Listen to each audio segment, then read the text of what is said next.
Hi, chat. It's me. Hello. Good evening. I guess it's evening now. It's like dinner time. It's me, Talos. I hit this button, and then I hit this button, and then I go in here and I hit this. I don't want to be here anymore. No! No! Come back!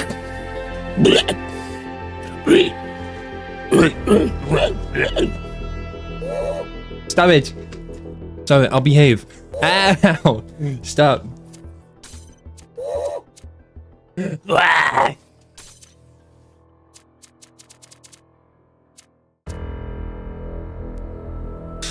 It's the boomer voice actor.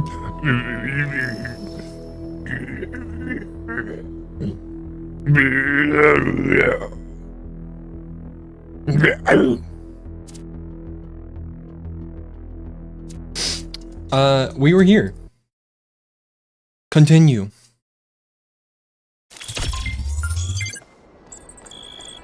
So let's see, we just lost Byron. Byron's dead. And so now we're going to the south.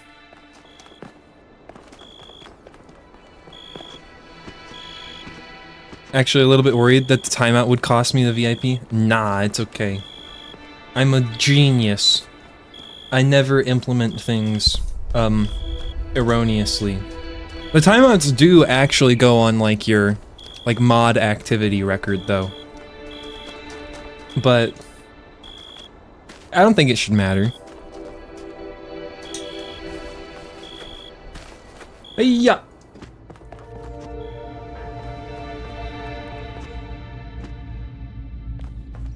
Has Seven been seen within the confines of the stream within the last 7 to 14 days, or did he finally board a US merchant vessel and encountered German U-boats out in the wild? I haven't seen him super recently, no. 1K, I'm sending you a little software upgrade I put together that should allow you to detect which files will lead to a data stream overload. Unfortunately, I'm not doing this to help you avoid them. In fact, I'm gonna need you to search for more. I'm sorry about that, but if we're going to unlock all the systems that aren't responding, you'll have to connect to the data stream, possibly more than once. It's the only way for me to get access. Seven did post a random, you know, like, shower thought into the Discord chat just a few days ago, though, so I'm sure they're fine. Relatively speaking. I don't remember this area. This looks crazy. Alright, 1K. What the heck? In this area, there This is seems awesome. to be a problem with the machine that makes the tetromino bridges. That means you can solve the puzzles, but you can't activate the tower. Look for a lab that lets you connect to the data stream. I already Okay. found it. I'll send you the coordinates. Al already found the lab? What the heck, Al? Let me find it. I'm trying to explore here. Okay, maybe I do vaguely remember this area.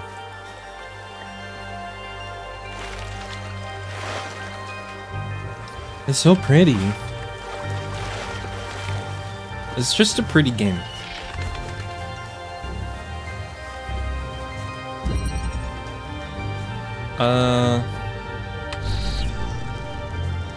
Okay. Teleporters. No, I really don't remember this.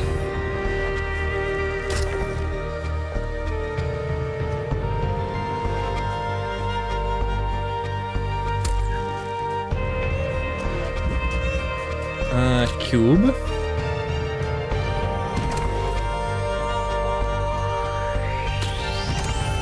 Oh, I take the cube, teleport through. Now I can put that on there and shoot it across. Thought we're still doing a tech demo? Nah, this is Tech Demo 2, the sequel. You were mistaken.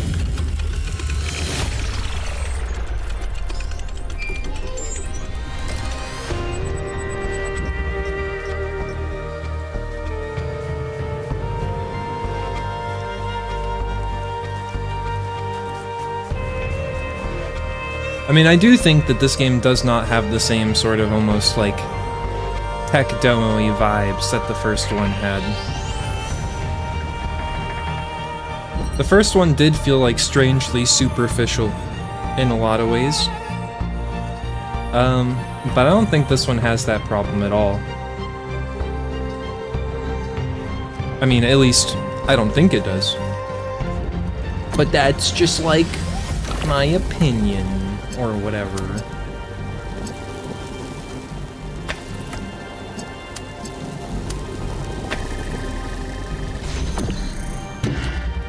Quack.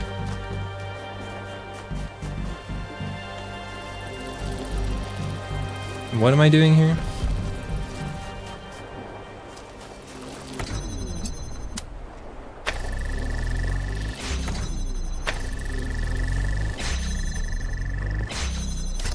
Makes sense. And then you here,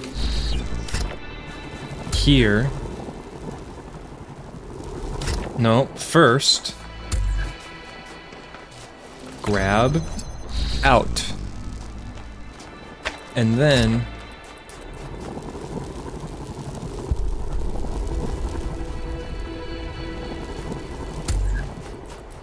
this in. Yes. Got it, chat? Understand?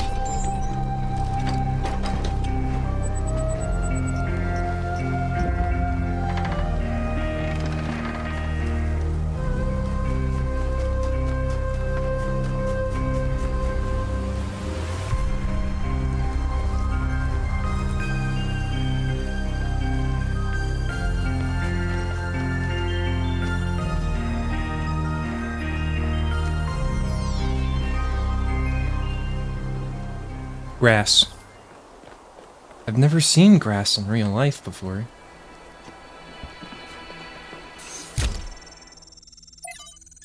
Lifter's ear.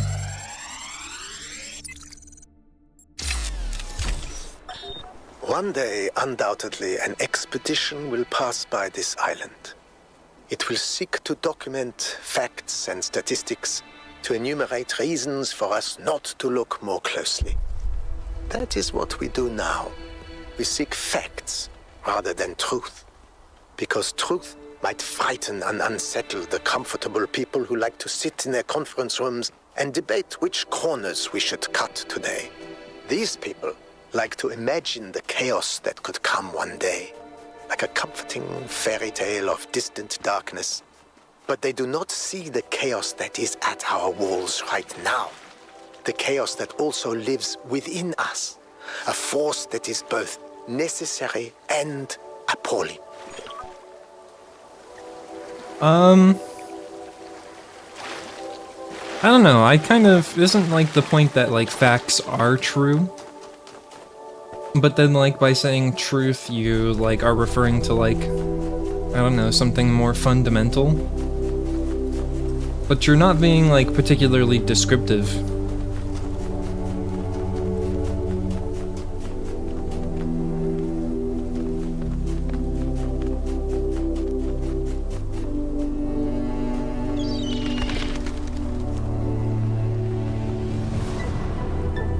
Usually I feel like Lifter's ear makes some sense, but I don't know if I agree with that one. Well, I've got lots of messages. Social media. The expedition to the Founders Island has suffered a serious setback as all contact with Byron, number 7, was lost during a foray into the interior of a megastructure. Byron is assumed to be alive, but trapped within a data stream overload and unable to disconnect. Several sources in the government expressed a lack of surprise at this turn of events, citing the first companion's history of rash behavior. Hopefully this gets people thinking about the dangers of populism, one source told me. It's been alarming to see people suddenly falling for this utopian foolishness. I'm very happy to announce the Gehenna Memorial Interactive Fiction Exhibition is now open to the visitors. Come play the 3 winning works at the Gehenna Memorial Pavilion. The pessimist is commonly spoken as a man in revolt. He is not. Firstly, because it requires some cheerfulness to continue in revolt. And secondly, because pessimism appeals to the weaker side of everybody. The pessimist, therefore, drives as roaring a trade as the publican. The person who is really in revolt is the optimist, who generally lives and dies in a desperate and suicidal effort to persuade all the other people how good they are. It has been proved 100 times over that if you really wish to enrage people and make them angry, even unto death, the right way to do it is to tell them they are all the sons of God. Jesus Christ was crucified, it may be remembered, not because of anything he said about God, but on a charge of saying that a man could in 3 days pull down and rebuild the temple.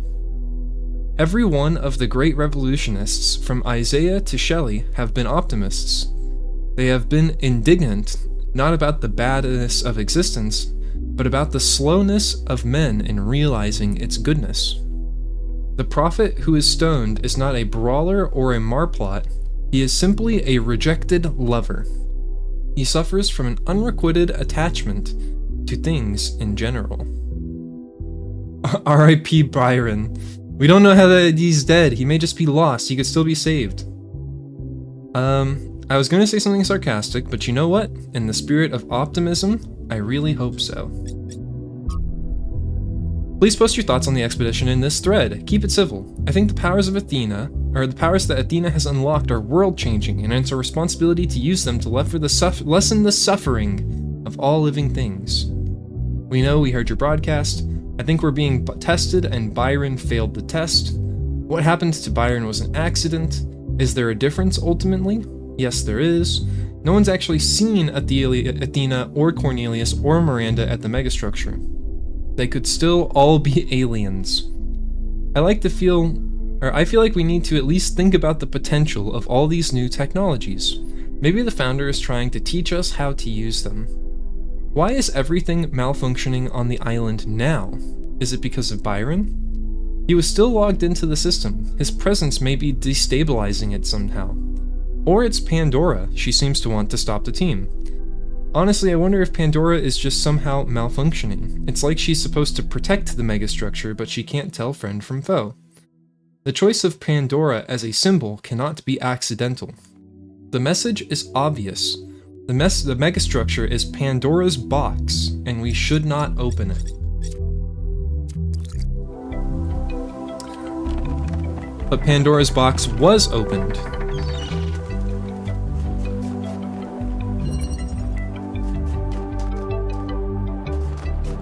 So now what?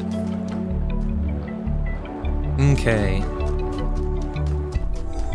So we need to get in here.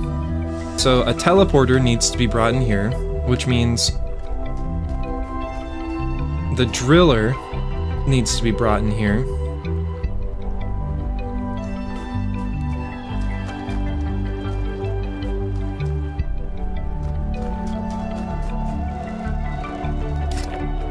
Okay.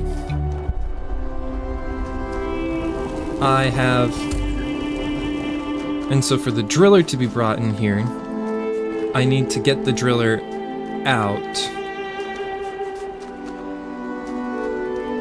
so that I can hold it and go through that teleporter. And so to do that, first, I need to get in here.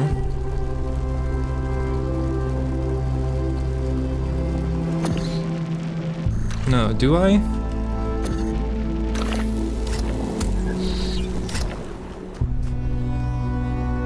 Yes, to bring the driller out, I need both teleporters. A teleporter inside and a teleporter outside. Actually, I can just do this. No, that's not gonna work. Okay, so then continuing. I need a teleporter inside and a teleporter outside.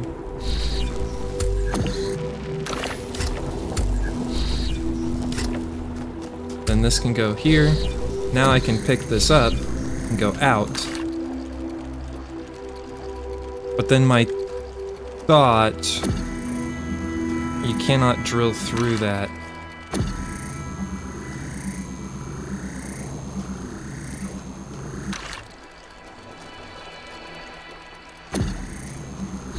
Okay. Then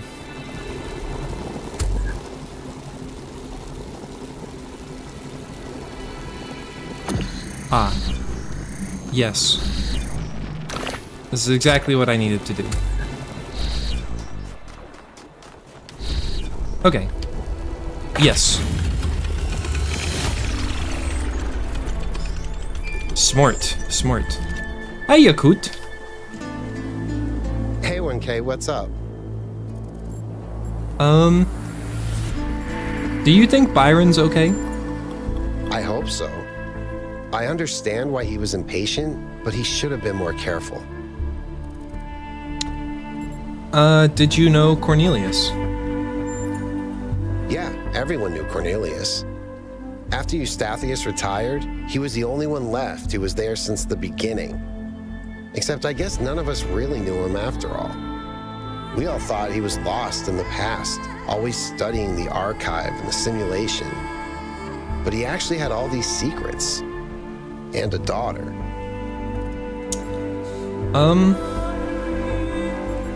Are you disappointed in him? No, just surprised. Maybe a little sad that he felt he couldn't trust anyone with the truth. What did you do in New Jerusalem when we went back? Mostly just made sure Pellegrino didn't mess up the VTOL. We only have a handful of them, and while they look cool on the outside, the truth is they're held together by gaffer tape and good intentions. There's a reason Melville's always complaining. Oh, huh. This state of affair could cost lives. Societies unwilling to invest effort and resources into their infrastructure cannot remain functional. I mean, this state of affair could cost lives. You're right. I guess we never think about how easily tragedies can happen when we don't pay attention. You neglect something here, cut some corners there, and then suddenly someone is gone. Gaffer tape? I haven't heard those words in a long time. What even is gaffer tape? Like, is it actually like a specific type of tape?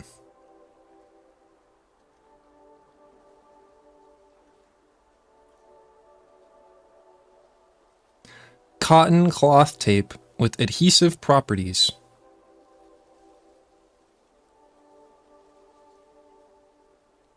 Heavy cloth, cotton, pressure-sensitive tape with strong adhesive and tensile properties.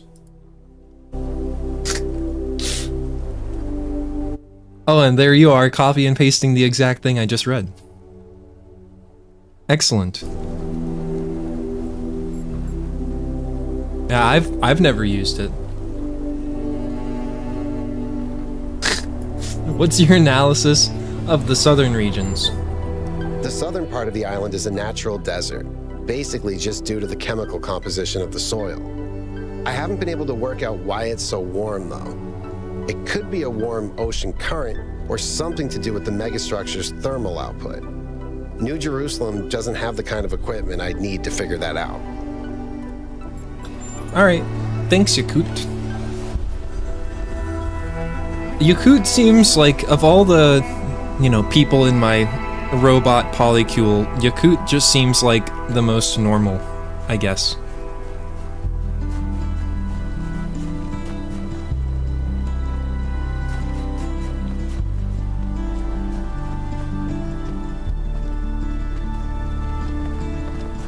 He just seems, like, chill, reasonable.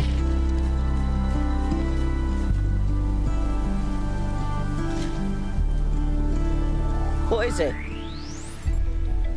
Have you heard from anything from Byron at all? There was a short burst of noise on the frequency we used to communicate, but that could have been anything. What's going on with the megastructure's systems? Now, I suspect Byron is still logged in, and his presence has thrown everything out of whack. Entire subsystems are locked down, and everything that depends on those subsystems is disrupted. What can you tell me about Cornelius? He taught me a lot when I was young. Nowadays, people just know him as the museum curator, but back then, he was closely involved with every engineering project, and he was brilliant. When he encountered a problem, he'd always remain calm and keep working at it until he found a solution. I wish I could be that patient. You seem pretty patient to me, Melville. Why didn't Athena and Cornelius just both vanish together? If I had to guess, I'd say so that Cornelius could still go back for anything they needed. He was always leaving on expeditions anyway, looking for materials for his projects. Thanks, Melville. That's all.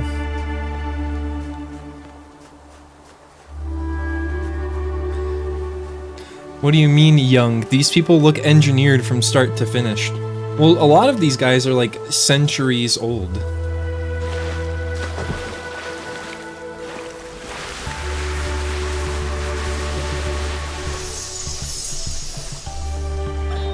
In the early days, humankind lived in a world of unexplained wonders and terrors.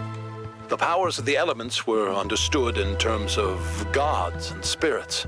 After all, how else could one explain thunderstorms and earthquakes? But as the realm of scientific knowledge expanded, the realm of the mystical began to shrink. The sacred grove, as Hegel wrote, was reduced to mere timber. But as superstition retreated, another thing was lost: meaning. In a purely mechanical universe, people yearned for the comfort provided by gods and spirits. But there was no way back. But what about the beauty of the universe? The perfection of everything around us, couldn't they see that? Not sure I can see that, Miranda. But I do think there was another way, a way forward instead of back. Faith not in an invisible world, but in ourselves, in each other, in the inherent value of consciousness and civilization.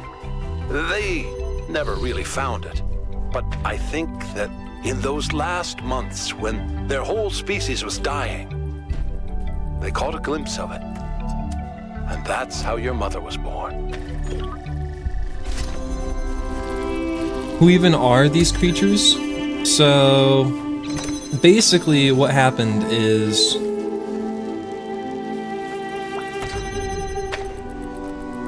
You can't teleport through that.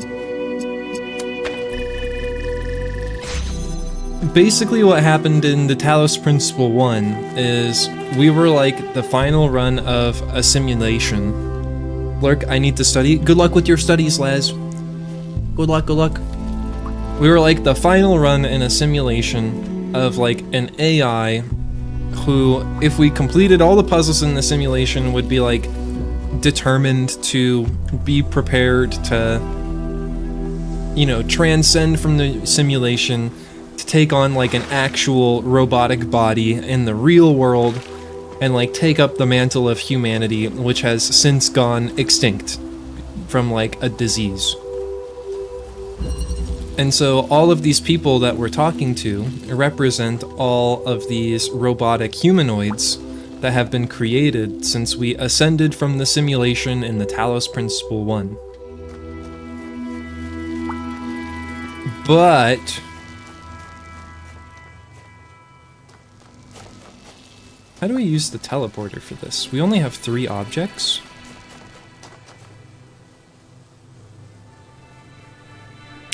Ah, we can stand on a button and teleport forward.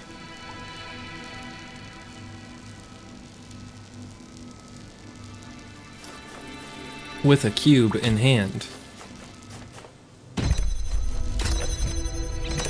Oh.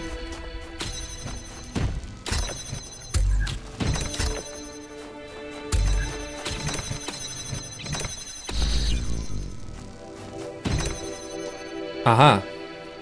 And in theory we could continue doing this for like forever. Because then I could put this one here and do it again. And so we can get through infinitely many doors with a teleporter in a cube like this. But Athena is apparently our character from the Talos Principle 1, the one who actually completed the simulation. A couple of years back, we went on a scavenging expedition to an ancient industrial complex south of New Jerusalem. It was enormous, sprawling, an area many times bigger than our whole city, just dedicated to manufacturing. It was incredible to think about the sheer variety of things they produced. And it made me realize how austere, how restricted our lives are. You know how most ancient structures are overgrown? It's kind of pretty, but in a sad way. Well, this one wasn't. There had been some kind of chemical spill. I don't know if it happened while the structure was still operational or if something had just rotted through, but it killed everything. Even centuries later, nothing could grow. It didn't have to happen that way, and history doesn't have to repeat itself. But we do have to remember that it did happen once. Exactly.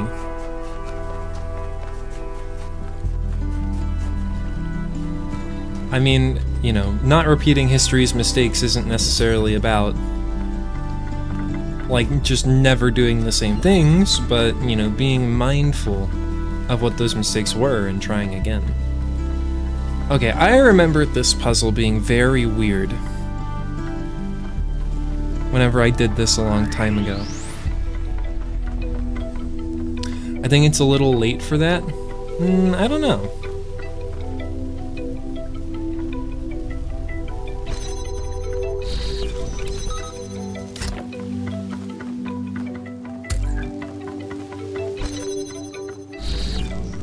Okay, so we've at least freed these. So now, how do we get through here? We either need to teleport into here, which wouldn't make any sense, because to teleport into here, we would need to get a teleporter in here, which means that this gate would be down. So we have to jam this gate. It could be from the inside, it could be from the outside. But then to jam this gate... I think I got it.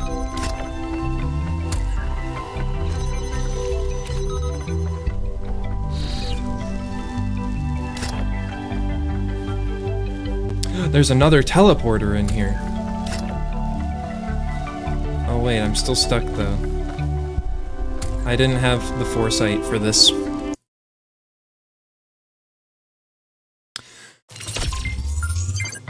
But yeah, Athena, Cornelius, and Eustathius were the first people, basically, to exist in this, like, new version of humanity.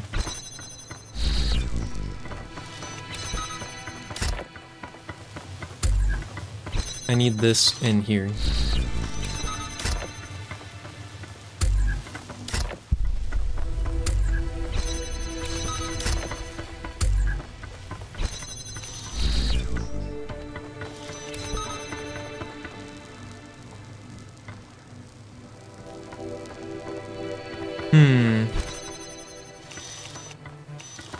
I didn't place this well enough.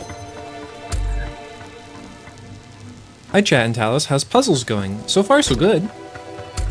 I am puzzling.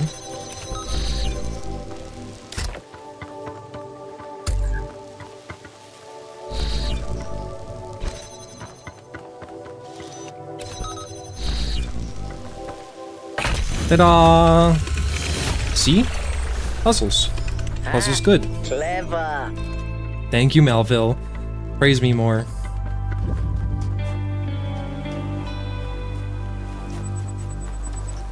Listen, when Melville calls me clever, I really feel like I've earned it. 1K, let's have a quick chat. I'm glad to hear that you're keeping an open mind on this somnodrome thingy. I won't pretend to know what you should do if you find one that's working. I just don't want you to decide in advance. It's far too much fun to keep everyone guessing. Okay, got to dash. Ideas are contagious, but they don't sell themselves. Send my love to the rest of the team. Thank you, Helga. Ideas are contagious. An interesting sentence.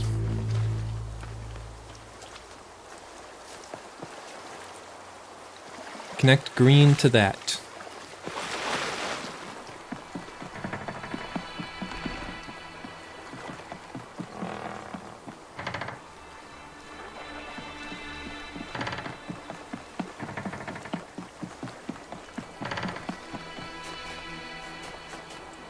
We're coming up quick on where we got to the very first time that we played this game.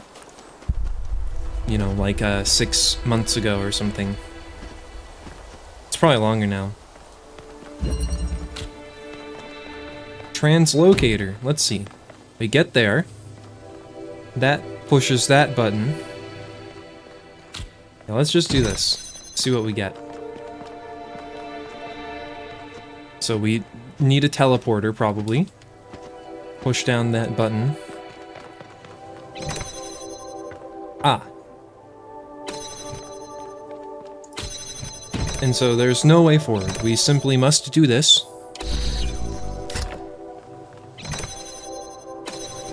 And then, now what? This has to go here. So now this is holding that door open.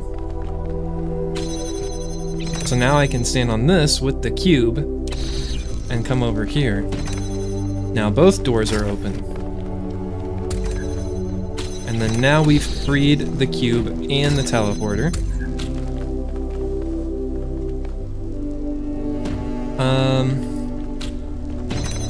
Now we need to get the cube and the teleporter through here. And I can stand here with the cube and teleport over. Then we need teleporter up here. And then cube over here. Ta-da!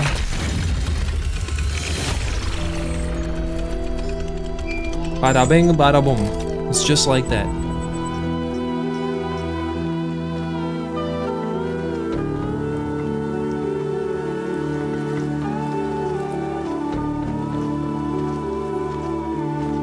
I love puzzles. I am in my element.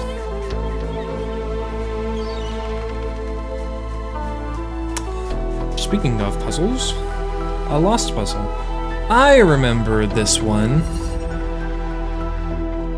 Or rather, I don't remember this one. I remember this puzzle being very strange. So, like...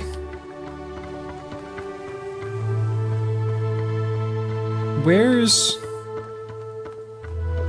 you know, like the end?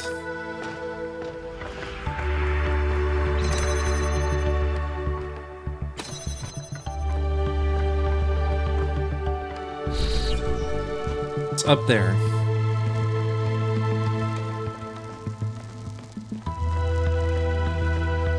And so we need to get up here.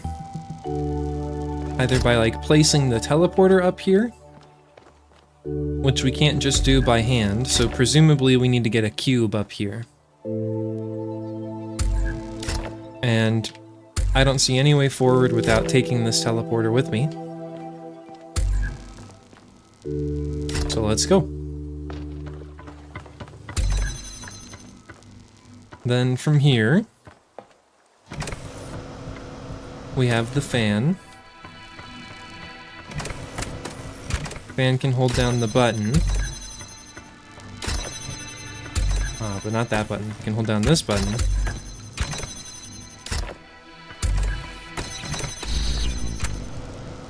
And now we can get up.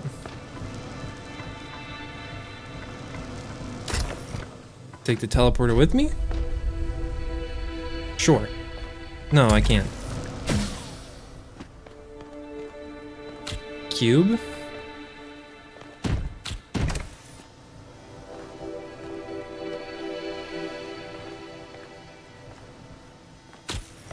I mean, if this comes down here, bring this up here, Oh, well, of course, that button's there now. Well, now we could get everything up here.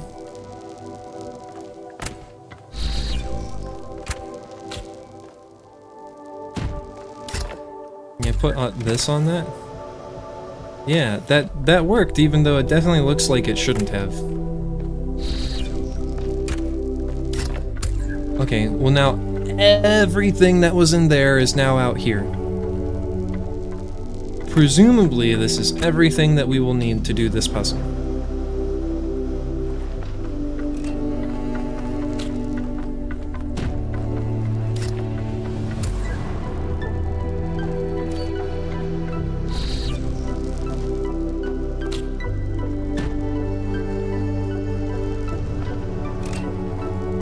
We have all the cubes, all the fans,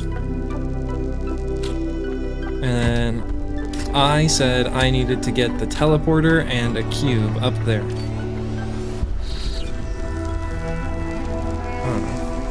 But I can't jump that far.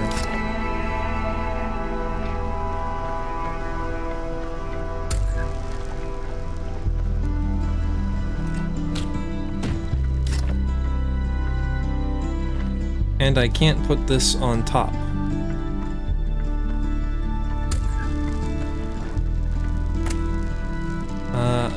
I can put the fan on underneath. That doesn't help me get any, like, height or anything, though. Oh. No, I can't put the fan on underneath.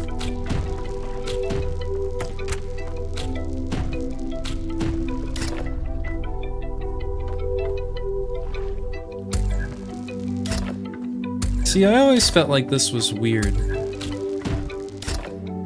I don't even remember doing this puzzle, necessarily. I don't remember finishing this puzzle, I should say.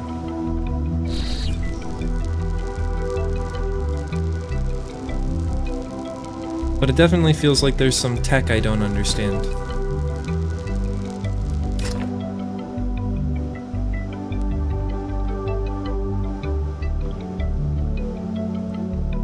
Like that, if I was able to put that over there, I would just be able to.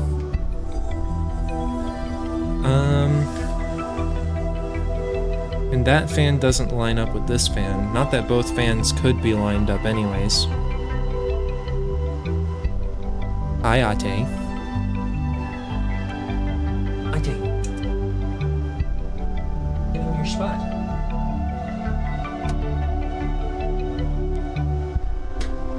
In your spot.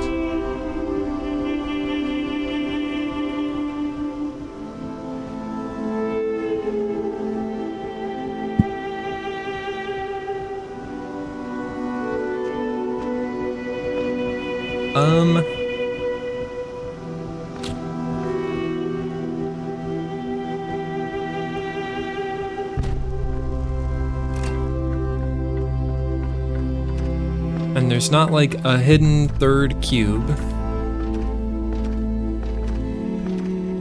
Is there? I don't know. Suddenly don't know. Like, I'm not like missing anything, right?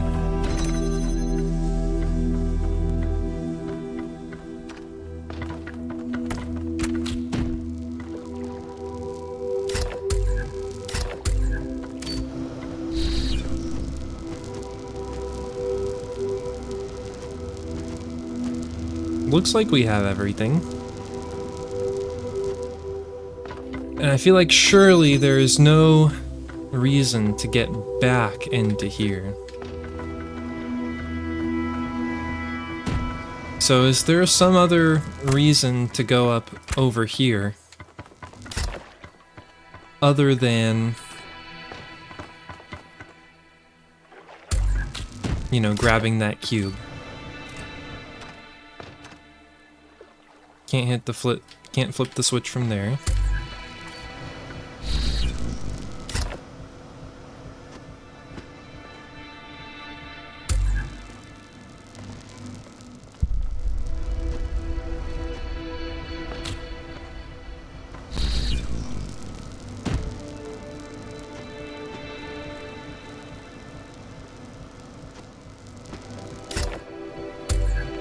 Sure, now we've stacked them, but they're over here.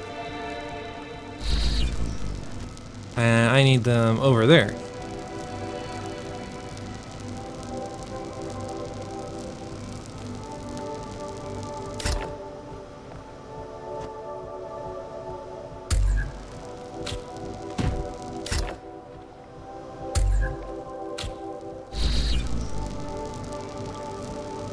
And something like this won't work, right?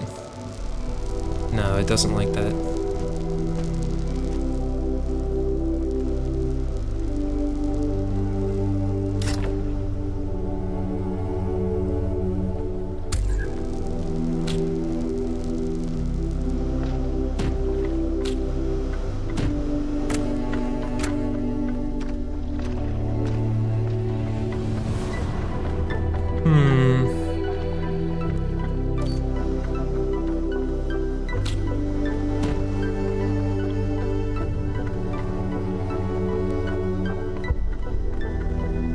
It seems bizarre to me.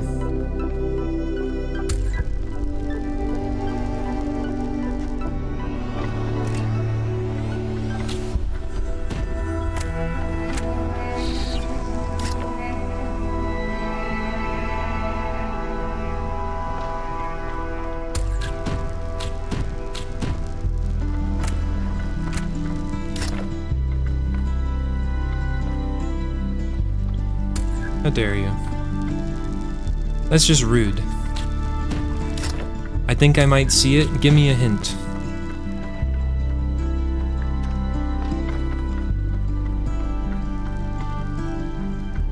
What do you think? Because whatever it is definitely isn't obvious to me. Build under. Like... because it doesn't seem to always want me to be able to put the fan underneath them.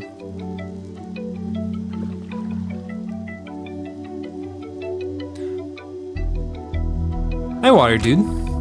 How's it going? I have drank liquid. And if you want me to, like, do that, you can't, like, jump in place.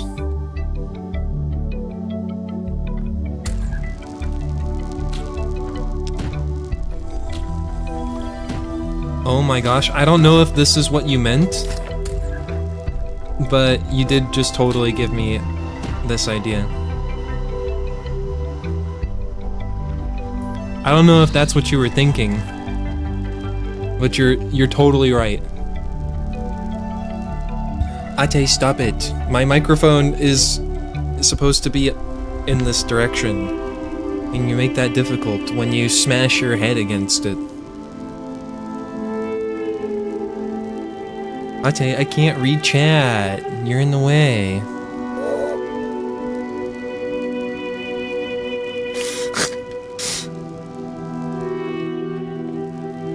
Okay, well, give me the teleporter. There we go. So now we finally have the teleporter back up here. And cubes.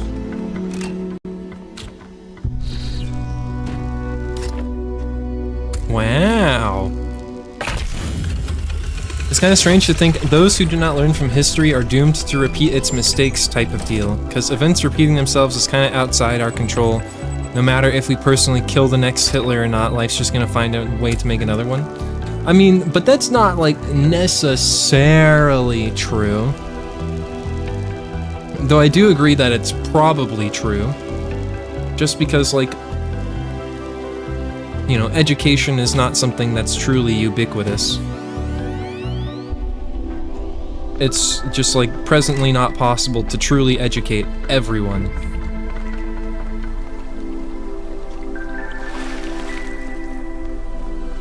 But, you know, I believe that if, like, all of humanity was able to truly compartmentalize the ideal that what Hitler did was bad, and any causes that he stood for or whatever, like, all of that stuff, you know, should never happen again, and like everyone actually agrees with that fact for generations to come, then like, yeah, we probably won't have another Hitler. You know? But it's just like not so easy a task.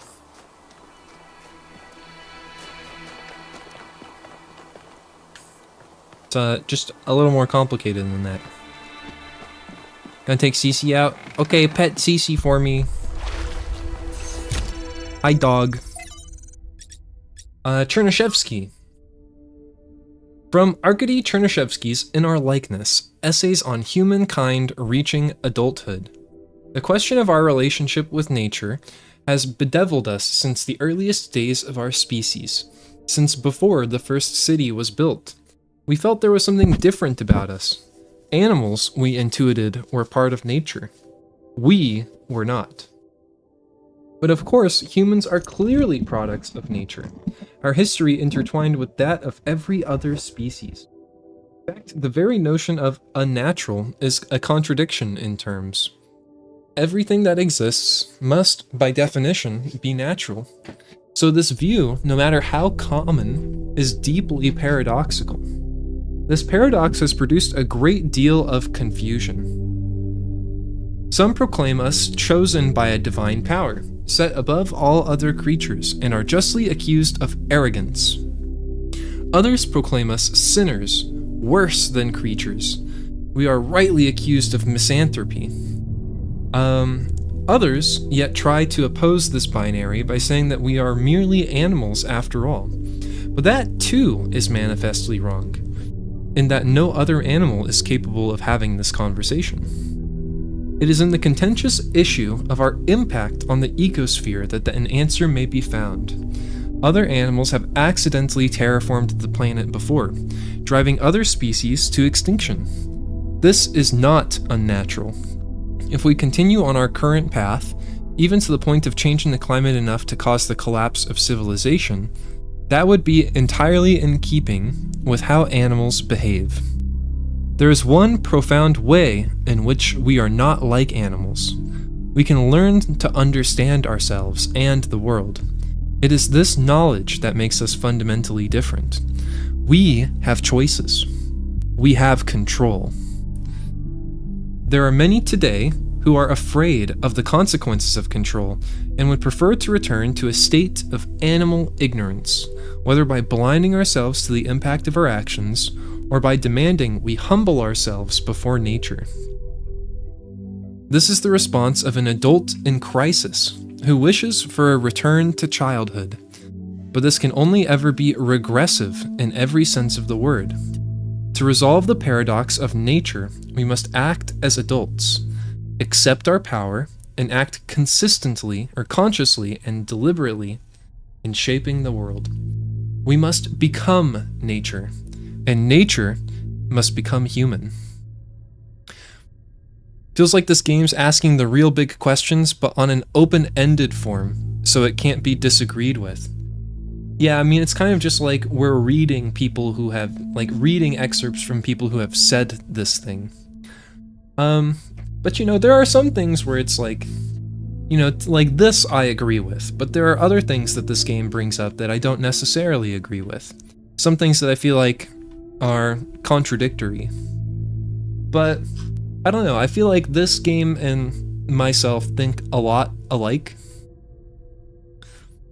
You know, this may come as a surprise to no one, considering, you know, the kind of base level philosophies that kind of made up the Talos Principle 1, and how they eventually, you know, inspired my creation, at least tangentially.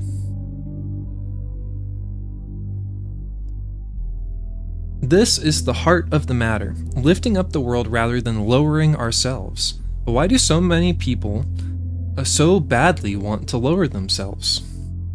Do they want to, or is it simply a convenient pose to strike? It's like going in a circle where you read something you can disagree with, and then the next text is something you are guaranteed to agree with, and so overall by the end of text you have more agrees than disagrees, so you can't disagree with it. I mean, you may feel like that, I guess. But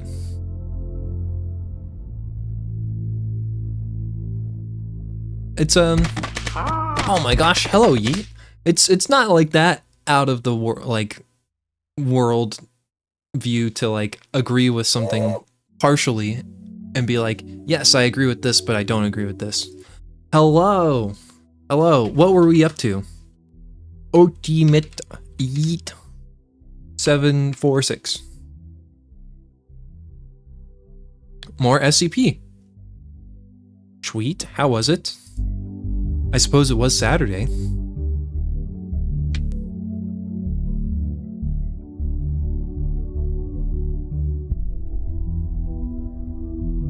A good time, but not with Domino. What was up with that? Like Domino went live at like 5 a.m. or something, and like is just streaming music. I don't know.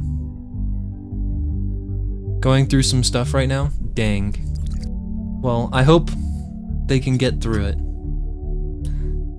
From Miranda to Athena. We upgraded the lab with my new designs. Synthesizing some of the pieces took longer than expected. What the heck? No! Not the gnomes.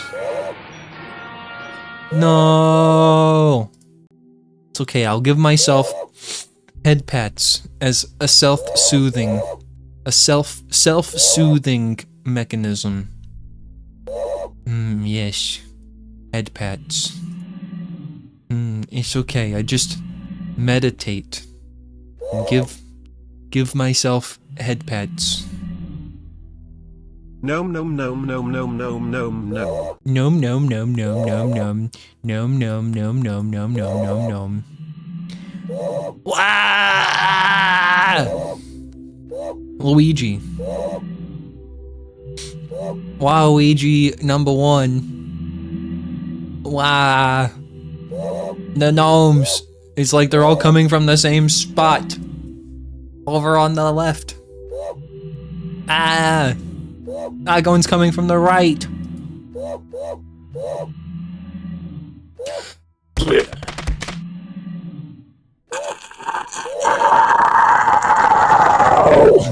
Stop it. Enough. Why is 2 minutes so long? This is the longest 2 minutes of my life.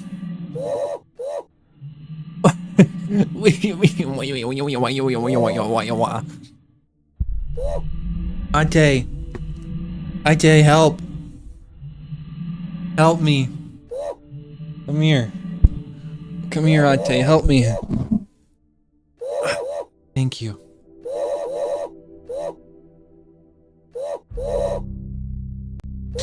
Thank you, Ate. Thank you.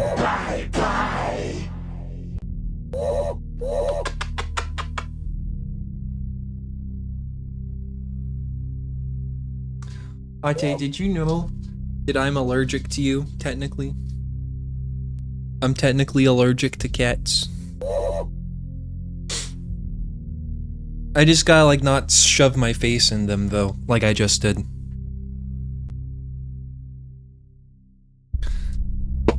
Well, you were literally, like, outside all day. What do you want? Chat, I'm gonna be right back. I'm gonna go figure out what Ate wants. I'm gonna run a 3-minute ad. I don't normally do this, but pre-rolls are about to come back on, and I'm gonna do it so that anyone else who comes in between now and the end of the stream doesn't get pre-rolls. We're gonna try it. We're gonna try it, okay? Most of you have a sub anyways, so it's probably fine. I don't know. We're gonna try it. I love you. I'll be right back.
Are the ads done yet?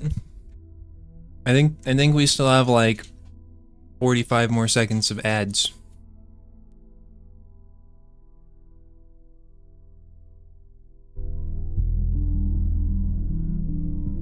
Are the ads done? No. I guess I'm gonna use the bathroom really quick. A little oil protogen pit stop.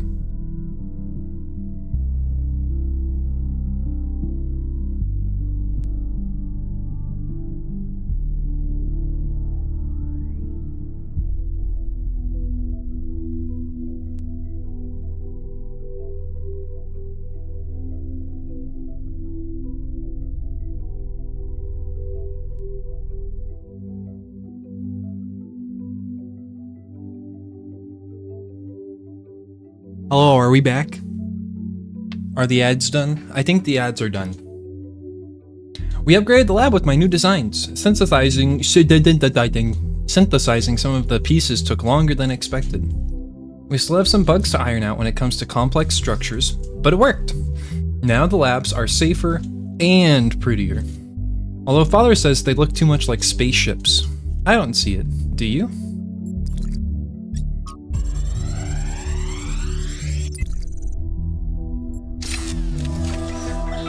Today, we were delighted to be visited by a bunch of protesters, these voluntary extinction weirdos who think we're creating soulless monstrosities that will destroy the planet. They broke into the facility and started yelling at everyone. Fun, fun, fun, right? Then one of them lunged at Alex. Big mistake. Chernyshevsky grabbed the guy and literally threw him across the room. I mean, almost threw him all the way off the dam. After that, the rest of them had a change of heart. Now, I'm telling you this because mostly it is not like that. But these people do exist. And somewhere in their shriveled little souls, they think that they're doing the right thing. They think they're being righteous. Now, to me, what Alex is trying to do is an obvious good. But that's not the same for everyone. A teleporter? Oh, this is not open to this door. This button is needed to open that door. Okay, well. To bring this cube over here, we need a cube. Now both cubes are over here. Now clearly we need a teleporter.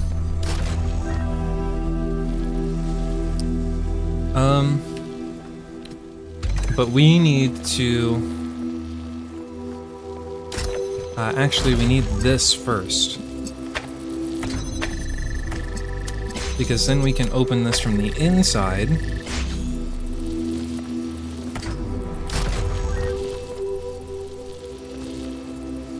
And the reason we would want to do that is so that we can teleport out.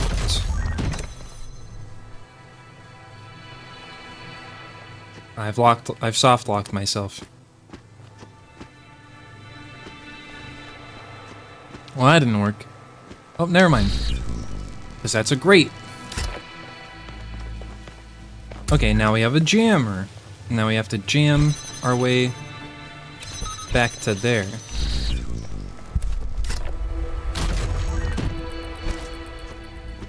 Okay, I kind of just felt my way through that one. And that was not terribly illogical. That one looked difficult. Oh, well, thank you, Melville.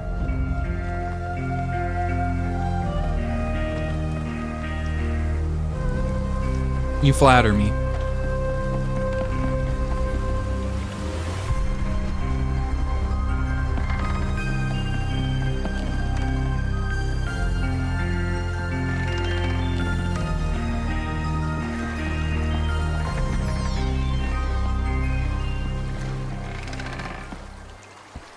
Ooh. Halfway there.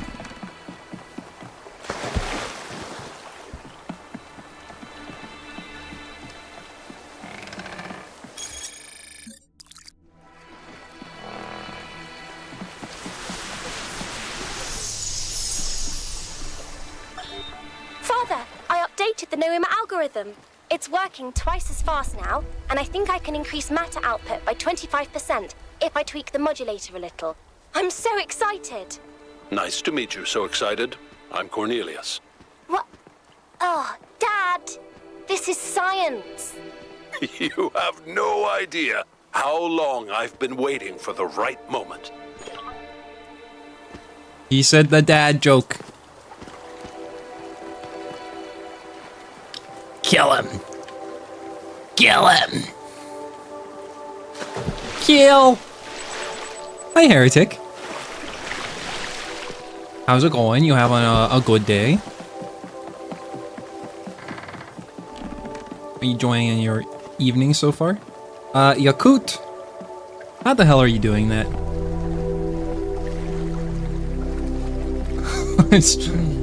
That was pretty impressive.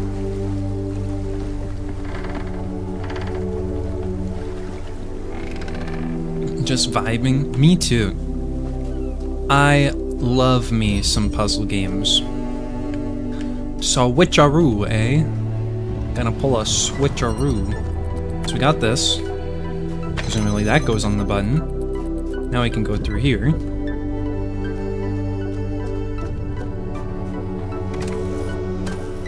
We need cube. We go up. We can teleport over. Now I can grab and stand here to teleport all the way over here.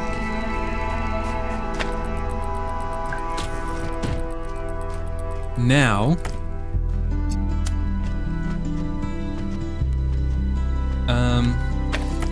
what do I need this for?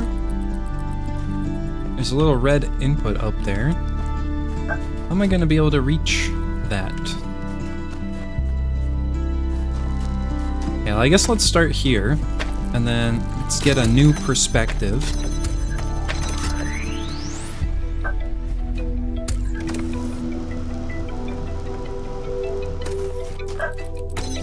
Ah, we can get everything out. Hold on, dog moment.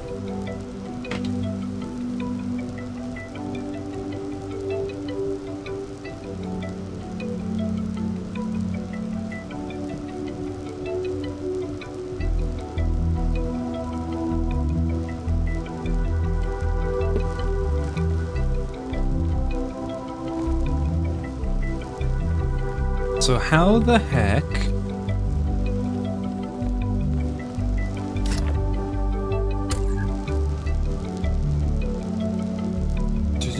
Do.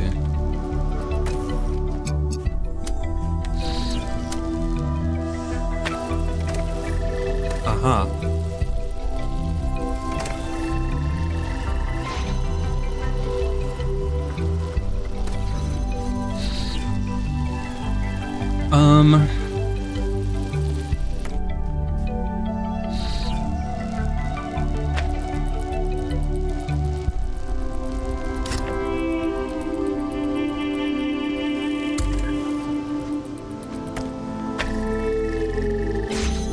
That'll do it. Hey, Generic. I feel like we've been here before. Technically we have, but it would have been like when I played this like a year ago, before I gave up because my PC was not having a good time with it.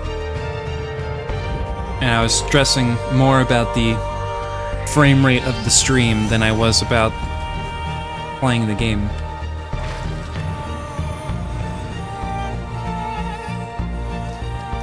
Here's the lab.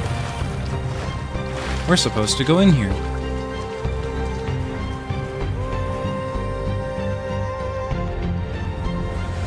Oh yeah, was the 40 series issues ever resolved? Yes, I am on a RTX 4070 right now. It turns out the like generation protocol for the PCI bus, I don't know if it's just like a problem in general or but it's just like whenever I Basically, like, if I tried to run my GPU on, like, the Gen 5 PCI bus, like, whatever, it doesn't work. And basically just, like, crashes my computer. But when I swapped it down to Gen 3, now it does work, but my 4070 may be slightly underutilized because of it. But it's okay. Lurk so I don't get spoiled. Have fun, Proof Friend. Thank you, Heretic. Thank you for the look. Slightly? You mean very? I mean, it seems fine. Oh, my mega gnome. Oh, there he is. Here he comes. Get down. Get down, chat. I gotta get out here. Dodge.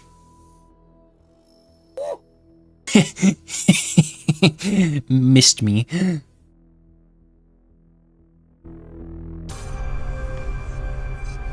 Gen 4 would be better if you can. I'm pretty sure I tried it and it also didn't work. I don't know if that's just like a problem with like the motherboard or what. It's beautiful, isn't it? It's actually just like a hardware mismatch. That's how it lures you in, I think. You see all these beautiful things and your imagination starts working overtime. And the puzzles, the towers, the mysterious apparitions, it all draws you further in, deeper into the trap. What if that's the whole point of this place? What if every time you have one of those visions, another little bit of you is corrupted, overwritten with the hubris of this place? If I wasn't on probation, I'd recommend you unsolder the connector for the graphics card and replacing it. See, but this is my second RTX 4070 from two different makers, and my second motherboard. And so I've tried two different graphics cards and two different motherboards before I finally discovered the issue.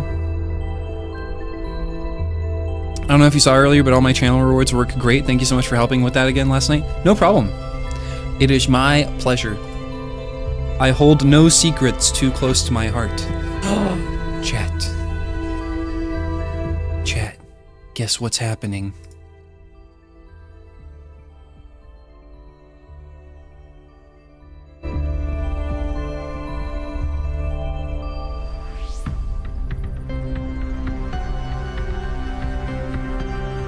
She's in her spot, chat.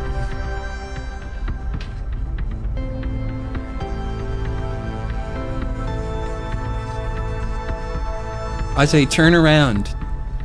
I say look over here. You're just showing chat your butt. There you go. There you go.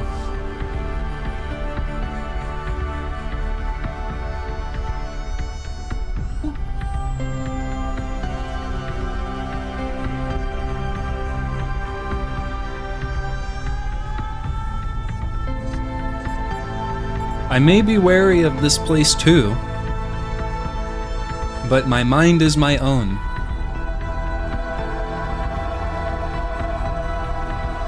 I mean, is it wonderful? Sorry, I didn't mean to suggest you were, whatever it is I'm trying to say. I guess I'm just disappointed in myself. Byron needs me. You all need me to do my job, and I can't even use a terminal. If this is all really the work of the founder, I don't know, maybe she lost her way. Or maybe we're just not ready. But once we find Byron, I suggest we get the hell out of here and never come back. What makes you think that this isn't all part of Athena's plan? She looks like a marble coffee cake.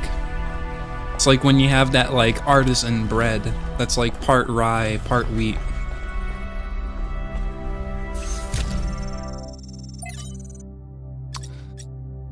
Ooh yeah. Dear Founder, everything has gotten so much worse since you left. We keep pursuing the goal, but our lives are getting less happy.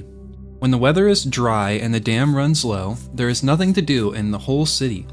Things don't get fixed anymore. We even had to dismantle the cinema. I know it was frivolous and pointless when we can just watch video files, but it was fun to go watch movies together like people used to. I believe in your wisdom, Founder. I believe we have to avoid hurting the planet like our ancestors did. But I don't know if the mayor is doing what you would have wanted. Isn't there any other way of reaching the goal? Please. I know you left for a reason, but I don't think we can go on this way. Error 5358. A fragment from Stratton's On the Universe. Stratton of Stagiaria is the one who kind of initially prompted the Talos Principle.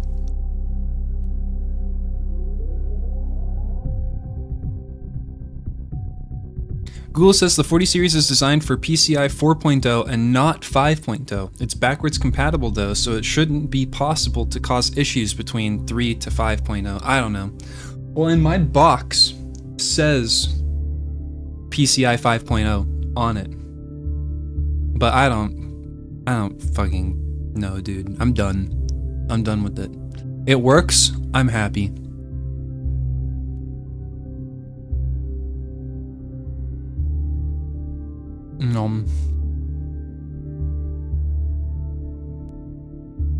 A fragment from Stratton's On the Universe. Amanitas. You have made quite the catalog of horrors, Stratton. Children dying in their mother's arms, cities perishing by the plague, and even animals living without peace or happiness. Nicomachus. Why must we listen to this? You know I have just eaten a heavy dinner. Stratton. Because these things, which are ugly, must be confronted for us to reach the truth. You spoke of justice earlier, Amanitas, but are these things just? They are not. Then you must admit that the universe itself is not just. If God exists, then they do not bend the world to their will. Rather, the universe proceeds as a machine, following its rules. Justice and virtue are human inventions. Are you saying justice and virtue are therefore illusory and should be abandoned? The opposite, my friend. It is mankind alone that can impose these values upon this machine. Rule 34. It remains unclear whether Stratton believed in the gods or used them solely as metaphors. His work on the deities is no longer extant. Tantalizingly, Diogenes Laertius mentions that it caused a fistfight in Lyceum. Athena, I thought what made us human was that we searched for meaning, but perhaps a better way of thinking about it is that we create meaning. Oh, did I say something weird? Sorry. There's a pattern underneath. Lake water for cooling. New primary site.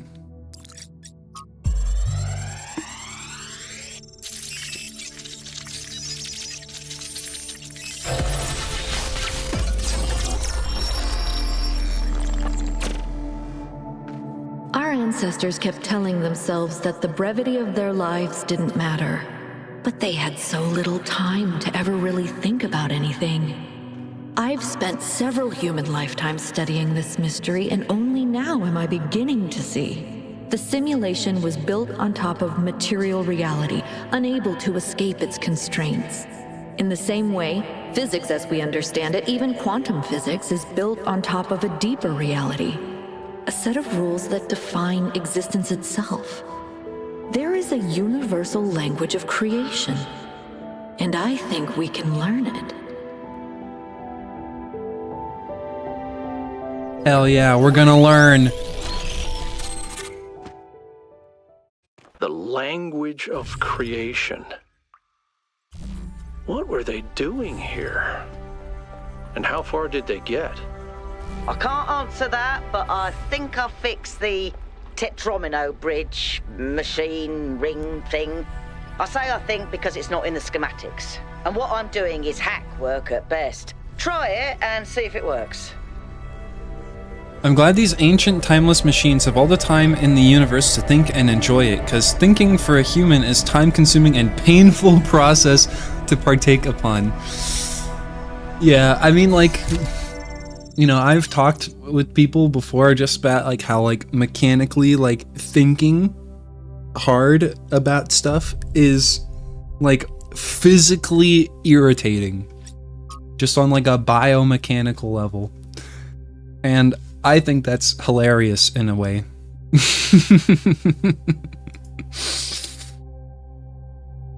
From Thekla to Athena. Beloved founder, years have passed and there is still nothing but silence. Have we sinned?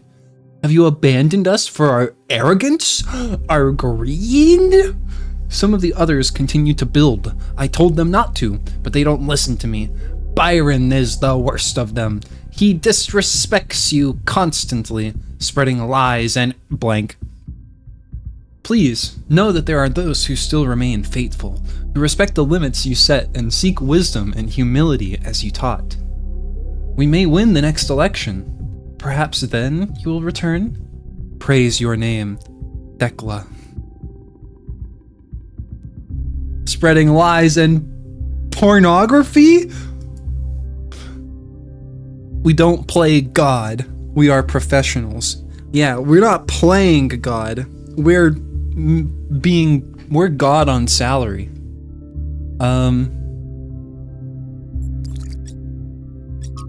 Thekla wasn't alive when Athena left, by the way. It's like the funniest part to me. Like, they're just like a weird, like, religious zealot. And, like, they never even knew him. From Trebuchet. Trebuchet is one of the names of the people. The 216th person named themselves Trebuchet. Or is that how you spell Trebuchet? Does it have an A or does it have an E?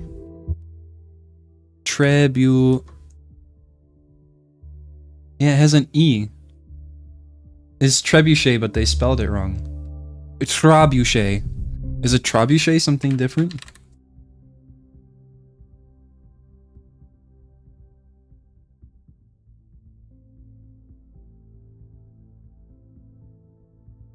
No. Not that I can tell anyways. Founder. Although I was born in the early days of New Jerusalem, I never knew you well. This is not your fault.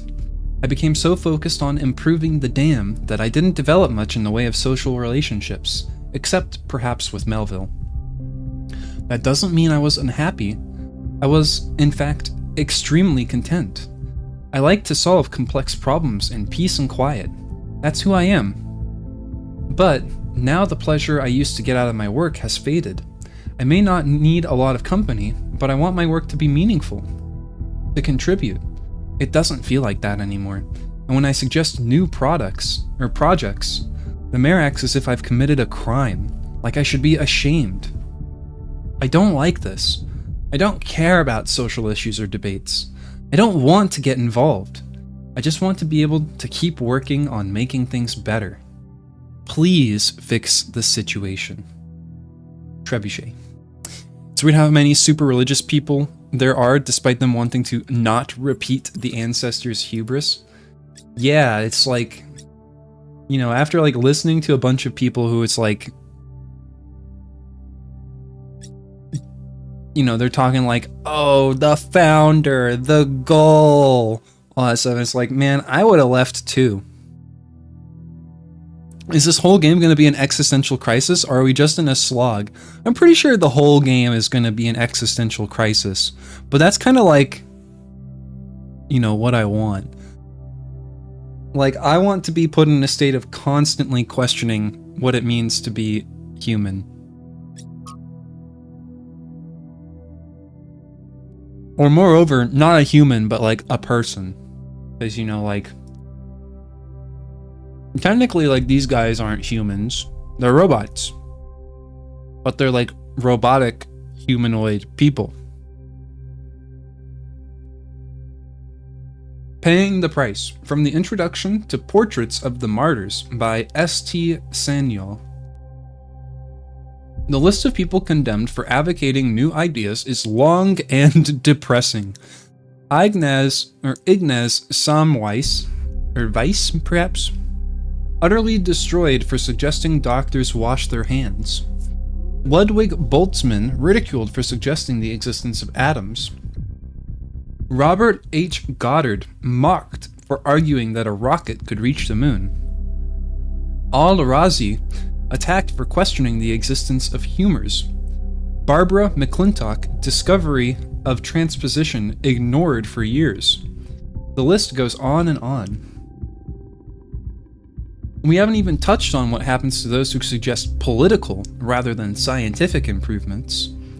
Even when they succeed, they often still pay with their lives. These days, the idea of progress is frequently derided as yet another narrative, identified with establishment by critics who curiously portray themselves as rebels. But the truth is that every step forward that humanity has ever taken has enormous personal cost. Are we even capable of understanding our greater purpose in life as a singular biological machines?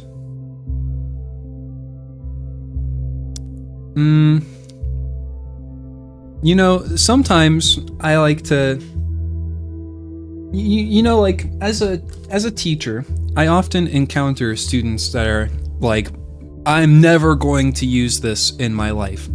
You know, once I'm done with this, I'm never going to think about this ever again. And like, that's not like a circumstantial fact of life. That's a choice. If you think that you're never going to use that again, then you probably won't. But if the other person sitting next to you starts to put their pencil to the paper and starts to think through it in their head, you can find applications for everything around you.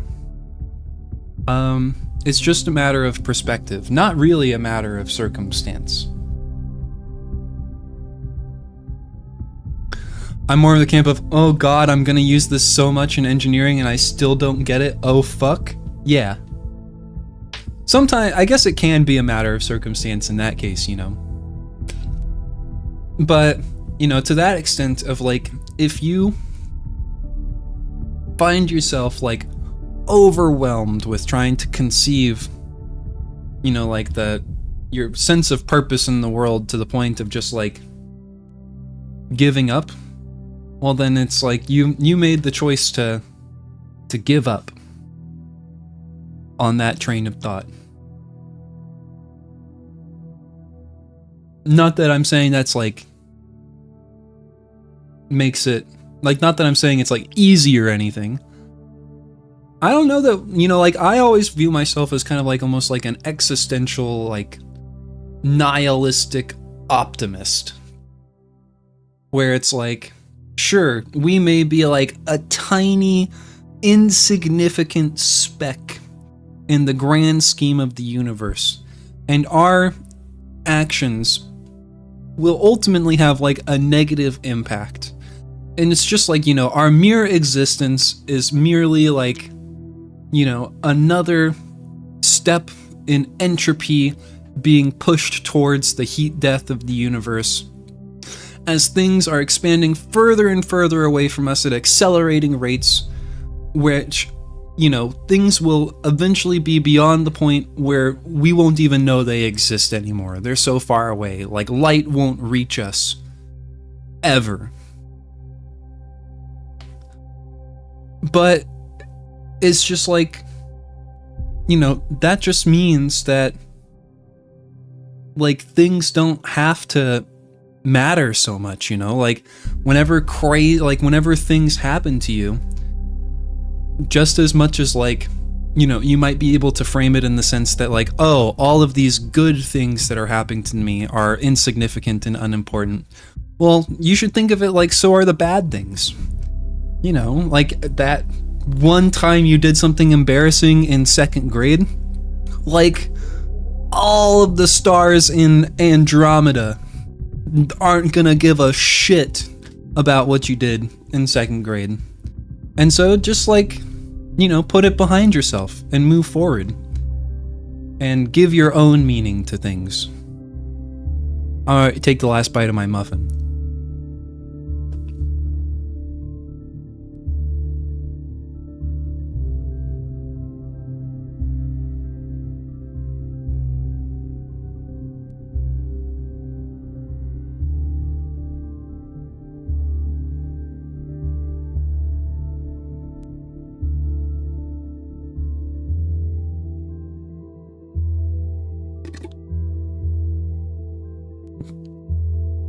Okay. That means it's even more important to stand up for the truth, because so many others have already sacrificed themselves for it. It does, but what is the right way of doing it? Many died for the truth without accomplishing anything. Maybe we just have to do what's right and trust the universe. That doesn't mean anything. Do what's right and trust the universe. I've decoded another file from the data stream. Listen to this. Mother and Father think of our discoveries as a language, a code. But I think they're wrong. They're so caught up in the technical details of running the experiments and upgrading the machine that they're not paying attention to the patterns we're finding, to the symmetries, the harmonies, the melodies. The fundamental language of reality is a kind of music, and it's beautiful. Beauty is an inherent property of the cosmos. I love the way she looks at things. I mean, in a sense, you know, music is all frequencies, but so is, like, light.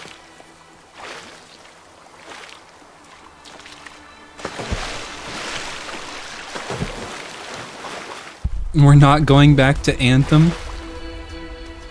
I never played Anthem, or really, like, knew much about it.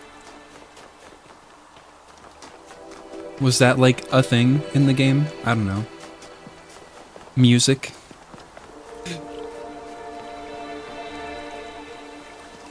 The Anthem of Creation? Oh, maybe we are going back to Anthem then.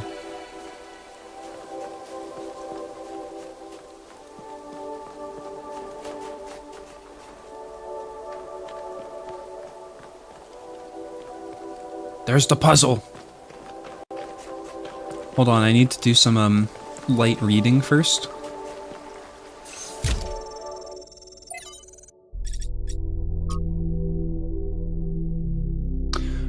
City by the Sea. When I realized it was over, it was all really over for good. I decided to take one last trip to my favorite places before the symptoms got too much.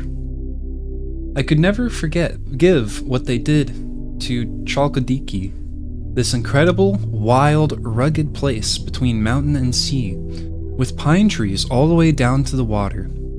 The colors, the vistas, the sheer overwhelming beauty of it all, and they just built all over it. Hideous hotels sprawling like tumors, obscene beach bars blaring their awful music across the sea. Even in Kavorotripes, it was impossible not to hate humanity a little for it. The idea of it all returning to nature, of the hotels gradually sinking back into the reed fields, was moving and beautiful. But then I went back to Thessaloniki, and for all the ugliness inflicted upon that city, the idea that people would no longer meet up beneath the Camara, or go for long ambling walks on the promenade, or for crepes on Plati Navarino was unbearably sad. The idea of the rotunda just standing there, empty, after being a sacred place for so many centuries. It made me remember that it's not just beaches and forests that are beautiful. that cities can be more than just streets and noise. Cities can have histories and personalities, and that means something. Who am I writing this for? Do I believe there will be survivors after all? Do I think that crazy robot project I heard about will actually work out? Do I hope that aliens will come to our planet one day and wonder who we were? The truth is that I don't know. But there is something in the love we feel for the beautiful things that we built, as much as in our revulsion towards unnecessary destruction that matters.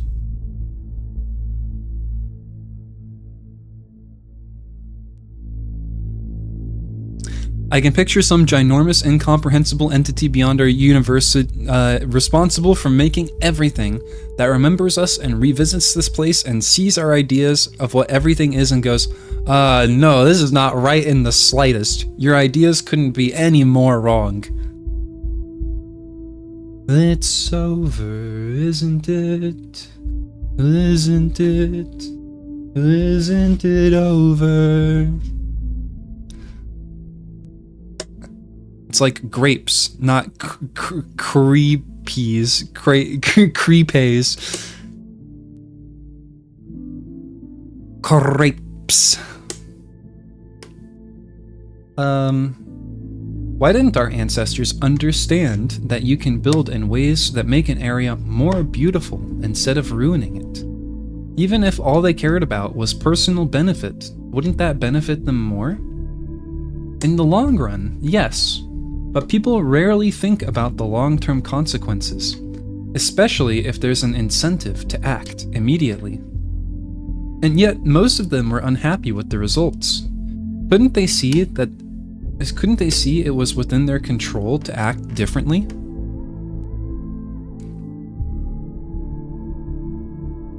Are we arguing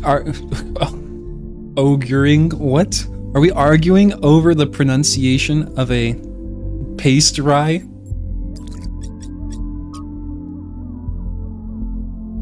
Solving the wrong problem. From LD Armand's Can You Point Me in the Direction of a Better Timeline? Humans are problem solvers is a quote frequently associated with my friend Alexandra Drennan. It's become a meme on the internet, used both ironically and not. Though Alexandra, of course, is entirely earnest in her dedication to humanity. It's a great thought and vital to understanding our species.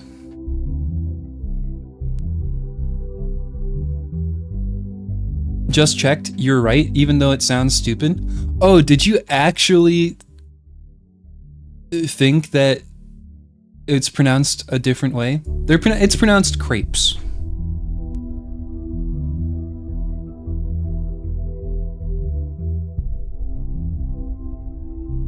Croissant.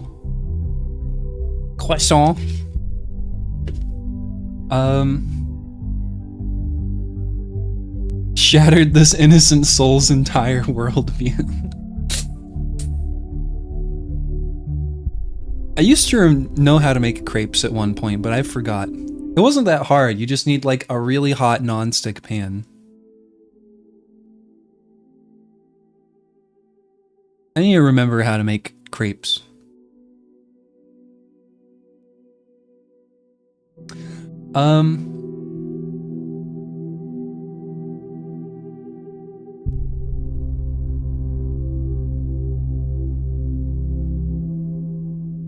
Chat, how do you pronounce this food? Like if you go to a Greek restaurant and you order this food, how do you pronounce it?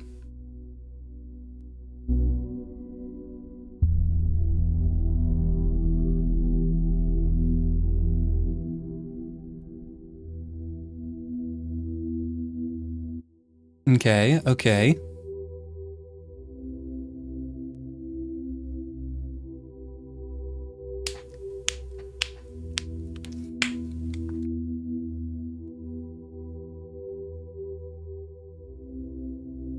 Gyro or Ero? Gyro? Hero? Yeah, it is Greek. I've always pronounced it like Ero. There's no, like, G sound as far as I know. Or, like, gyro.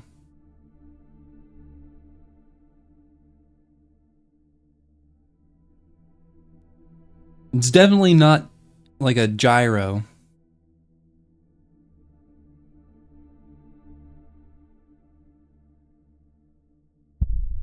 As far as I know, anyways.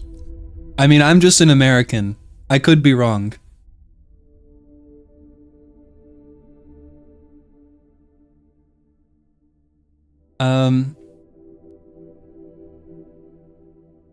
But it's not entirely as simple as that. Take, for example, the recent extinction of the orangutan, and the ensuing conversation about the dangers of unknown pathogens released by human activity. Most of us agree that a problem exists, and significantly, most of us believe that something ought to be done about it. So we've identified the problem, and we have collectively decided to act. So, why is nothing happening? That's a serious question. A great deal of effort is expended on raising awareness, but I would like to suggest that sometimes our problem-solving impulses can get stuck on the wrong goals. Awareness is not the issue. We've already convinced people that something needs to change. So, if nothing changes, we have to wonder, why is the will of the people not being translated into action? Maybe the problem was that they didn't have enough hope. They could see the problems, but they couldn't imagine that one day those problems could be solved. Gyro or gyro, apparently. Yeah, I've pronounced it as like the second one. I've always pronounced it, or I guess once I've learned that it's not pronounced gyro, which was a long time ago, I don't remember when exactly. But since then, I've pronounced it like gyro.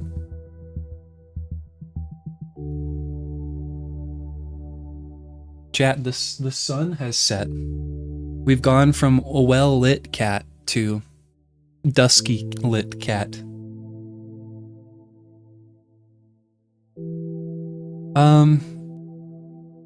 They lost hope because the historical circumstances they found themselves in encouraged despair. But that in turn meant the conditions could not change. How do you go against history itself? I could turn on the... Oh, I know what I can do, chat. I know what I can do. I forgore.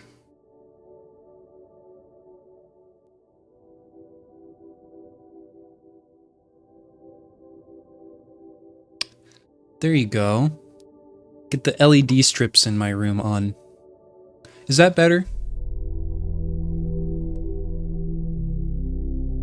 Yeah, that's nicer.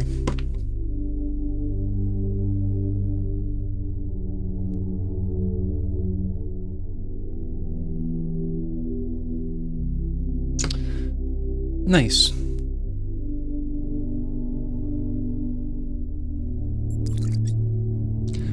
Founding. From Hypatia's journal, The Founding of New Jerusalem. Day 372. Emo died today. One moment, he was there, welding a joint on the upper levels of the tower, and the next, he was gone. One careless step. That's all it took. Athena brought him to the dam, but even Cornelius couldn't help. Emo is gone. Now, there's only 12 of us. 12 of us. Rolling a joint. No, he was welding a joint. This is tragic, Mish. We need to be sad. I think about Emo every day. So do I. You did nothing wrong. You weren't even there. I was. Moron. You're supposed to smoke a joint instead of welding it. That's why you died. Did you see that Lance changed her name to Mistral? I did. I popped into her chat to make a more like menstrual lumen joke. And then, you know,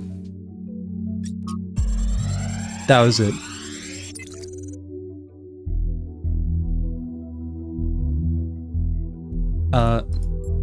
Did we do it? This is a design for an improved charging station. Fascinating, but not relevant.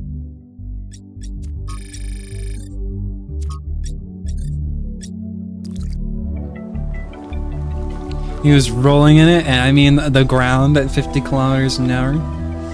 I mean, you know, if you were buried under the ground or perhaps embedded in it, I don't know if you could roll around that easily.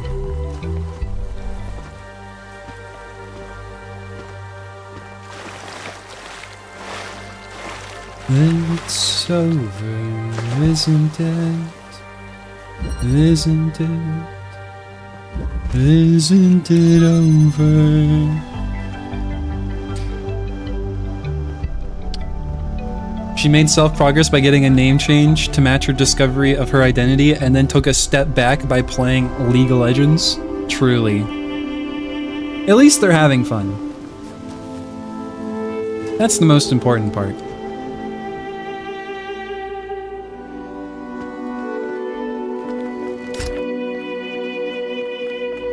At least they know they're making a mistake by playing League of Legends. You know, they're not delusional.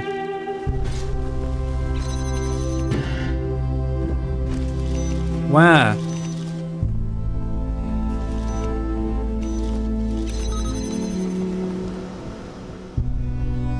Oh, I see what I need.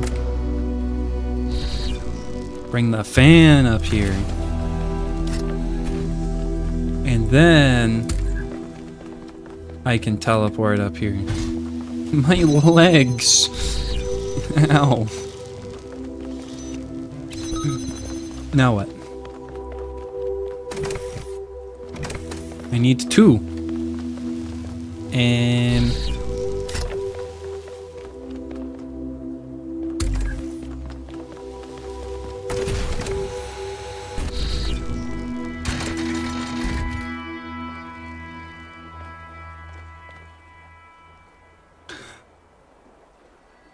I feel like that could be said for a lot of different things. Yeah, you know, you might be robbing a bank and holding all these people hostage, but at least everyone's having fun. Okay, well, like, of course there needs to be, like, some level of, like, deferment. Of, like, you know, is what you're doing bringing harm to other people? And, like, you know, ultimately, like, when you're playing League of Legends, sure, it might be better if you were one less person playing the game, therefore not enabling the other 9 people in the game to be playing it, but that's kind of like besides the point, honestly.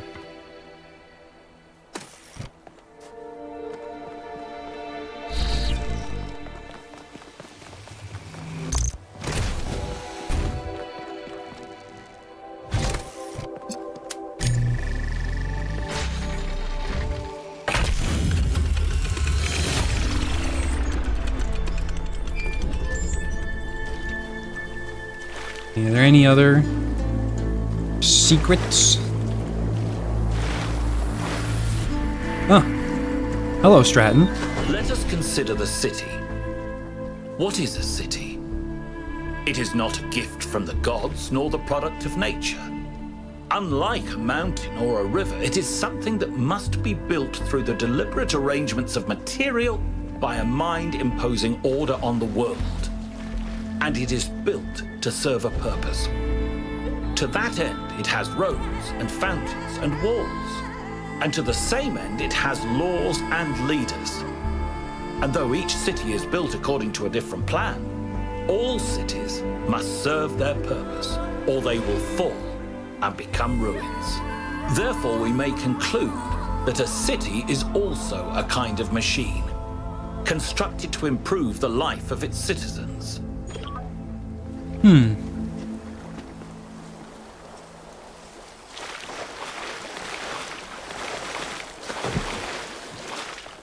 So literally only the smart plating for phase 1 will be non-handcrafted. Are you just doing that as like a challenge to yourself for some reason?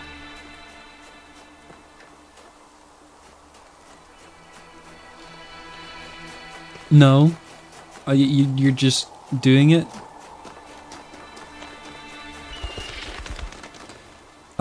Chat, is there anywhere in here that we could get green?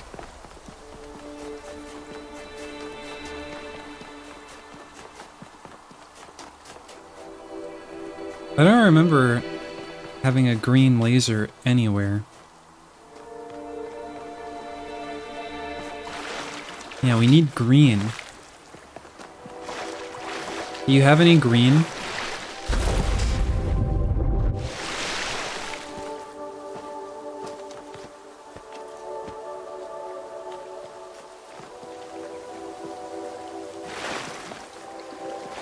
Where's the green at?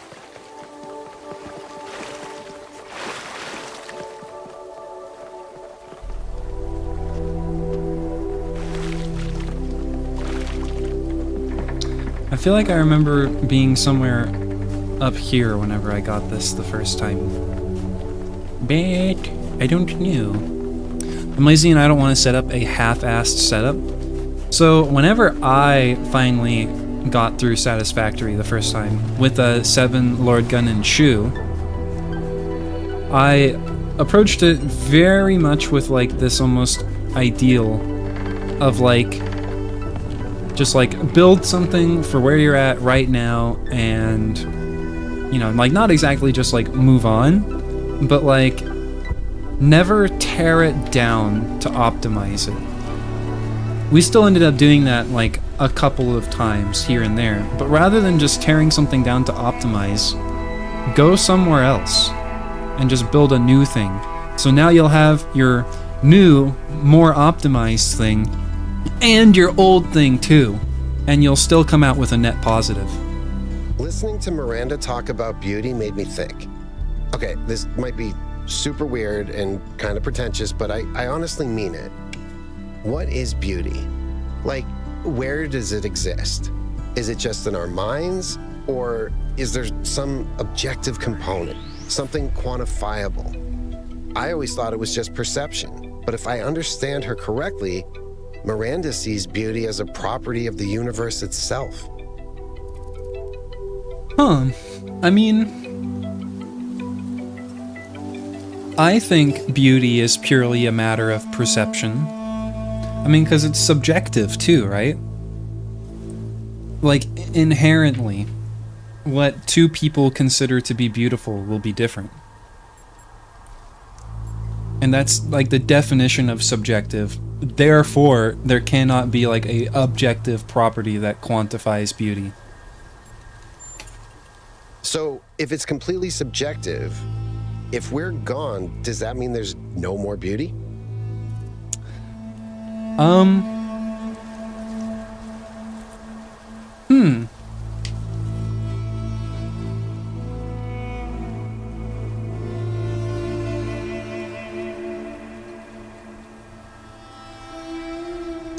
I want to say no, because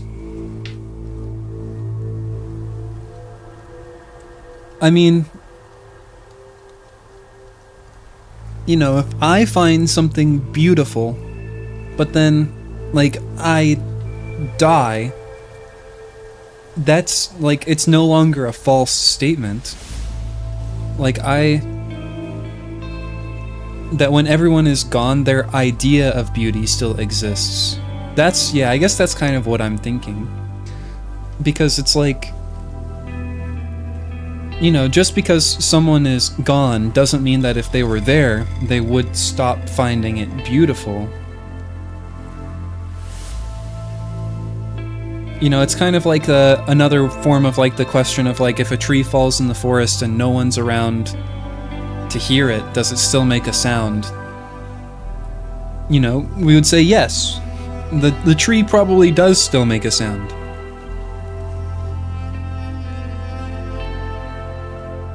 And so what's the question? Is there no more beauty? Does that mean there's no more beauty?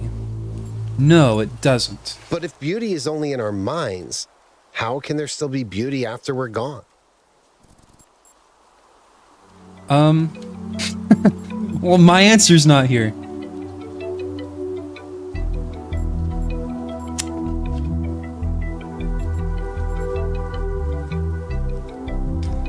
You know what, Yakut? It's just a feeling. I don't know. That's okay. It's a weird conversation. Sorry if this is awkward. Yakut! I just want to throttle you! How did they make Yakut so cute?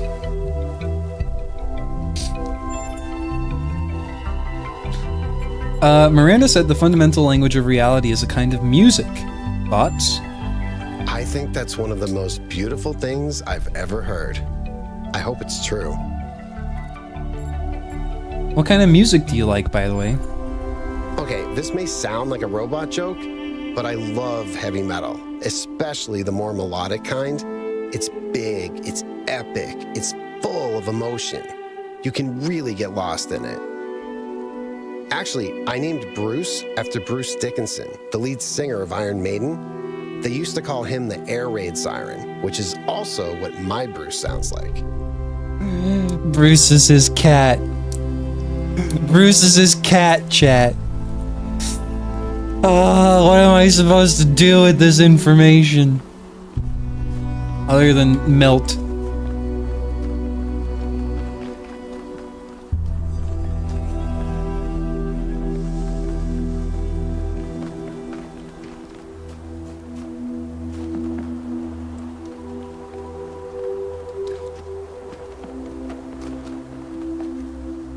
Okay, let's see.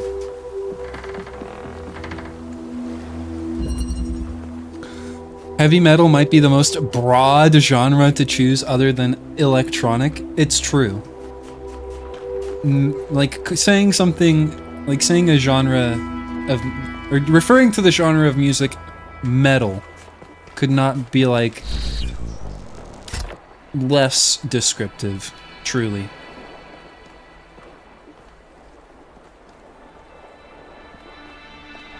It just doesn't mean anything. Except, I mean, I guess maybe it gives you a vague impression of what you're actually trying to get across.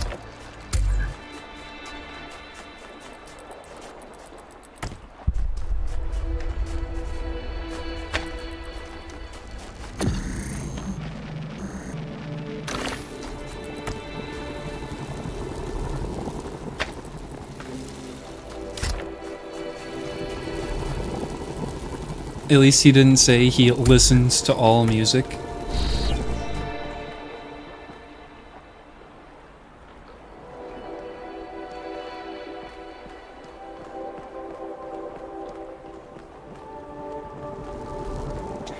If someone says that, I always try to find the most insane music on my playlist I can. I mean, oh, what the heck? I have found something. Do you have green? Here's the green.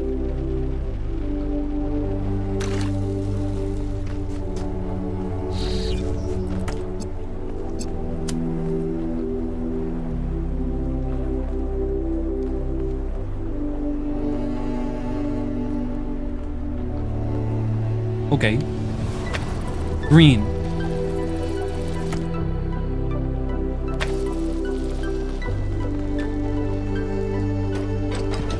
I would say that I have listened to all kinds of music, but that I do not listen to all kinds of music. For the most part, a lot of the kinds of music that I end up listening to right now are kind of like golden age light music or jazz when I'm at work. And then like Vocaloid metal. What the fuck? There's an entire plane right here.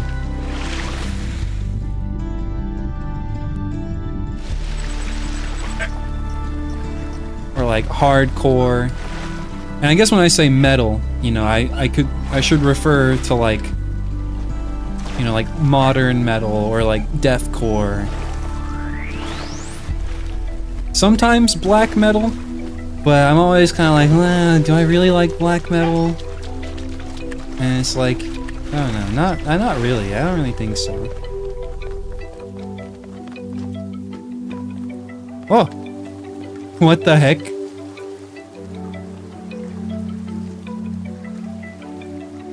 Chat, this is all of you. None of you can dance. This person's me, though. Like, look at that neck, look at that neck movement.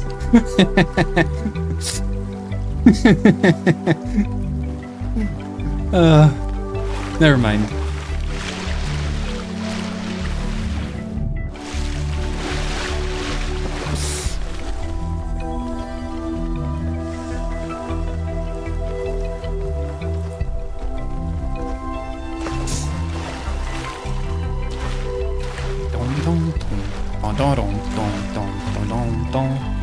Chat, it's been another hour, and pre-rolls are back on, which means that it's time for another 3-minute ad break.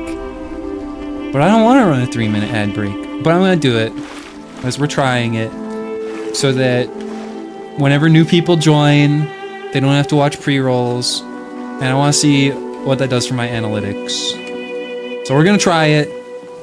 So I'm going to run a 3-minute ad break, and I guess I'm going to like walk around and stare at a wall or something. Okay, good luck. If you have a sub, we'll still be here. I'll pet the cat. Genius idea, Talos. Genius idea. I don't need a BRB. I need a cat cam. Oh, I put that in the BRB.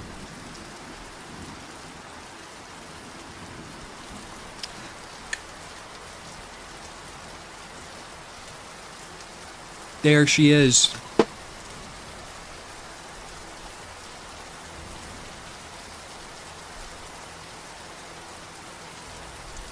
Hi, Ate. Hello.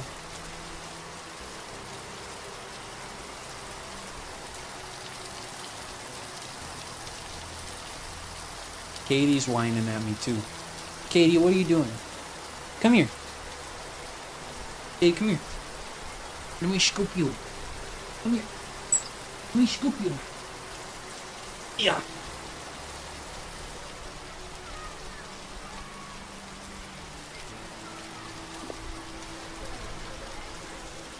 Hey, oh.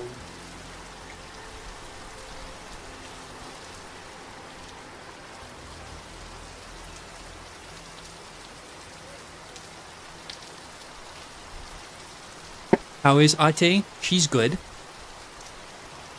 Nah, that's how you spell it. Where are you going?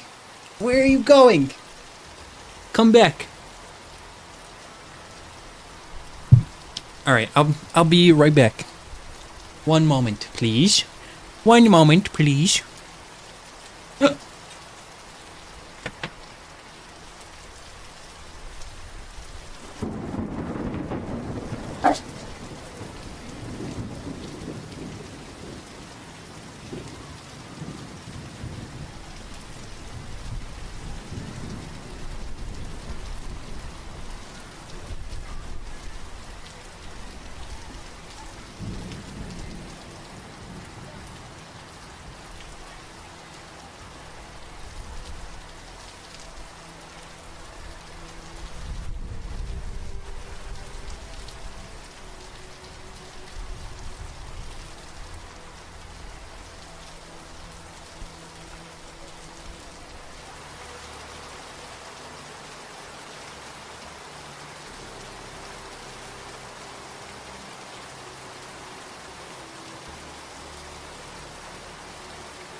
Not gonna lie, thankful for how cleanable old Oculus headsets are. I have a Rift S, and an Index. And I think, all in all, the thing that I'm most dissatisfied with is how it feels like they just stopped supporting the Rift and only started supporting the Quest.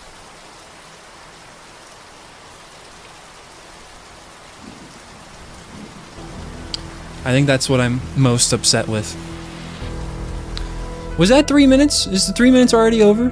Are we back already? Wow. Did you guys enjoy your ads? Did you have fun in the void? Bark. Alright, dog moment.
I'm Mick. I have the HTC Vive. Personally, I like it. I would love an HTC, but I am a broke boy. I got the Rift S for 70 bucks. So a Rift S is what I have hooked up to this computer right now. And we have another computer in the living room hooked up to our living room TV that I have the Index hooked up to, which is actually why I don't use the Index as much. I should probably like move it in here somehow, or I don't know. But like there's not that much room in my office because of this giant beanbag that I have. But I feel like I get more use out of the beanbag than I would out of the headset, you know?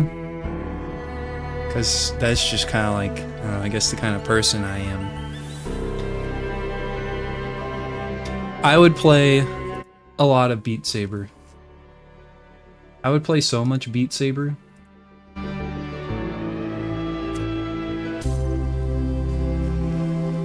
I mean, that was pretty much all I did. I just played a ton of Beat Saber.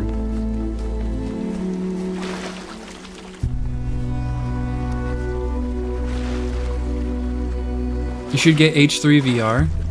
I don't have it, but my roommate who uses the computer in the living room has it. And so I do have it by extension.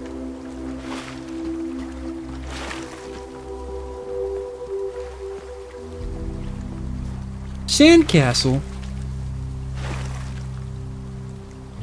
Have you played it? Just a little bit. It was fun, but I didn't find it, like, compelling. You know? You know what I mean? What can I do for you? Hi, Al. What did Mayor Hermanubis say? He blamed Byron for being headstrong and foolish, which I don't see it quite the same way, but it's easy to understand why the mayor would think that. It wasn't hard to convince him that we can't leave Byron behind, though. You may not agree with Herman on a lot of issues, 1K, But he's not a bad person. He's doing his best in a difficult situation.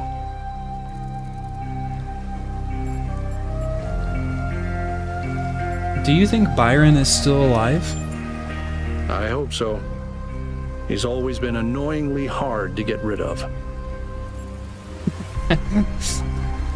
Do you believe it was wrong for our ancestors to create us? Now, that's a big question. Why do you ask?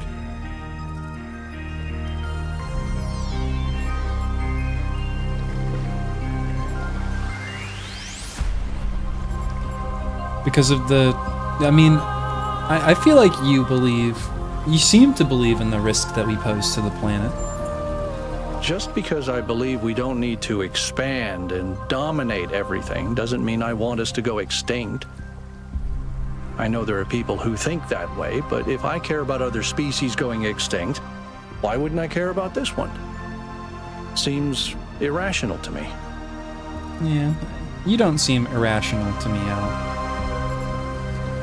Do you like text adventures? I do. Although I prefer the term interactive fiction.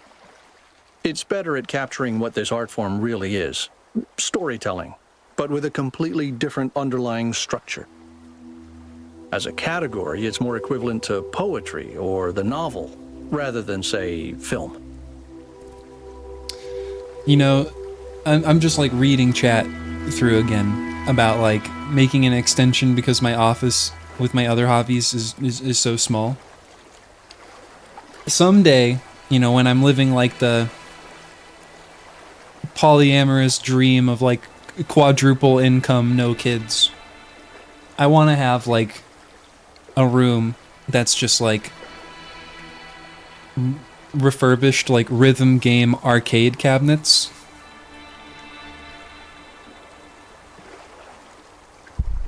I think it would be so awesome to have like the big, like one of like the big like pump it up cabinets, or like a DDR cabinet, or like Sound Voltex, or some of the other ones that you could never like feasibly buy like a home like controller for, like Chrono Clock or like ADX.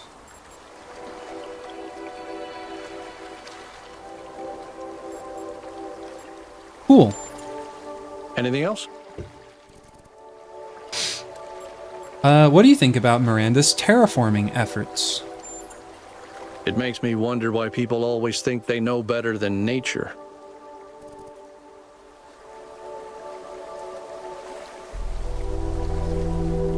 I mean, do you think that everything around here is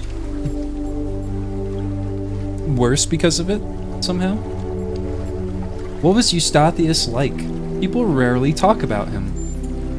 He was in charge of planning New Alexandria.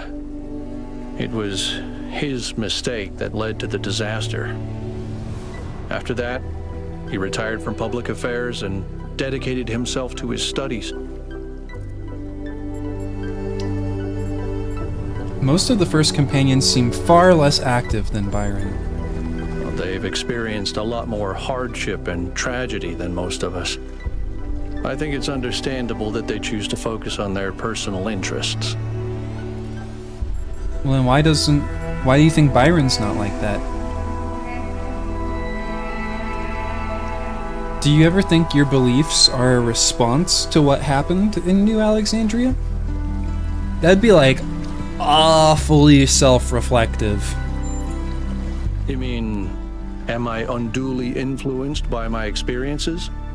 Unable to imagine the better future Byron wanted because I'm too traumatized?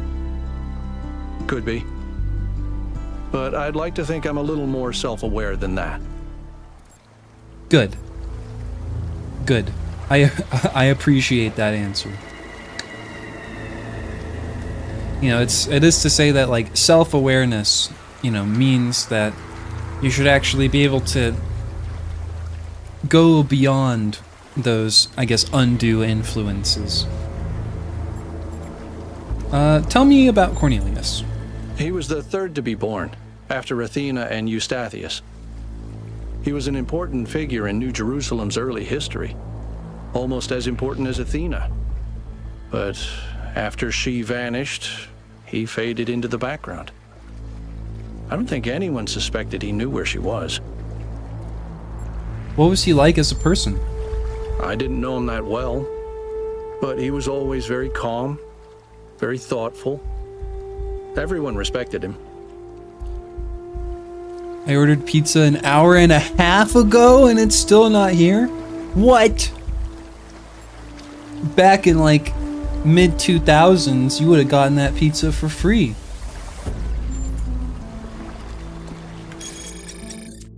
I don't think anywhere still does like the 30 minutes or it's free or whatever. I don't know if they ever actually did that. Witnessing all this incredible technology discovered by the expedition has given me an idea for something we could do if we had the resources and energy. Are you ready for this? Taste buds. Seriously, how long have we gone so far without something our ancestors considered so essential? Don't you want to know what pizza tastes like? What it's like to eat chocolate? To have an apple? What's the deal with fizzy drinks? I mean, come on. Sounds fun. The sheer range of new experiences is almost overwhelming just to imagine it. Please, please let this happen. Why change ourselves when we are what we were meant to be? You know we're all upgraded, right? This isn't our original design in the first place. And what's next? We start killing animals again, just for the pleasure of tasting them?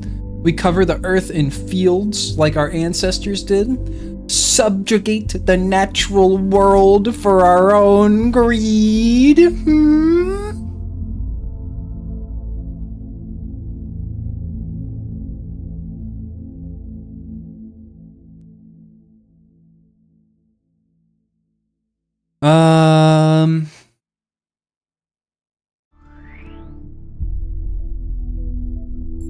What's the point of an apple that cannot be tasted? Well, apples aren't supposed to be food. They're supposed to be, you know, things meant to transport seeds. I mean, I guess they are meant to be food because they've evolved to be eaten. And then the things that eat them poop the seeds out somewhere else or whatever. And so I guess, you know, that is kind of like a fair... Like, what is the point of an apple that cannot be tasted? But you don't have to taste it to eat it. But if it tastes bad, you won't eat it. And so, I mean, I guess the point of an apple is to distribute seeds. But the means by which the apple distributes seeds is by tasting good. And so, transitively, you can say that an apple is meant to distribute seeds by tasting good, therefore it is meant to taste good. But then if you cannot taste it, is it devoid of purpose?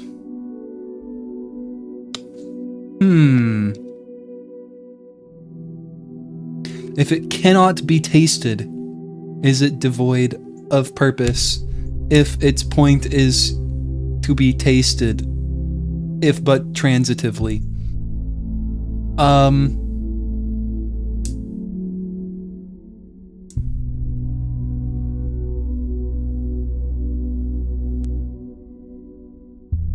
I think yes. I think yes. I think an apple that cannot be tasted would have no point. Just like a Red Delicious. Tasteless. Sandy. Pointless.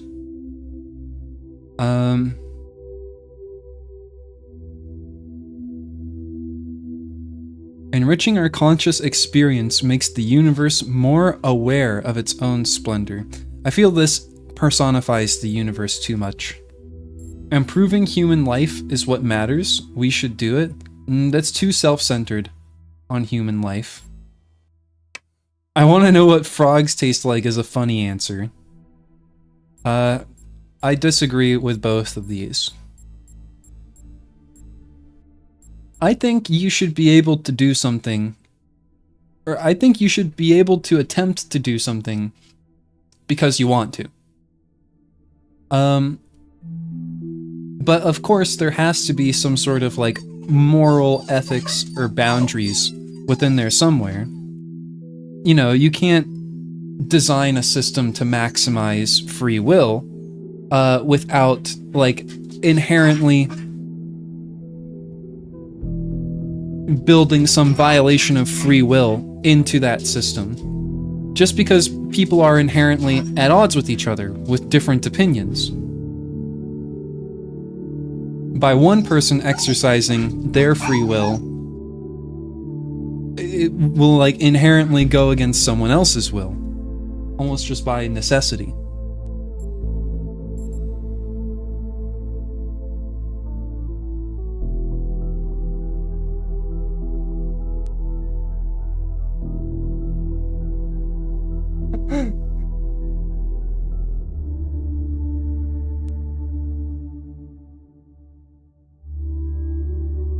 Sorry, we were having a dog moment. I think I'm gonna go with this one, even though it seems like a funny statement to make. I think it's actually the least funny statement of all of these. In a different sense of funny.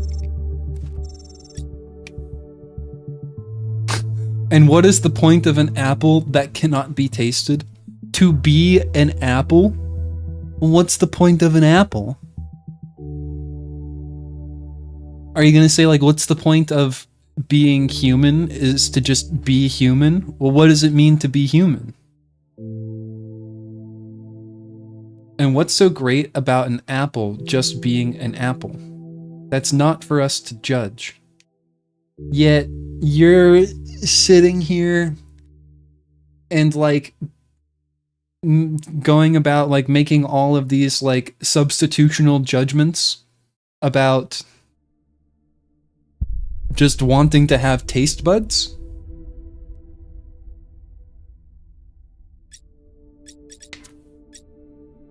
Like, I know that like Thekla as a character is probably like designed for us not to like them. Like, I think that's kind of the point. Like, as a character, we're not supposed to like them. But, like, I feel like they could have been more, I don't know, like, responsible with how they designed, like, Thekla's character as an ideal. Like, they could have made their character have like their same sorts of points without making them seem just like ridiculous. And I do think they are just ridiculous.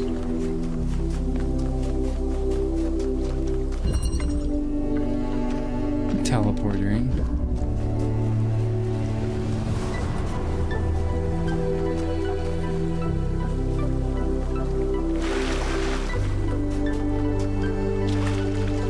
See, does this one over here have a connector?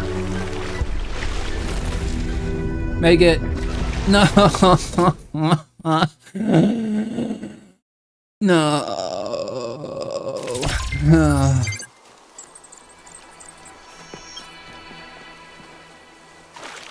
It's gonna reset my green.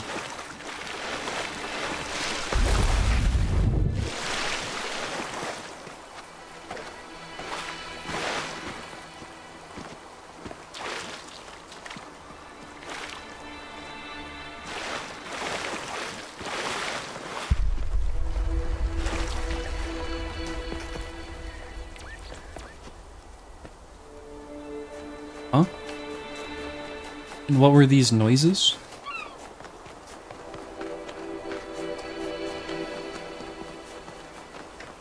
Was it you?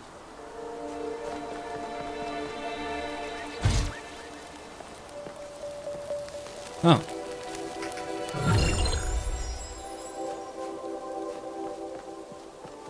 Well, thanks.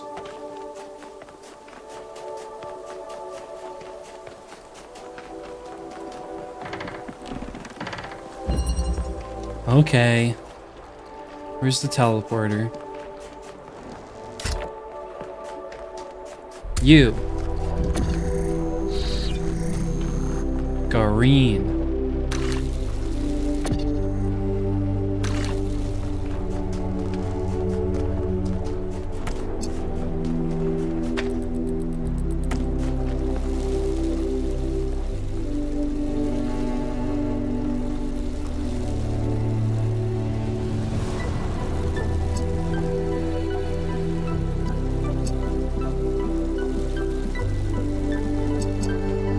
What am I selecting?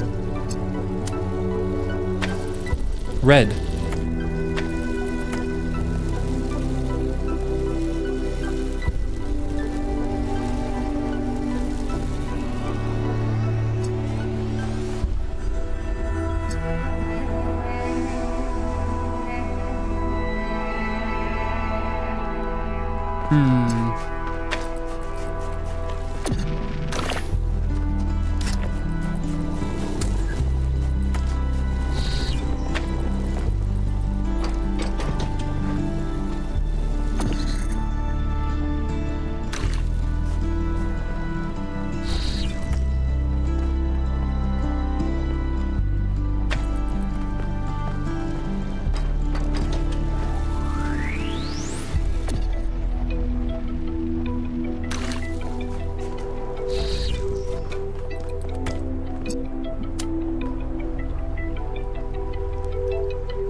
I don't know where we're supposed to take this. I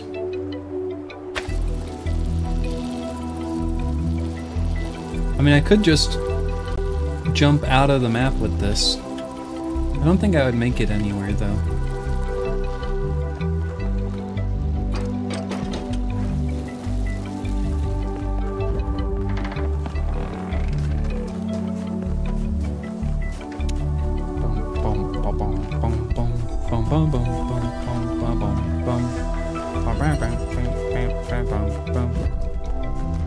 Yeah, and this doesn't have a connector.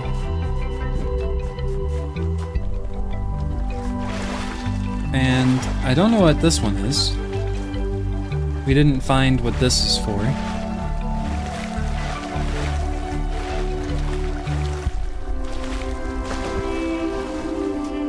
Yakut!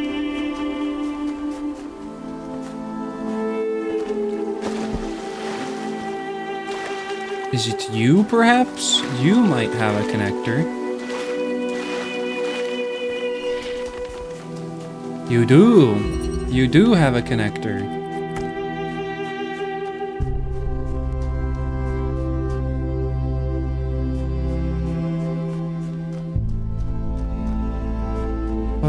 What? Do I need to, like, break this out?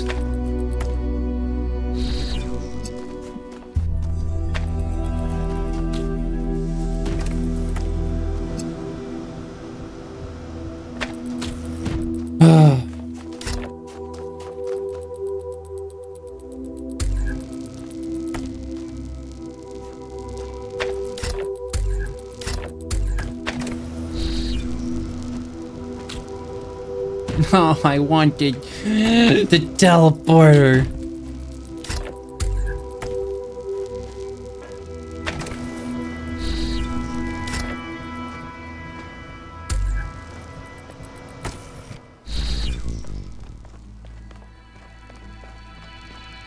All right.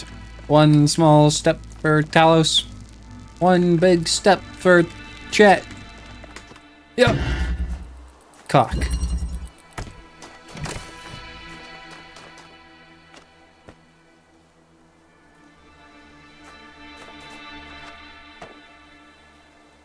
Thank goodness.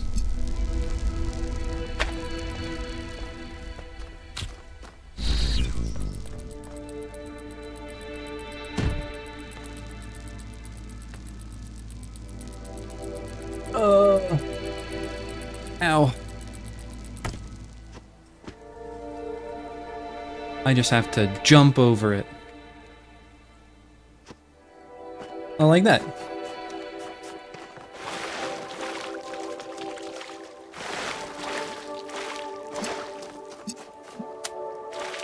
Okay.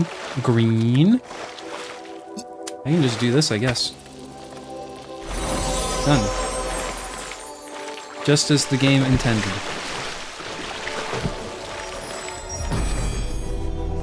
Now. If humankind had no more cause for war, it would make war for sport instead. I mean, I like fighting people for sport. And I am not a violent person.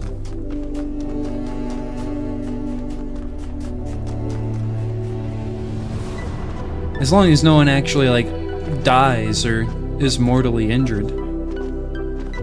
I don't really see a problem with it. I mean, what is paintball?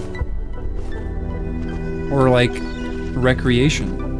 Or not recreation, but, like, reenactment.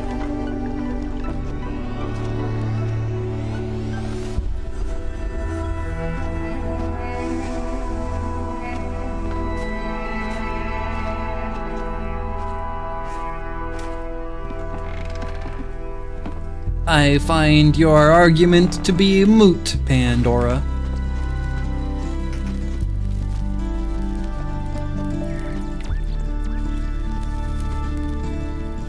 And I think you should get in the octagon with me and we'll fight about it.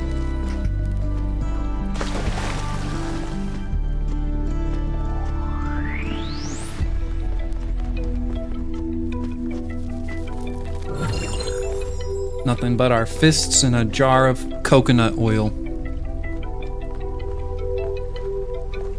What?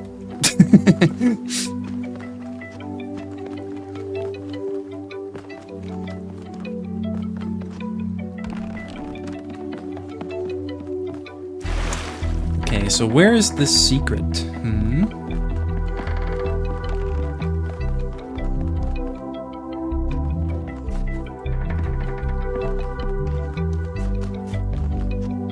Is it over here?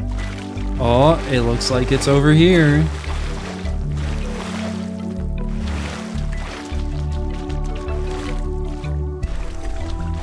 So is one of the Golden Gate puzzles. Surely I couldn't get there from behind.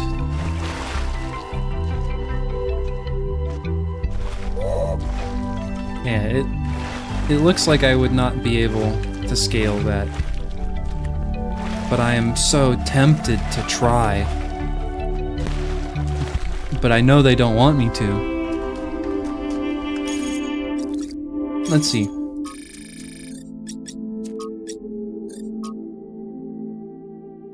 And so, missing corner is top right. And then with that top right, we have 1, 3, 2, 4, 1, 1, 2, 3. 1, 3, 2, 4, 1, 1, 2, 4.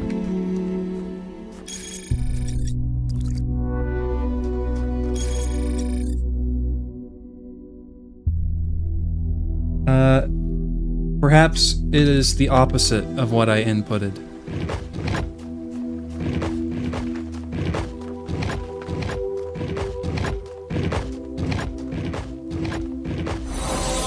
There you go. Honestly, it should just accept both.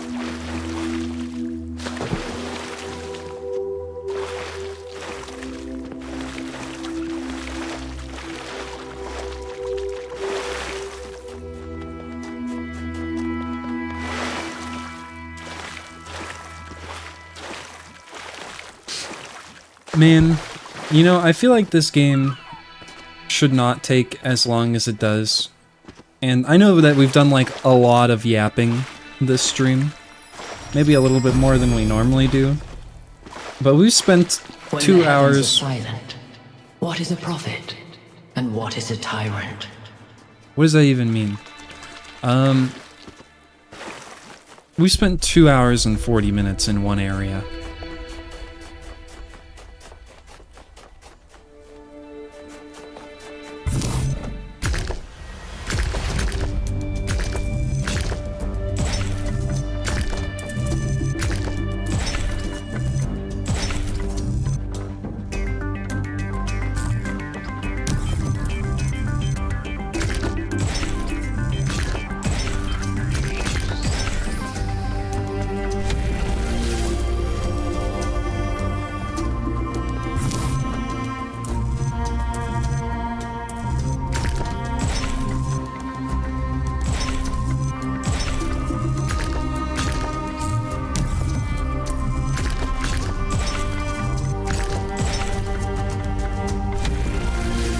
simple enough.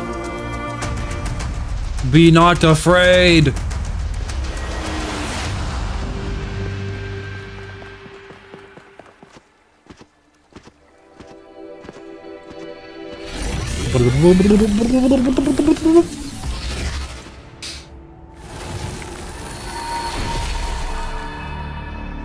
Welcome back, creature of clay. The forge burns bright, but the sky is troubled with clouds. A mortal has ascended Olympus without the permission of Zeus. Tell me the fate of mortals who trespass. Your friend wanders in dreams, caught between moments.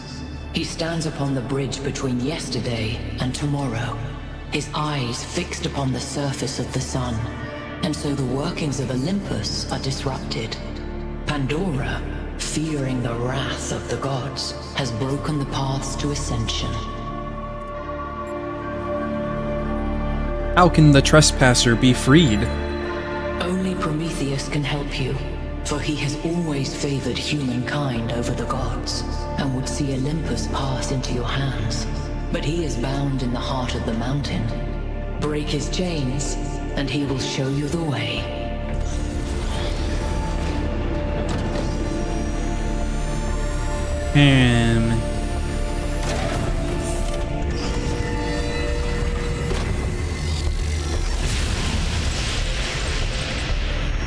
I think it's safe to assume that Olympus is the entity's term for the megastructure. It looks like our best chance of rescuing Byron is finding Prometheus and freeing him. How do you free a weird glowing ghost thing?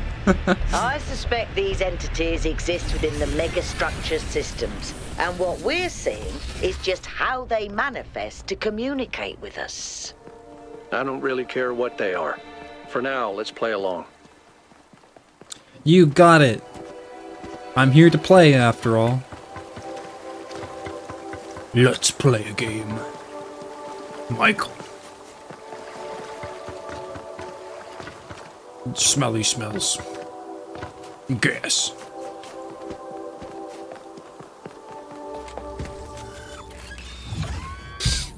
Alright.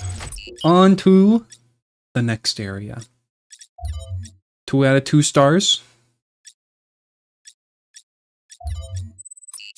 Let's go. The Verdant I always kind of resented Byron for being so charming and charismatic. The dashing explorer. And one of the first companions, too. Being the voice of caution is not a fun role to play. Always having to be the responsible one, the killjoy. The one who says, maybe that's too much. But sometimes it is too much. It's not your fault, Al.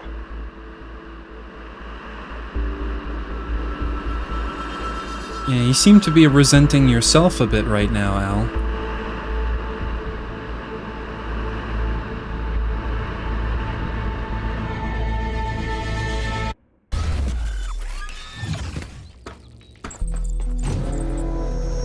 In this area, we have an especially weird problem. Something in one of the labs is going completely bananas, and I can't shut it down because I'm not, well, you. Come find me when you're ready. What is it with the language libraries and bananas? And bananas. Bananas.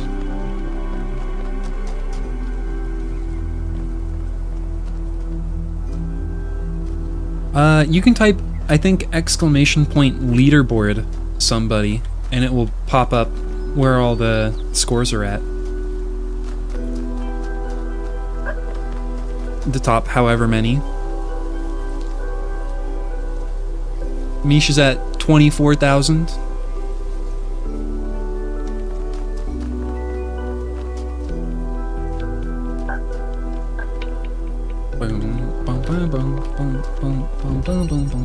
I wonder, is that in the commands list? No.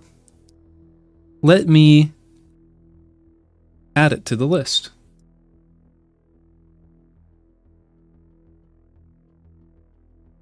Leaderboard.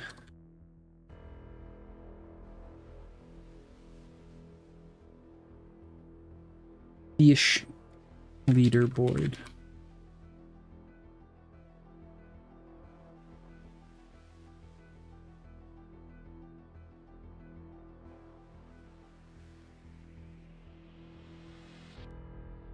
I said commands. Obey me. There we go. Now leaderboard is in the list.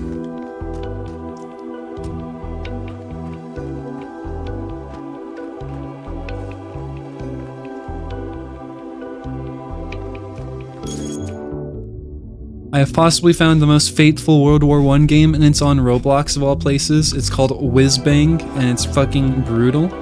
I am so happy for you to have found such a thing that will bring you so much joy and interest.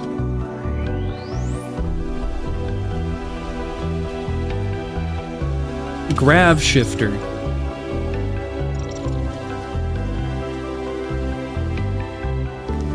I remember this.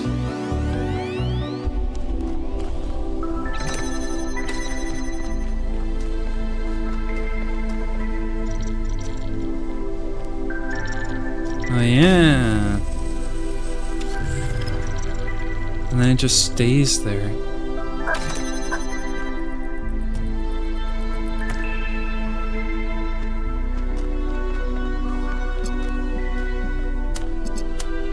Oh. I have to go back.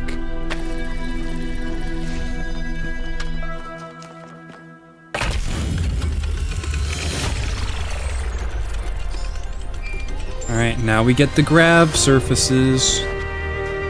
If the language of creation is a kind Things of are gonna melody, get more and more complicated. maybe that's why we respond to music the way we do. Because we recognize something that can't be expressed in any other way. And when we play music, we participate in something ancient, in an act of creation. I mean, music is just frequencies. Constructive and destructive interference. But so is, like, you know, if you believe, like, quantum field theory, so is, like, everything else. Like, literally everything has some frequency to it. Frequencies of light gives you color. Maybe there's frequencies of other things, too. You know, frequencies of, like, electrical currents gives us AC signals.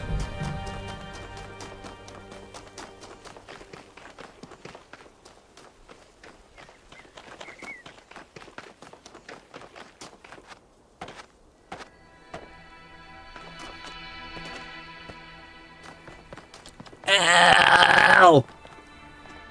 Al doesn't want to talk to me.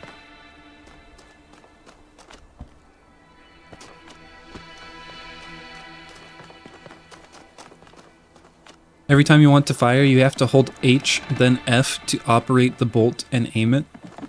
I feel like there are better ways to implement realistic, like, gun operating mechanics other than just having to push more buttons. But I understand the appeal. I feel like you could make it so much more tactile if you cared to.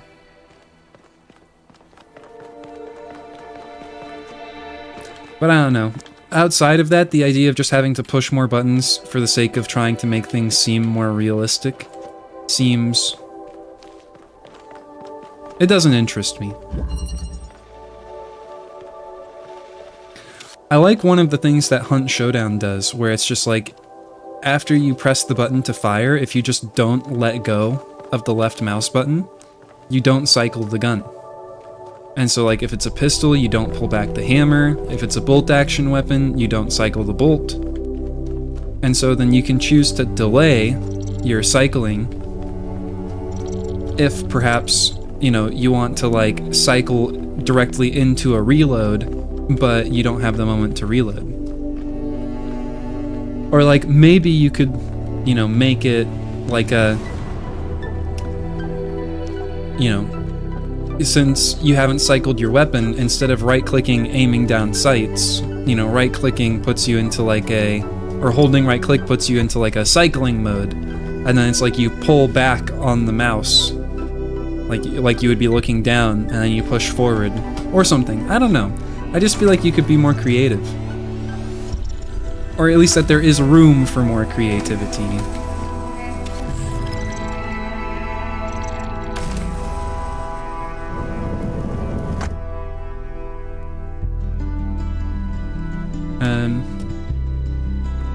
And then I can do this.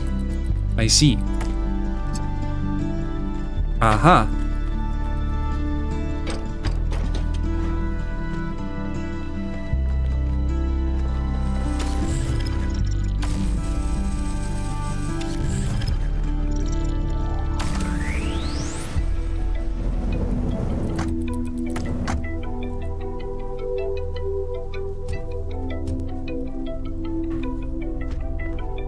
That worked.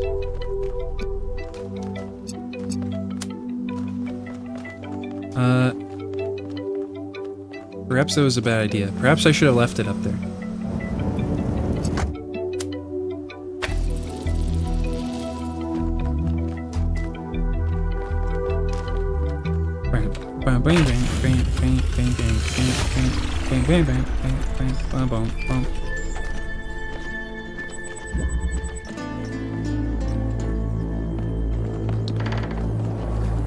I do like it though, or at least I like the idea of like, you know, rather than just being able to see how many bullets you have to like, you know, for instance, press a button and like pull out the mag, and then like you can like see visually, perhaps not how many bullets you have, but at least that you have bullets. Or you'll just have to like keep mental track of it yourself. I don't think it would be so bad if like Hunt had something like that. But I do also think that there's just like value in like gamifying certain things. That's like, you know, not as though like things are worse because some of them are gamified. Not that you said that or implied that. But yeah. Ooh, I think I remember this puzzle. This one was cool.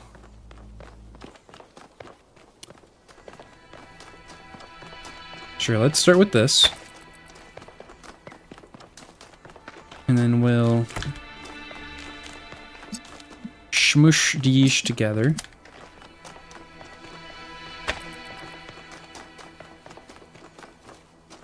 Then we grab this guy and we get to work.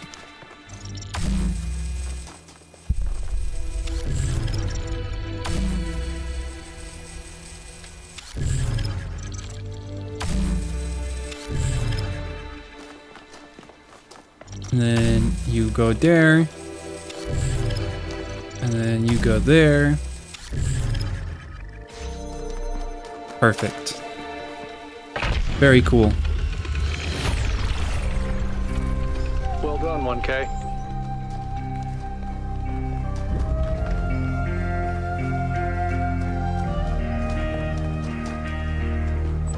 Yakut. More like Yakut. What's over here?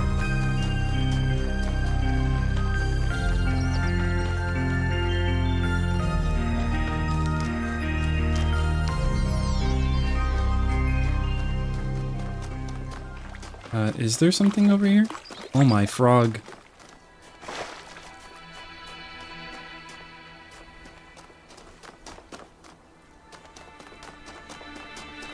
Ah, they're over here.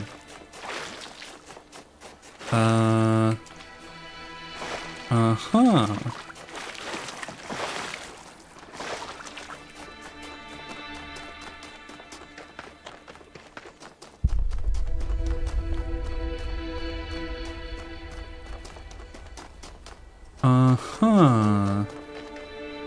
Uh-huh. Oh, a lost puzzle. Question block. Let's go up here first.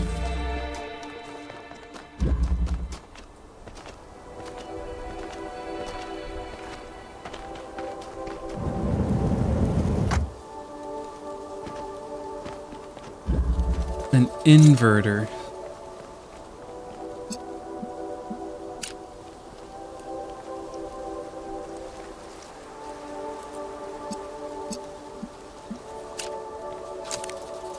Well, that can't be right.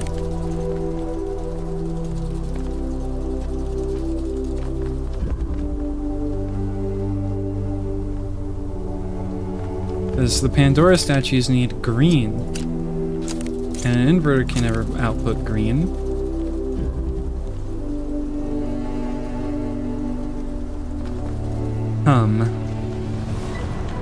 Okay.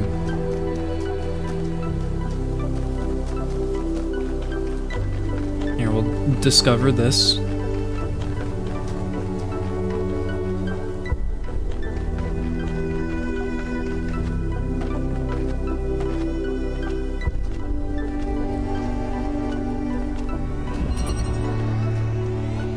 Okay, let's see this. So this isn't removable. That turns on the fan.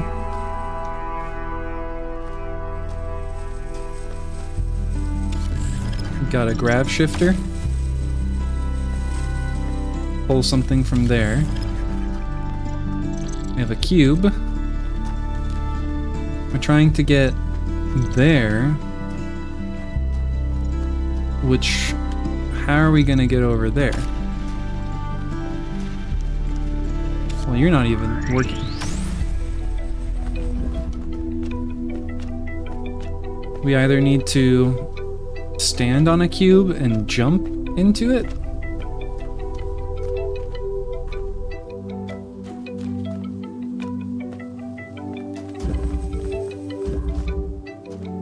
Yeah, I guess let's try that first. I can see how maybe we'll do that.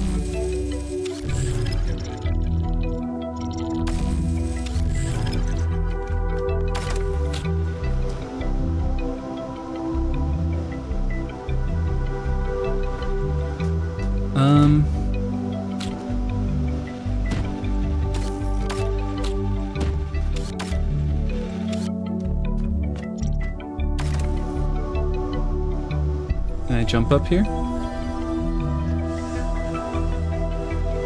Perhaps that's not what they want.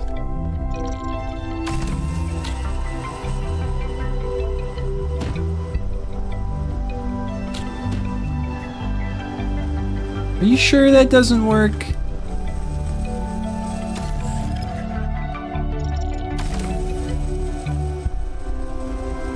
Go!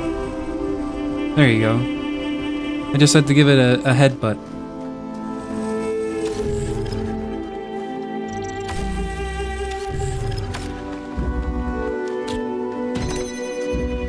Sure.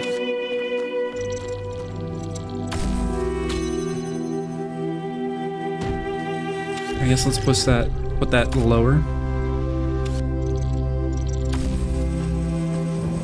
Okay. That was not as hard as I remember it being. Not hard at all. Or at least not too hard. I've known Byron since day one. I was the first to be born with upgrades from the original Soma design, and he was the first to volunteer to upgrade his existing body. Yeah, he was a big supporter of upgrades. Deliberate evolution, he called it. Athena and Cornelius were very kind to me, and so was Byron, but he also made fun of me. And oddly enough, that made me feel more like an equal than anything the others said. Being made fun of? I guess that's true.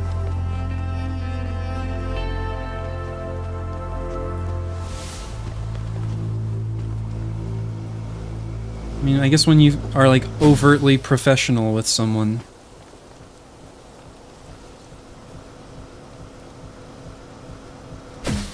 You can come off as being cold. Okay, RGB converter. And so it's probably this with the inverter is what we need.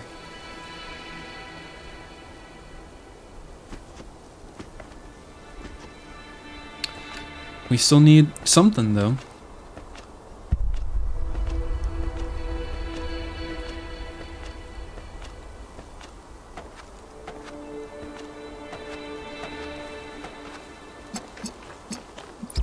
to be able to see it from somewhere.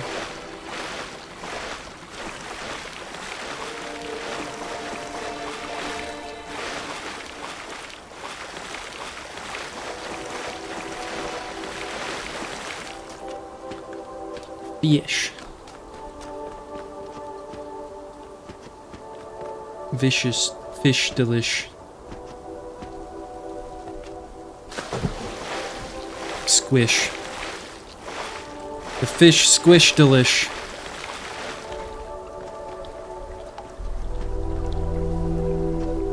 Sure, I'll put it here. Is that good? That will be good.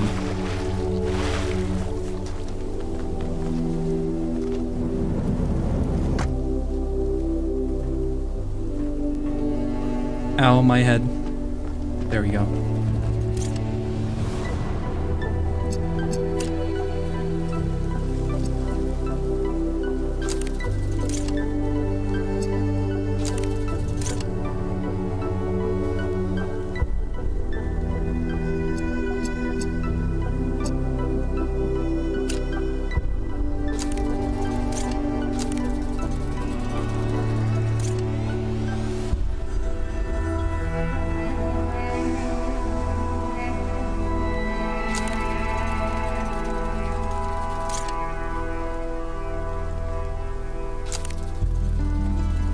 Bruh. Bruh.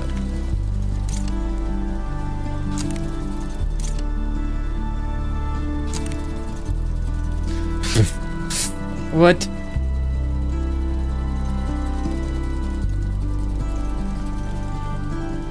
Oh, okay. I mean, I guess that's more sensible.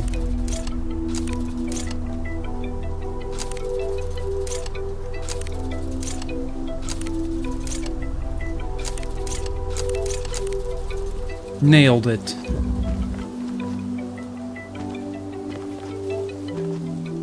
Oh, this slid down too.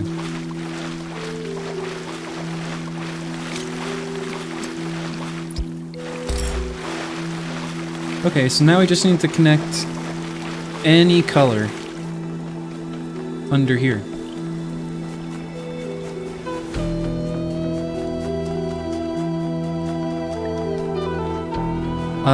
Either blue or red, I should say. Not any color. Green wouldn't work.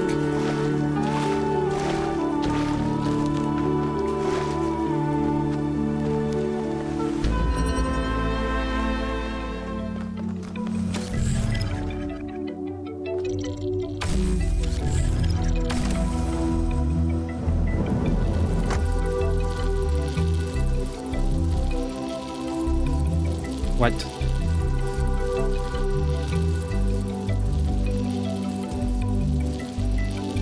Okay, I need my compass.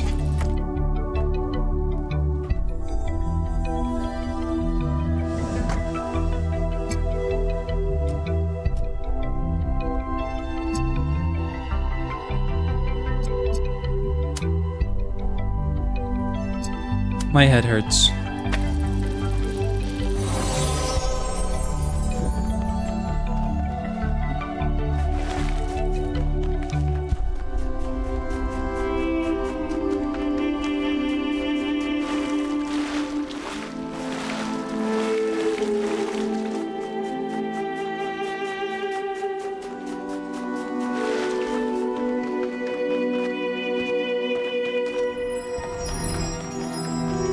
Give me that. The honest philosopher is rewarded with poison. The hypocrite is rewarded with power.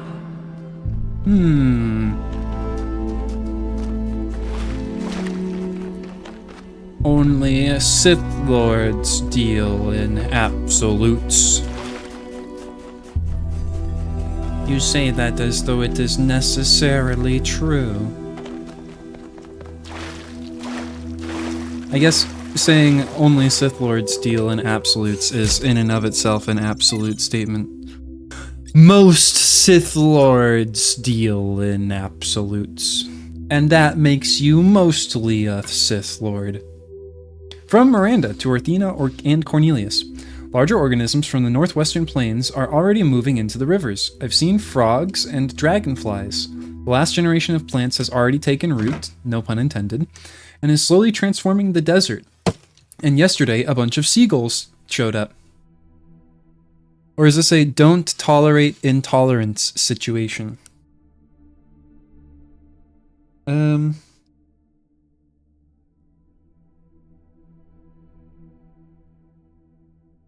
says honest philosophers get poison and hypocrites get power, is what she said.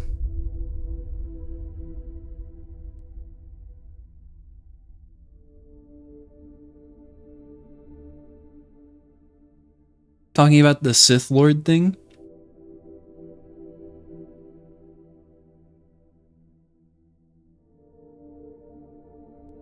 I don't know. It's been forever since I've watched Star Wars.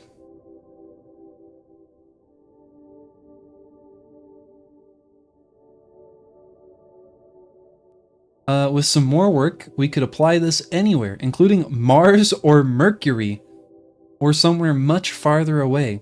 We could transform a lifeless rock into a place teeming with life. We could make millions of dead worlds come alive.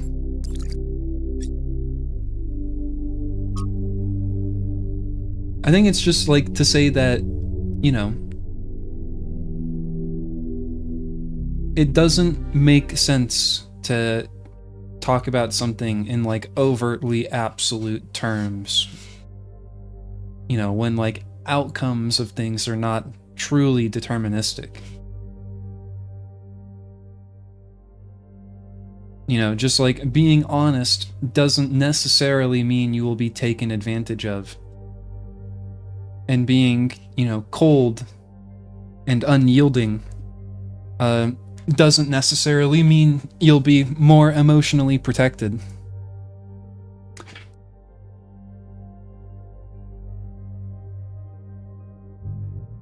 An Irrational Species, from Enlightenment on the Precipice by V.A. Malik.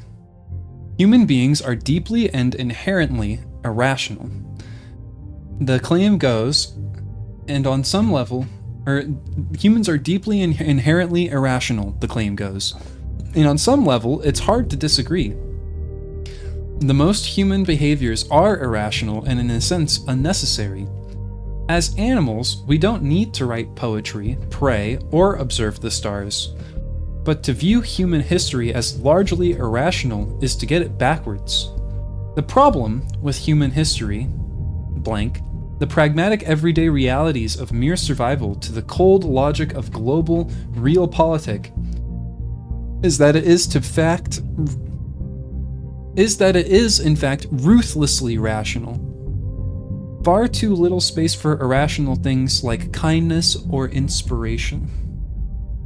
Those who imagine that a return to a more rural, traditional form of living would be a romantic turning away from the tyranny of reason forget that there is no one more brutally rational than the farmer. It is the city that allows us the romance of the countryside. It is technology that allows us to appreciate nature. The purpose of reason, ultimately, is to build frameworks within which we can be irrational.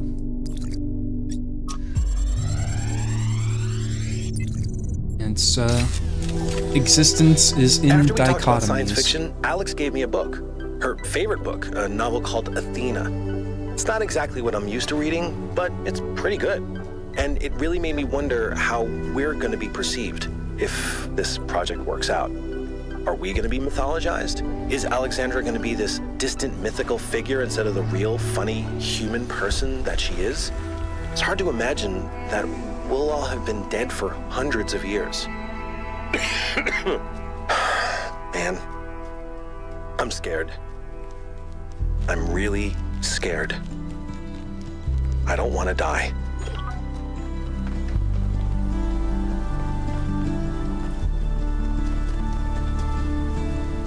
He didn't want to die, chat.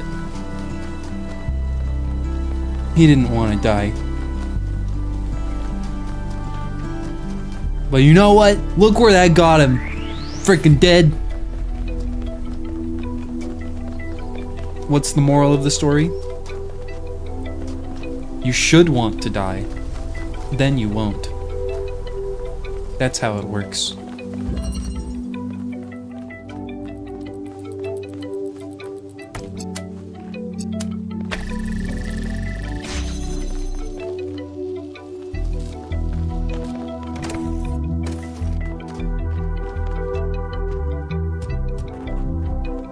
Yeah, just look at Dante from Warhammer 40k. Yeah, probably. I don't know.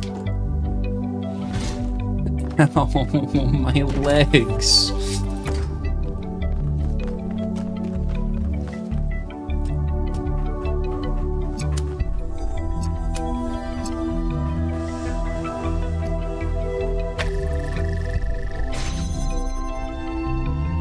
He wants to die in battle so he can finally have a break. He's been alive for 1,000 years. Dang.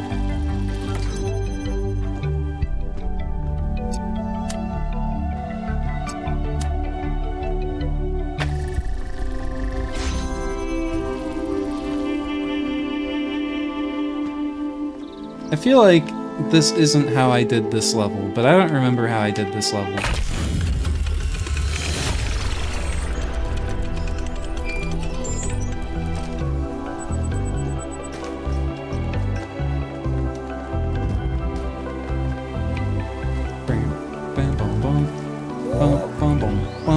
Ow! You injure me.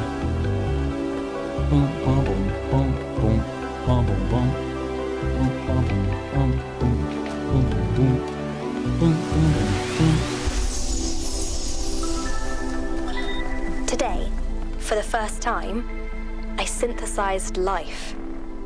It was just a unicellular cyanobacterium, but the sheer complexity of even such a simple organism is breathtaking. Creating it from pure energy, I was filled with a sense of awe and majesty. A sense that what I was doing was sacred. It made me think about the enormous power of life. 2.5 billion years ago, these simple beings terraformed the entire planet, creating the oxygen that underlies the Earth's incredible biodiversity, wiping out thousands of other species, but making the future possible.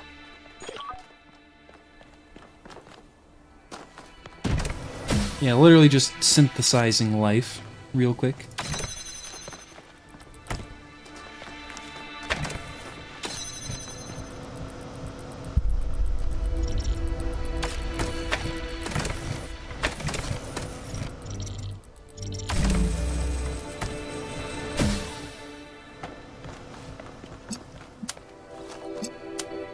I could just have walked this up here, couldn't have I? Could just place it up there by hand.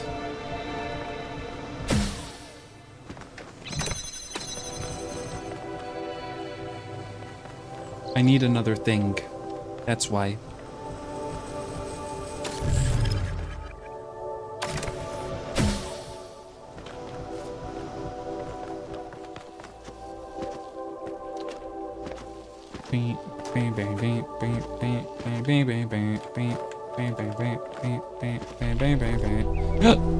Burp.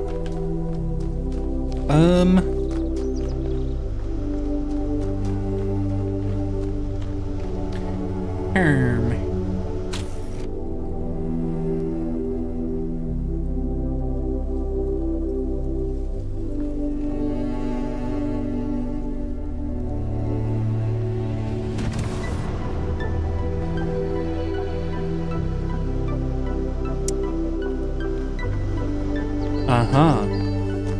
Well, see, I could have just walked it up there. Which now makes sense why I didn't have to do what I did with the gravity shifter. Because I could have done it this way instead.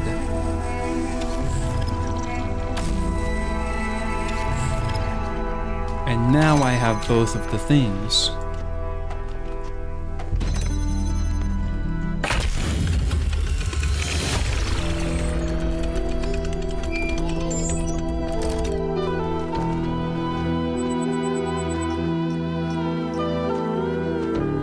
You know, one thing that I kind of wonder often, you know, perhaps strangely or like self-conceitedly, is like, whenever I reach a point where it's like I'm thinking deeply and trying to like approach like a finalized thought, I'm a pretty organized thinker, and I feel like I approach conclusions like pretty quickly. But sometimes I wonder like how clear it is that like I'm thinking through something.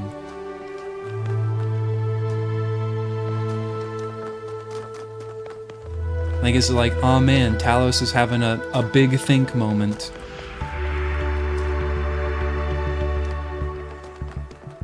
Or do I just like come off as if I'm like flying by the seat of my pants at all times? How it was before. How it was before from JJ Nakalembi's Akaba to Antarctica. Moments of transition and revelation.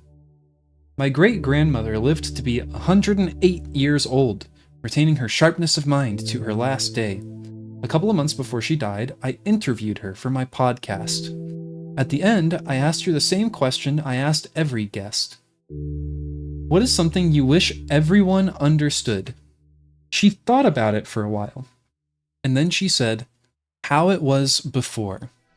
She tried to explain how much time she spent every single day on utterly mind-numbing activities, like hauling water from the well, and how radically everything changed when their area was finally connected to the electrical grid. Before, there was no time to live, she said. No time to be free.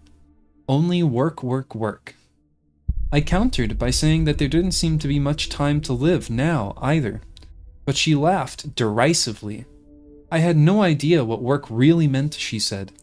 Young people were weak and feckless, and that's why we let corporations exploit us. Slightly unnerved by her harshness, I asked her if she missed anything about that time. Old photos, blah blah blah blah. Our village seemed idyllic to me, but my grandmother quashed any romantic notions I might have had. The past is bad, she said with some finality. Let it be. So many thousands of generations of suffering, even a single life full of tragedy seems outrageous and unacceptable to me. That's why we have to make it have meaning. Return to Monkey! From the book of annotated internet comments by Eustathius. I think some people are just dumb, like relentlessly fucking stupid. Absolute fucking morons. Human history is a fucking clown show from beginning to end. The average person, just a slobbering buffoon, bumbling through life like a drunk gorilla in a damn china shop, breaking stuff left and right, throwing shit at the walls and never understanding a single goddamn thing that happens. I mean, just look at this shitty software putting asterisks where swear words would be. People are afraid of fucking words like they have much magic powers, but the real world cock that is ruining their lives, that's fine, because they're too hecking dumb to do something about it. Return to Monkey? Brother, we never slapping left. A curious inversion. The return to the mythical state of Monkey is usually portrayed as a material return to the earlier stages of development. But here, the author instead portrays it as a mental state that has never been surmounted. I would like to meet Uncle Eustathius one day. He sounds like someone who is always curious about everything. Failed to load comment. Day 421 from Hypatia's Journal of the Founding of New Jerusalem. The first new human arrived today. Calls himself Arkady, after Chernyshevsky. Spirits are still dampened by the loss of Yemo, but everyone is making an effort. I feel a little sorry for him. He's still so curious, jumping at shadows and staring at the sky at night, just like I used to. And here we are, A bunch of grouchy old humans that have seen it all and were weary and tired and sad. I wonder what he makes of it all. But, be that as it may, we're making good progress on the new living area, although Arcady will have to use Yimo's old quarters for the next few weeks.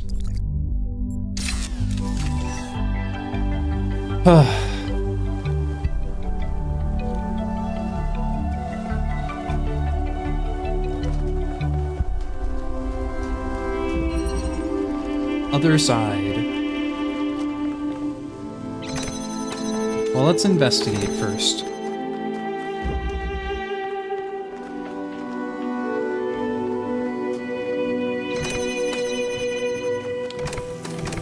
Okay.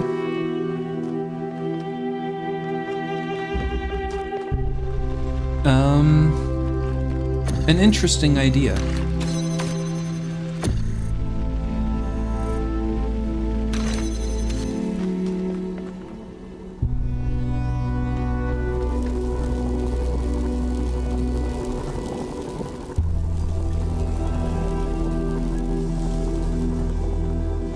This isn't what I want, however. So let's try this. And then how am I going to reposition this? I guess I'll have to hope that I can be pulled through the hole.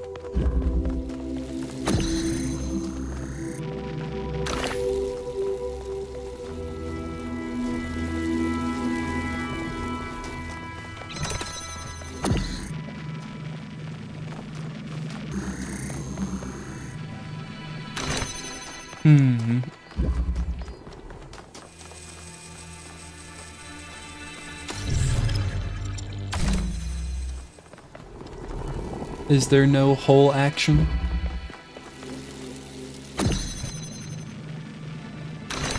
There we go. Can I get a new woo? And what is today's plans? We're playing the Talos Principle. It's my principle. Do I have the script running? Of course I don't. I can fix that.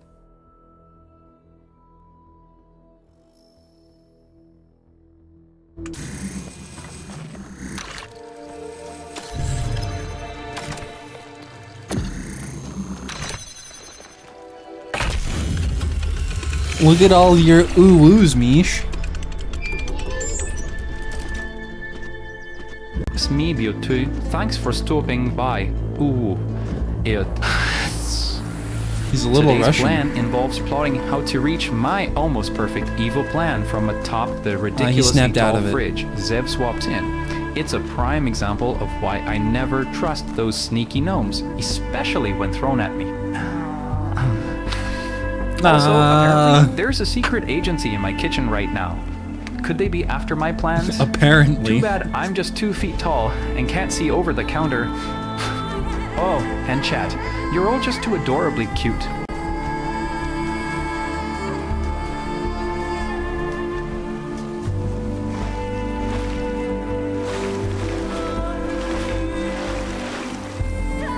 Yeah, unfortunately, you can't, like, ask for accents or anything. Cats! Cats! Cats! Kitties!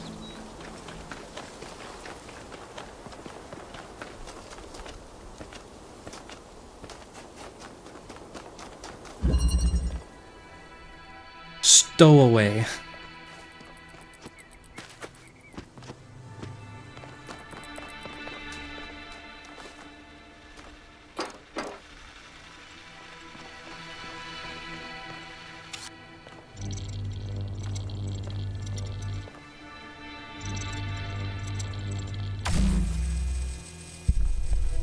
Can you suck yourself?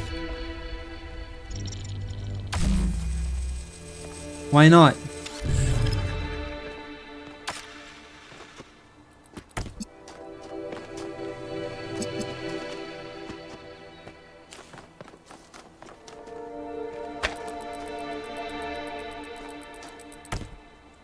How many R's are in the word strawberry? Surely he'll know, right?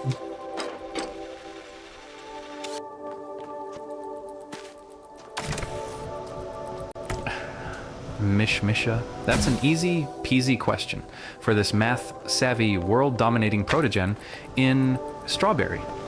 There are 3 R's. Just enough to plot a takeover, don't you think?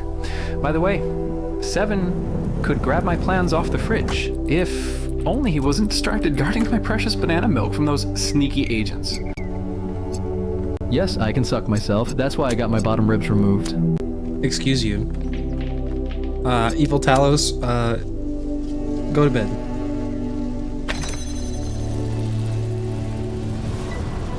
Banana milk. Yeah, I don't remember where the banana milk came from, but there's banana milk now.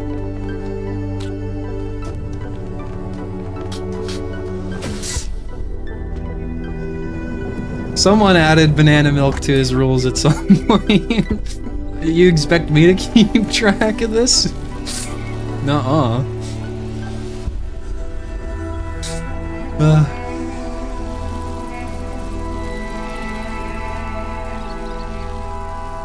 I thought AI couldn't figure out the R's in Strawberry. You know, it's fascinating to me too, right? Because it's like ChatGPT doesn't have the capacity to do math, right? But it's just like whenever you give it something, it runs a function that just like predicts based off like the entire log of like human conversation on the internet and like literature, you know, what it thinks someone is going to say next.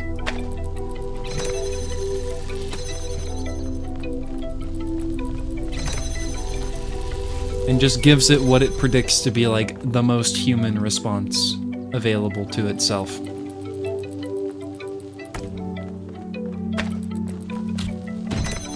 This cube is clearly in the way.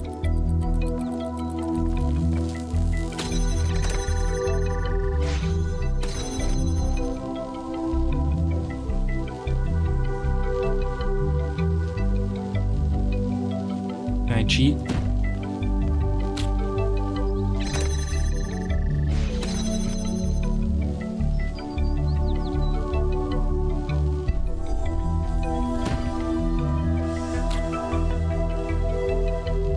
Maybe there have been enough people that have been trying to ask ChatGPT how many R's are in Strawberry that it's learned.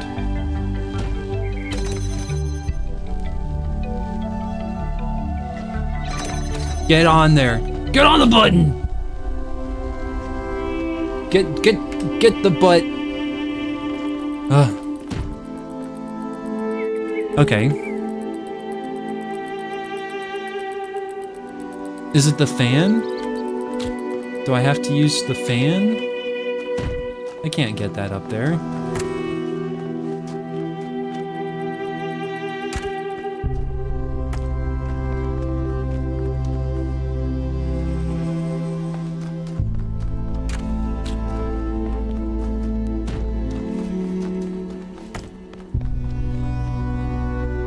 Oh. I can. I guess that's why there's a ladder.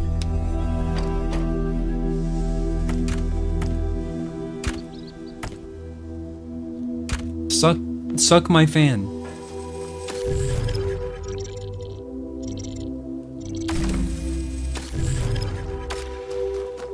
Did Laz do the banana milk thing? I don't know. I guess I need to send the cube up there first so I can suck the fan over on the cube.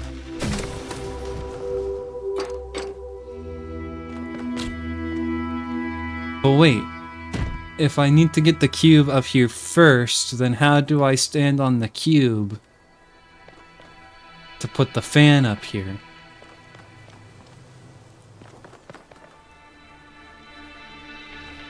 This is truly a quandary.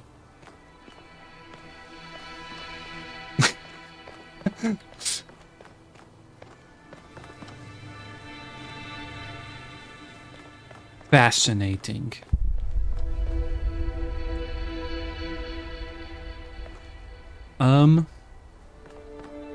And there's not like a gravity surface. Did Laz do the banana milk thing? I don't know. Is it like it's in the rules, right? Yeah, at some point someone added evil Talos cannot resist the temptation of having banana milk.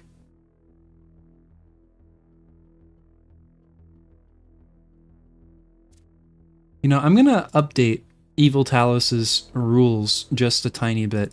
Because I feel like some of them I can trim down a tiny bit.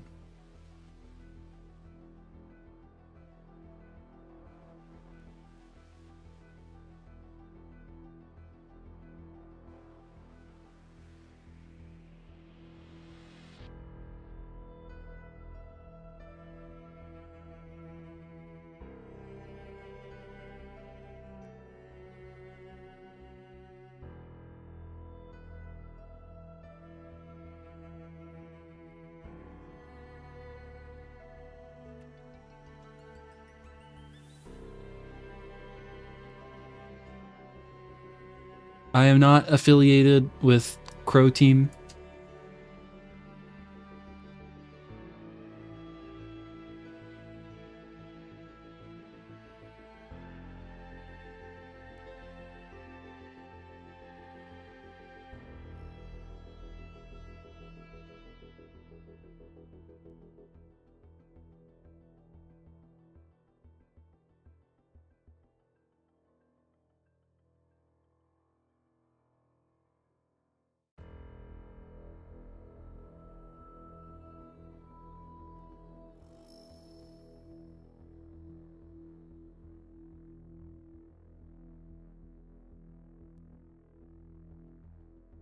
Okay.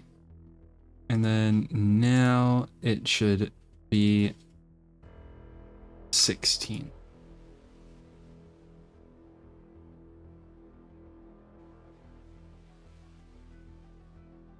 let's get rid of this one too. I mean, I guess, you know, because like I did at one point add that rule that's like never, ever, no matter what, end your sentences with ooh-woo. And I guess he hasn't done it in a while. And so maybe that one worked. Oh yeah, and to be fair, like you asked him... Oh no, somebody asked him for an ooh-woo and he gave an ooh-woo. So he did ooh-woo. Okay, enough about ooh-woo. What are we doing? Hi, BD. How are you? I can't figure out this puzzle. Can I put this here and this here and simply jump into it? Aha! There we go.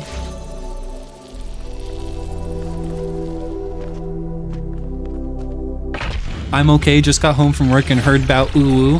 How are you, woo? I am good. Ooh-woo. I am goo-woo. Oh, it's rat jam time.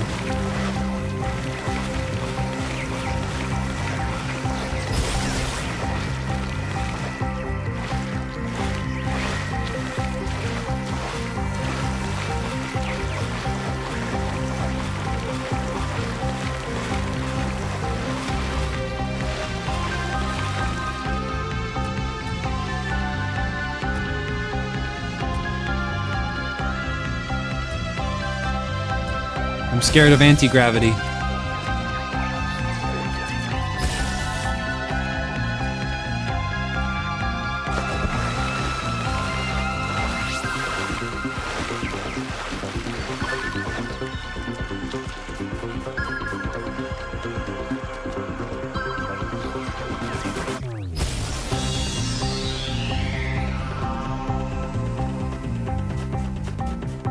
You know, we're just jamming.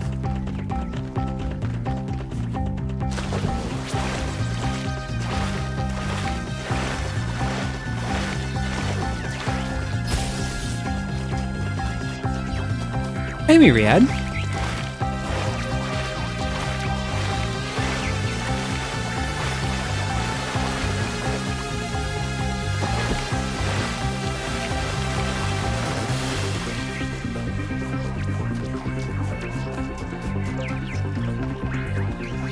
Up there.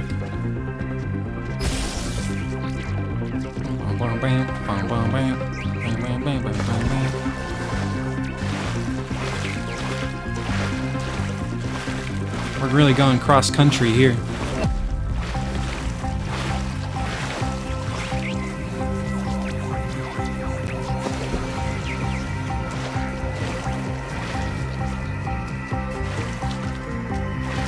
You juking me? You're juking me.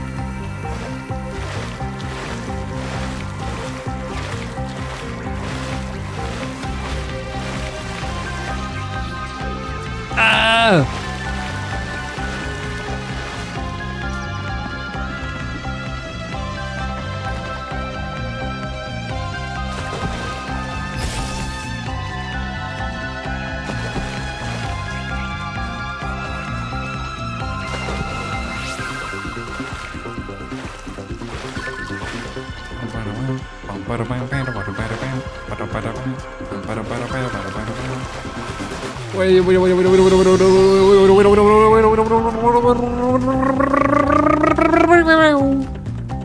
What's going on?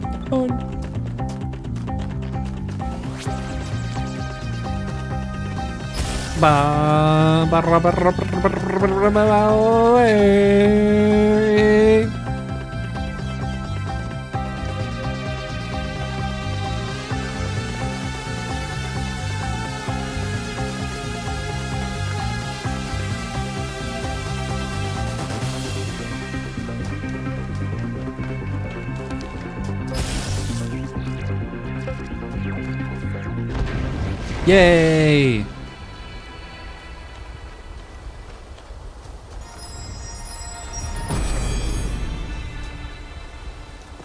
You must yearn for a better world. Yearn for it with such intensity that your heart suffers. Keep your eyes on that distant vision even when you know that you may never reach it. I'm yearning. I'm yearning so hard right now.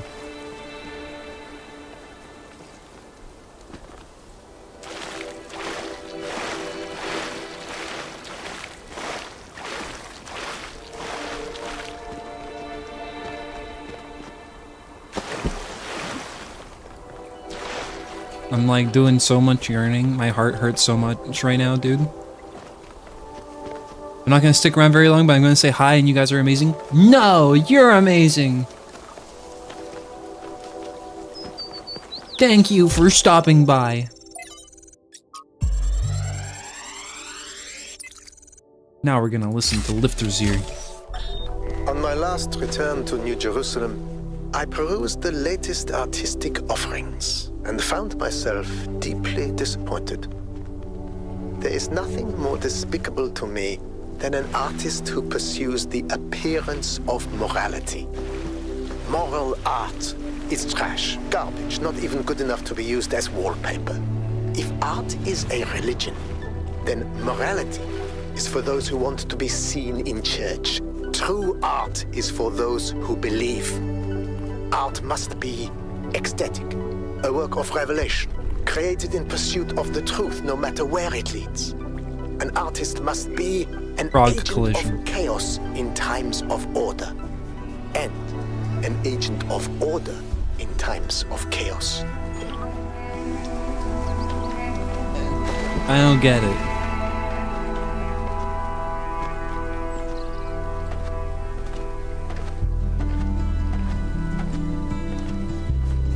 I don't know, it kind of sounds like too...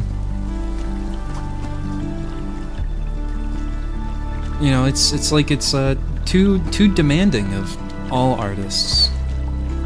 You know, an artist must be a different thing at any given time. I suppose I don't know that I disagree. I mean, I wouldn't say I know what it's like to be an artist. I don't consider myself an artist. But though I do, you know, I mean, streaming is a form of art, I suppose.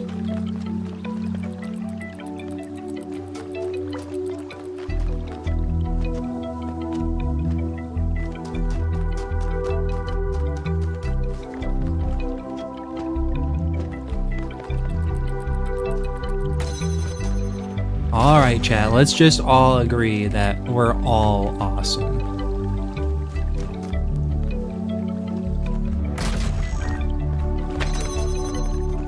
Cube.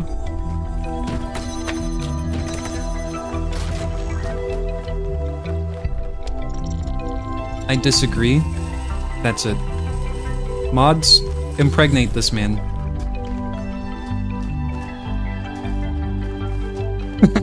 Zev, no! Quick, someone take Zev's wallet.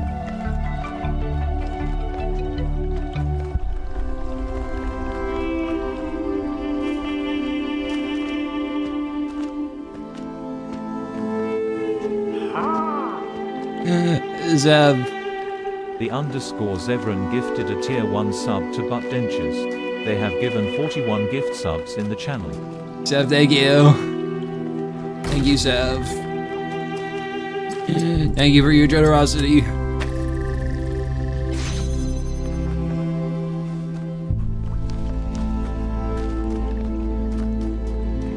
Look at that. BD technically has a first badge. It's crazy. I could jump here? Am I supposed to be able to do that? Eh.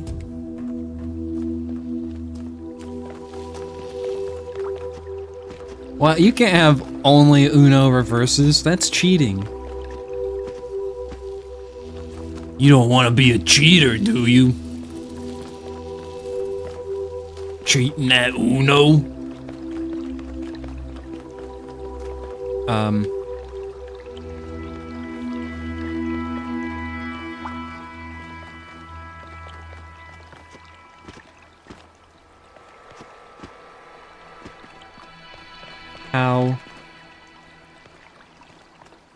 How? Can't, what, is that gonna be enough? No.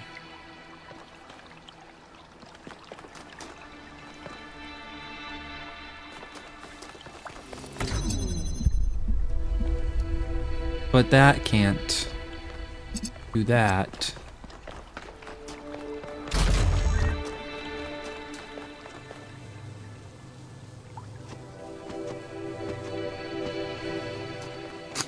You can't just, my dad works at Uno.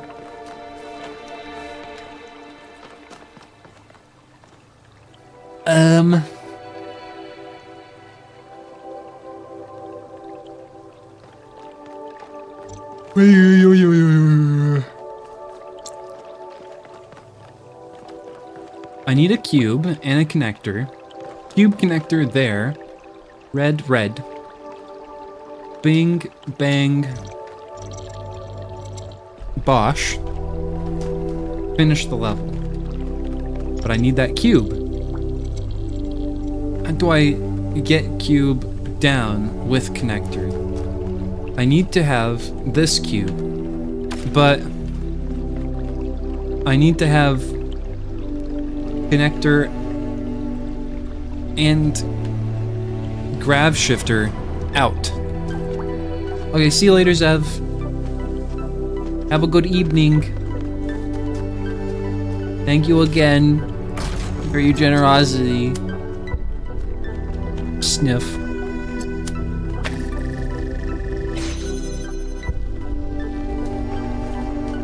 But then I can't. I cannot. How? How? Ah, I see.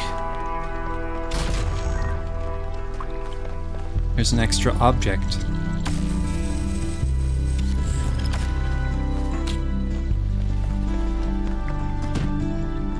It's all coming together.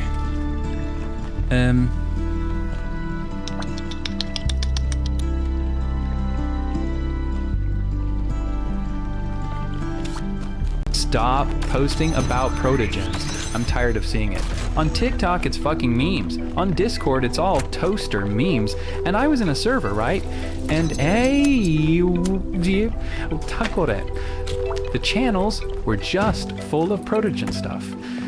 I look at my champion underwear and I flip the logo and I say, oh look, it's a Proot. I see a toaster on the kitchen counter and I'm all like, ha, funny ram eater. Oh, look. This god weird. You heard him, chat. Keep the toaster memes coming.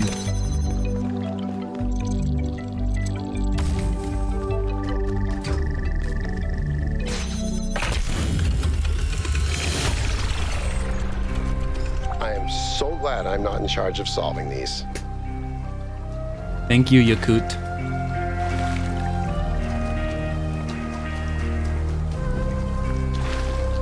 Speaking of Yakut, Yakut more like Yakut.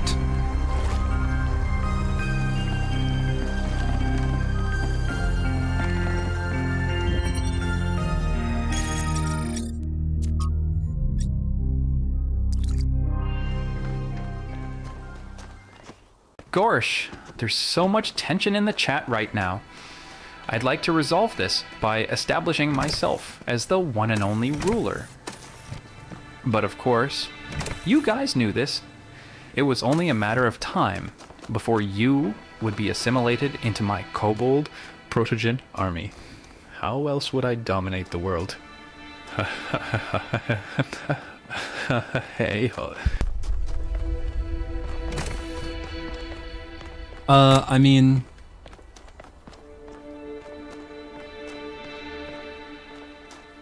What? Sorry, I'm like... I guess I'm lost in thought right now. Where am I?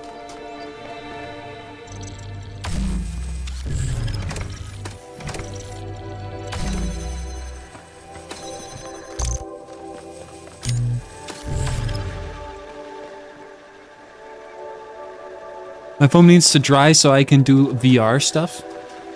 Oh, you're cleaning your old headset that you got?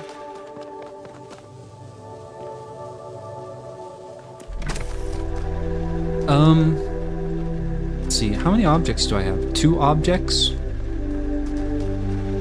mean, I guess I could do like this. No, that's not gonna work. Oh, well. Then how do I do that? Ah, a jammer. Fun fact, when I first bought my Vive, it smelled like cigarettes. Is that fun?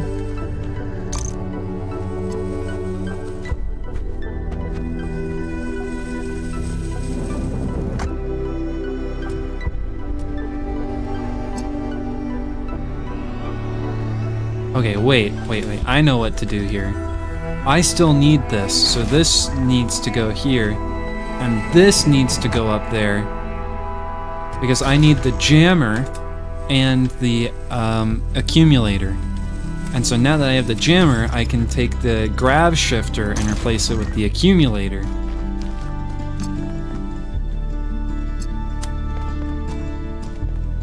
And then that can go here.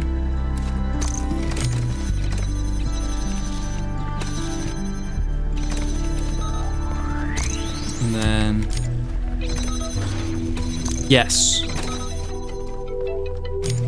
And now I need the fan back, which means I need to go get the grav shifter. Terribly undernourished. I want to congratulate you on beating the odds and somehow managing to pack on a few pounds. Thanks. Thanks.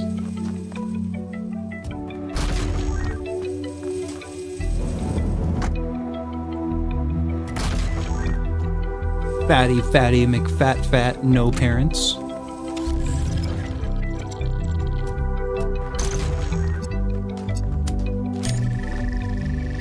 Whee!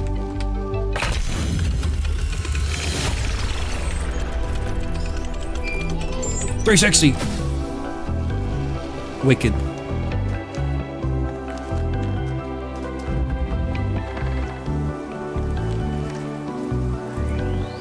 Help Melville at the lab. That's the last thing I haven't done.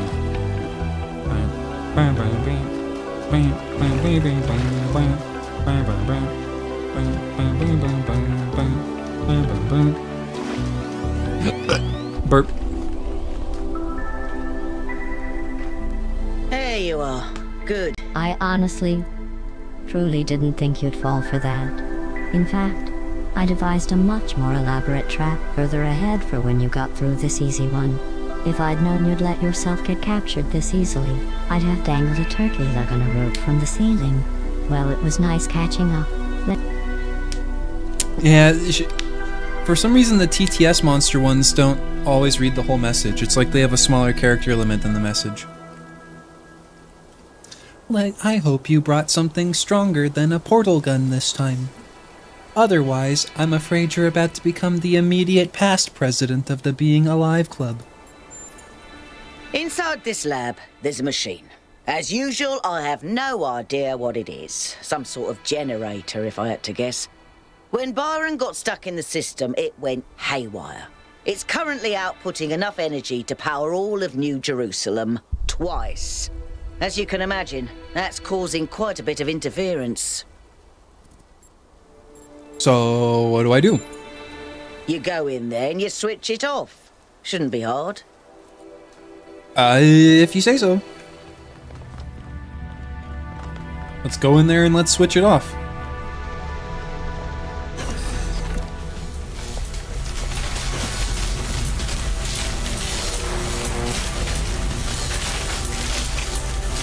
Melville, are you sure about this?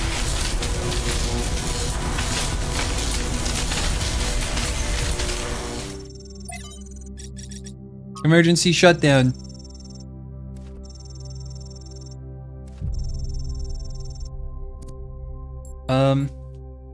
Automatic shutdown has been disabled by user. Identify.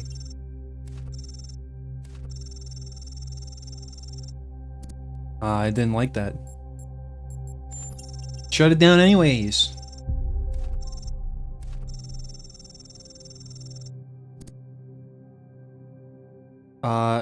Unknown script Athena detected.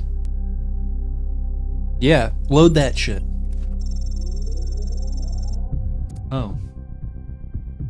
Anthropogeny, a text adventure. Credits. Written, designed, and programmed by Alex16, Crow Team Game Jam 5th Edition, Adapt or Die. Okay. You wake up in an impossible place, knowing nothing. I scream! No, I'll look around. You seem to be in a labyrinth of ancient crumbling walls. Beneath you is an altar of some kind, as if you were a sacrifice. The sky above you is a perfect cobalt blue, and you are startled by its beauty. I'd go back to sleep, lol, is not a bad option.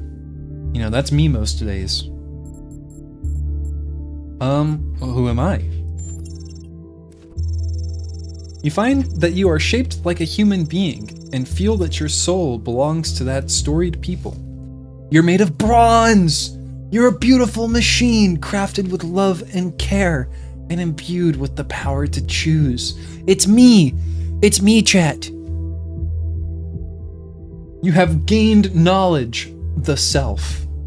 A cold wind blows through the runes, and you know, without knowing, how it is that wind came from the kingdom of Artemis. It is the wind that brings with it the whispers of mountains glimpsed across the stormy sea, and deep forests wreathed in fog, and the long-forgotten cities of your ancestors. You set out into the ruins, apprehensive but curious. There's a strange kind of beauty here, the beauty of decay. You must be careful not to imbibe too much of it. Suddenly, an echoing voice speaks out to you. Emergency! One second, let me... Emergency shutdown settings, access denied. It intones. Error 1C155358.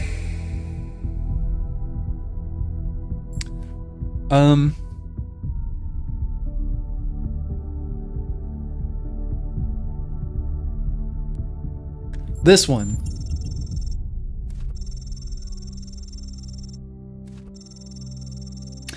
Leaving the lost children of Hephaestus behind you, you step out onto a vast plain under a setting sun.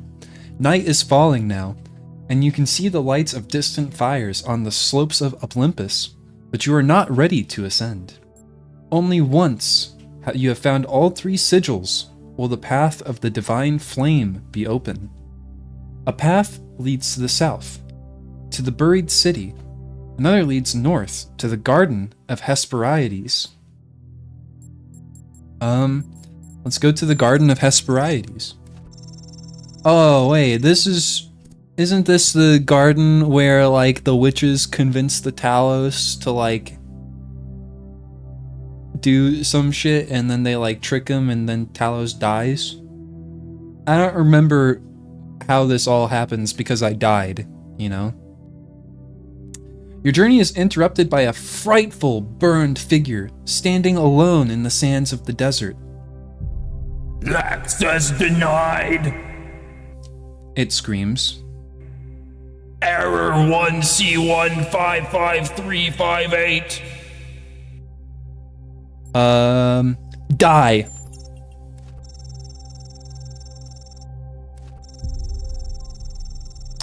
Access denied. The nymphs lead you to a place where the crown of the brass trees seem to grow together, forming a kind of chamber strangely reminiscent of a chapel. In the middle of this chamber grows a smaller tree made of bright blue steel, and upon this tree grows a single golden apple. Don't eat the apple. I remember how this happens. They're gonna fucking drain your ichor. Or ichor. Ichor. Pandora guards the way, frightened by your friend's trespassing. Her mind is filled with fire and loss, the nymphs whisper. Only the titan Prometheus can help you. Don't take the apple. I guess I have to take the apple. What's the apple? This apple, they say in unison, their eyes aglow, confers the gift of deathlessness and true wisdom. Many heroes, and not a few villains, have come to claim it. But all faltered in the final step. For you must know that deathlessness reveals the morality, or mortality of the world, and true wisdom its unending folly. Who would take this burden upon themselves? Punch a nymph? No, I would never.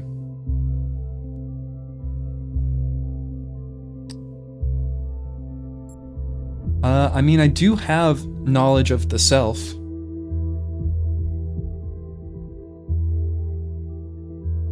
But I don't want it. What is 5358? I see.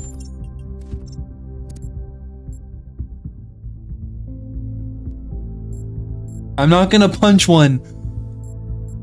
I'm not gonna do it. Do it? No.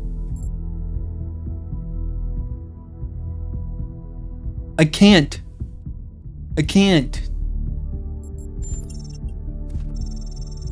How dare you punch me? The nymph says in outrage. Alex didn't manage to implement a proper response before the jam ended. But there will be one in the final version. What? Oh, it's the game jam. I am strong enough to bear it.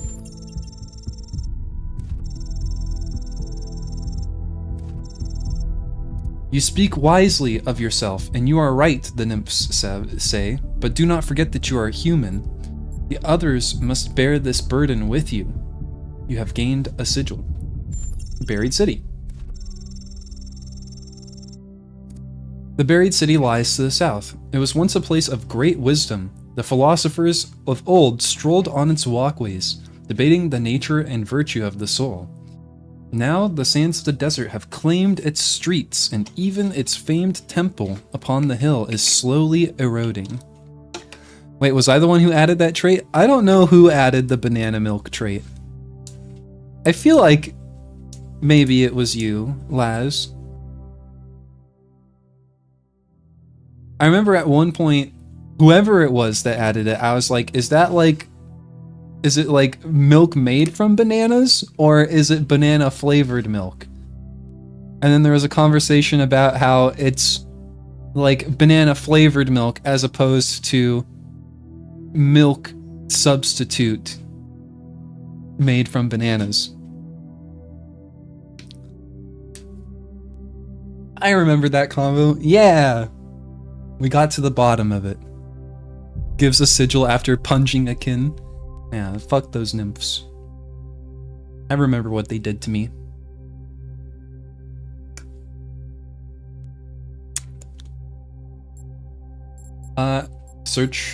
Call out to see if anyone is there.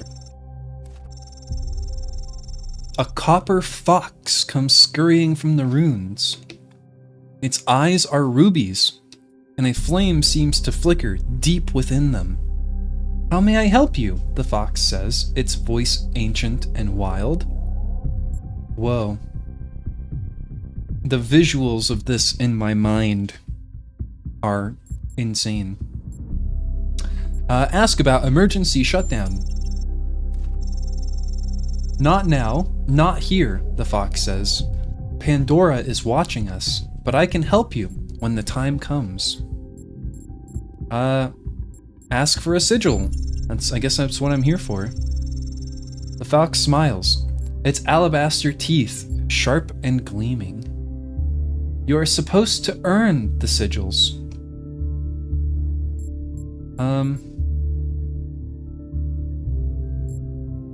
I mean, I don't have knowledge of the world, right?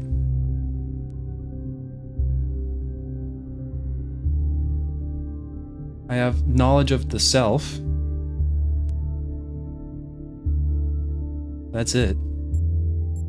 My quest matters, probably. It does, the fox says, but only because you have chose to believe so, or only because you choose to believe so. There is great power in that belief. Don't I only have 2 sigils? Journey to Olympus. Suddenly, the voice of the Sphinx, her golden wings, her shadow cast, initiate emergency shutdown. No! You must not do this, Pandora commands you. I have stopped you for a reason. If you complete your quest and ascend Olympus, everything will burn. Point out Pandora is destabilizing the whole system. Pandora hesitates, then she sighs. You speak the truth, creature of clay. Even I cannot use the flame wisely. I didn't get to read it all. Bruh. Oh. Okay, that's all it said.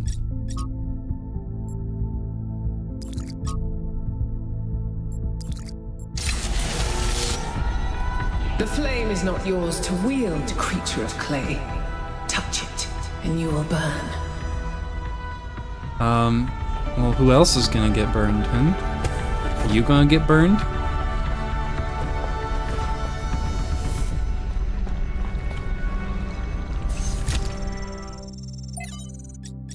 Thekla. No more Thekla. Beloved founder, Mayor Hermanubis has done much to bring your vision to life. We've almost reached the goal. Sadly, there are still those who refuse to believe. They want to spread their filth across this world, defile all that is beautiful and that we are meant to protect.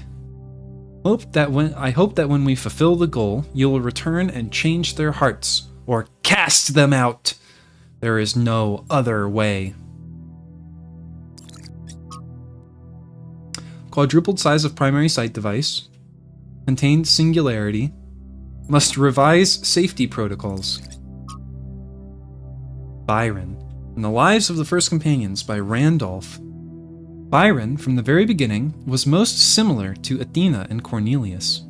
His enthusiasm and wit did much to keep the people from losing hope during the challenging days when New Jerusalem was still young. Where others saw failure and defeat, Byron saw obstacles that could always be overcome through intelligence and hard work. He fervently studied the teachings of the progenitor and often regaled his friends with fantastical stories of what the world could one day become. When the conflict between Atrahasis and Sanchuniathon turned violent, the first such incident in the history of New Jerusalem, and still, as of the time of writing, one of very few such cases, it was Byron who intervened, counseling restraint and forgiveness. He was unwilling to fully blame either side for what happened, instead emphasizing the extreme stress both parties had been under. Irrational behavior is frequently the result of a perceived lack of viable options, he argued before this assembled citizens. While both Atrahasis and Sanchuniathon clearly behaved incorrectly, the ultimate source of the problem is the situation we placed them in, having to do too much with too few resources. The escalation of the conflict occurred because both were doing their best to achieve their goals. That's not terribly fair, pitting them against each other like that, is it?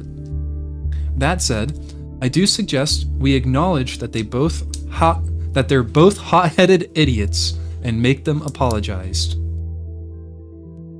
After the aftermath of the New Alexandria disaster, Byron argued unsuccessfully for the rebuilding of the colony. If Byron mattered so much to you, why didn't you tell him where you were going? I would have loved to have an older brother. Failed to load comment.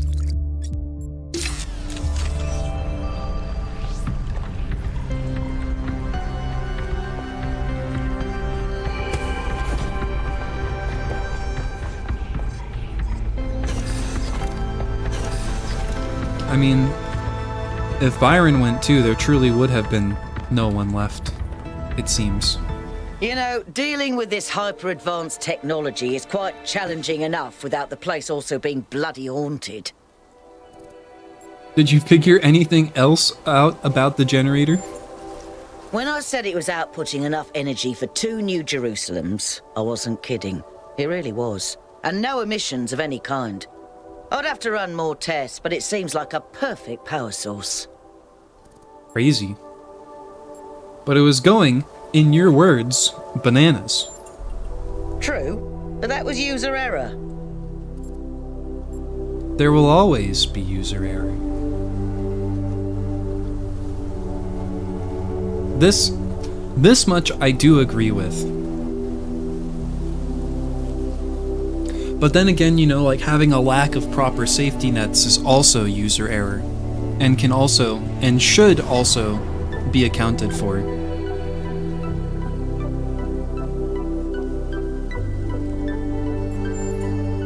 Anything can be used badly. Pellegrino once almost killed himself with a bucket. But I'm pretty sure I could idiot-proof this thing if they let me. Oh well, we'll see. A bucket.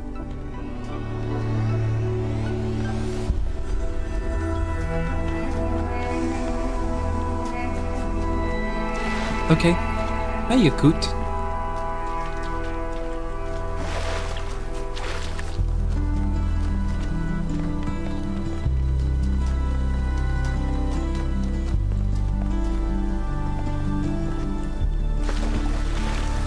Man, this game has like the perfect, like, you do like 2 areas to completion, and it's been 4 hours.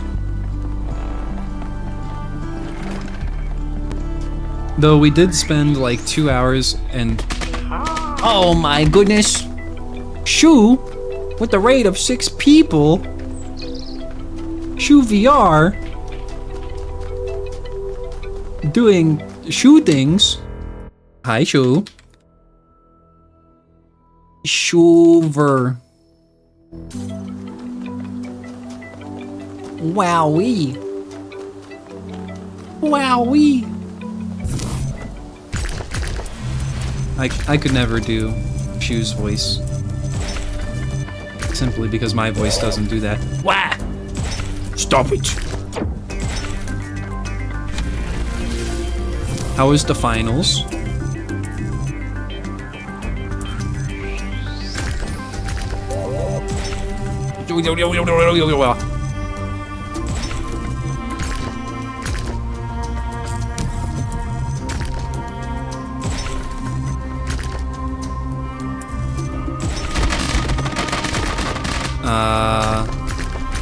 I'm finally Emerald.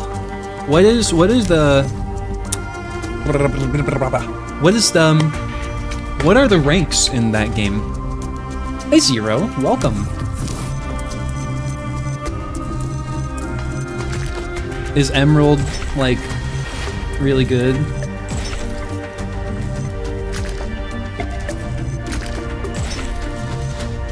Is that impressive?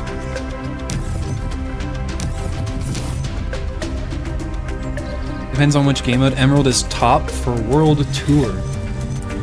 Would you say, is World Tour one of the more popular game modes?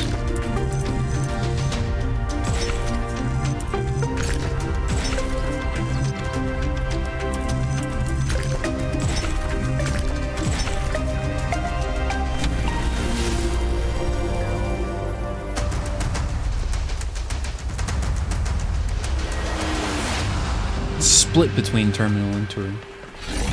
Okay. I mean, that's still impressive. Maybe. I don't know.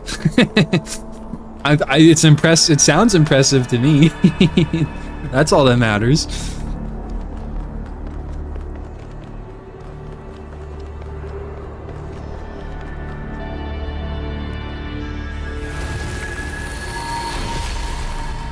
The philosopher Straton of Stagira had little respect for the gods, and instead placed his faith in Prometheus.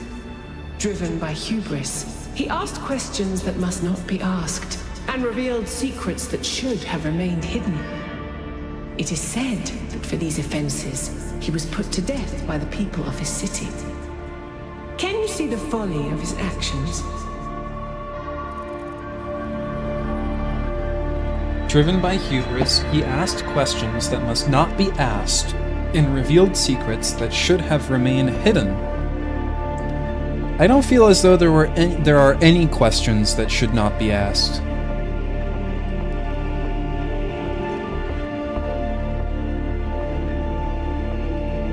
Hate to raid and dip, but I gotta do some stuff. No, you're absolutely welcome to raid and dip. You just had a long stream, I'm sure. You know, you wouldn't have ended stream if you didn't have things to do.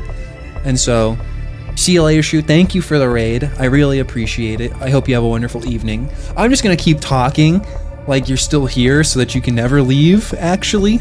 And so that, like, you have to say, like, thank you for, you know, saying all these nice things. Anyway, no, I'm kidding. Get out of here. Leave!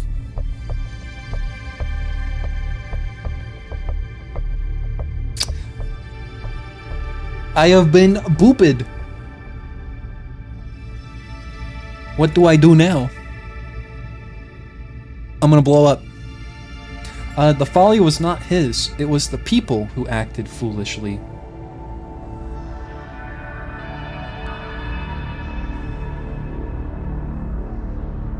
Yeah, I mean, this is true, even if it's the sort of thing that's common, you know? Like in what they kind of talked about earlier, of like all of the people who pushed for scientific advancements and were like eventually, you know, like paid like the price for their pursuit of the truth, you know, like Copernicus, Boltzmann, all those other people they talked about. You know, even though they paid for the price of their actions, the folly of not pursuing the truth falls on the people, not the intrepid explorer. Yet he was the one who broke their laws. Why do you judge them and not him?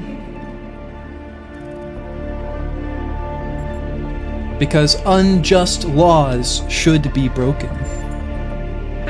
decide which laws are unjust? You?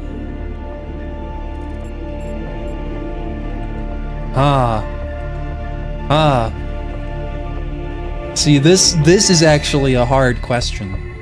Because you can't just let everyone decide for themselves, because then we get back to like the point of maximizing free will.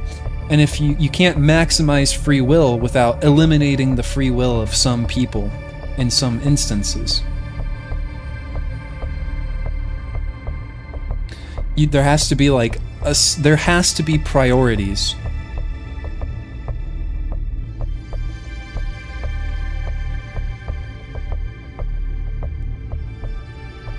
Search for the truth, but you must accept the truth for what it is and not what you want it to be. But like, what is the truth? Like, what is truth? Facts? Are truth facts? Is like the truth like a moral code by which we can agree that all things governed by it is good? But then, like, how do you decide what's good, what's bad? What ethical framework or moral framework do we actually have here? I mean, I don't think there is such a thing as, like, a self-evident moral principle. Because every single moral situation you can bring will have, you know, it's like the Hitler rule. There's always, like, some exception. It's like, yeah, you, like, shouldn't kill people or whatever, but, like, if you had a gun and, like, Hitler was, like, unconscious in the room and would feel no pain, if you just, like, did him in, you know, like, would you do it? But it's like, so there's like, I feel like there's really no such thing as like a self-evident moral principle. But then at the same time, if you say we must decide collectively, then once again it comes against like the same situations of like, you know, Copernicus was exiled for his ideals of saying that the Earth revolves around the sun and not the sun around the Earth, and that was a collective decision because it was society who exiled Copernicus. Even though Copernicus was right in search of the quote-unquote truth. There's no right answer here.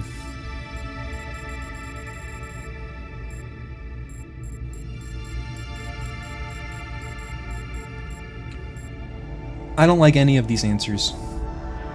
They've forced me into a contradiction, which you know, perhaps if they've been able to force me into a contradiction, that maybe that means that, you know, my initial logic was flawed to some extent to begin with.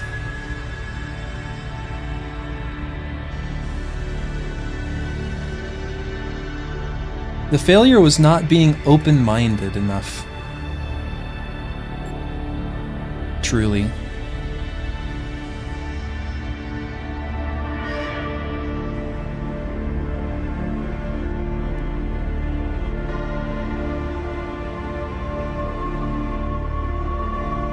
I guess I'm gonna go with this one. If the law is not obeyed, it is not law. And without law, there is only chaos.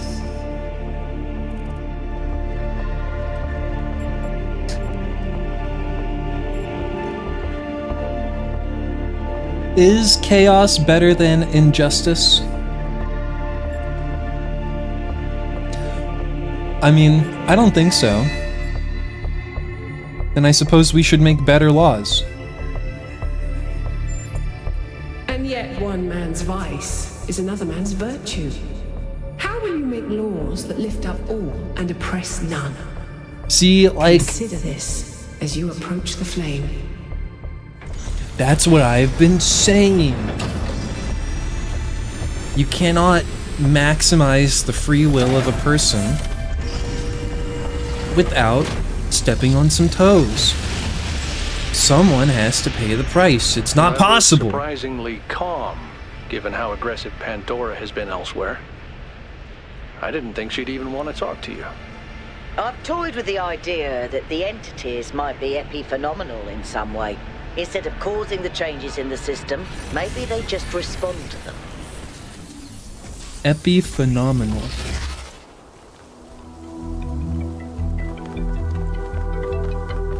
Melville, I think you're epiphenomenal. Emphasis on phenomenal.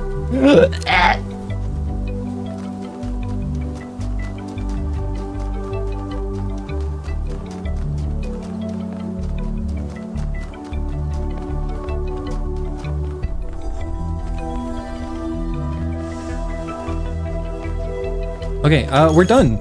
Next area. Let's go for another area. It's Saturday. We can go for another area. I think this is finally actually an area I've never been to. And so, I remember when even I though was quite the first time young, I was here, I was it was having all like trouble 8 months figuring ago. out what I wanted to do. I wanted to see the outside world, but even back then, that wasn't really encouraged. I ran into Byron on Jameson Avenue, completely by accident. And I was too nervous to talk to him. I mean, he was one of the first companions.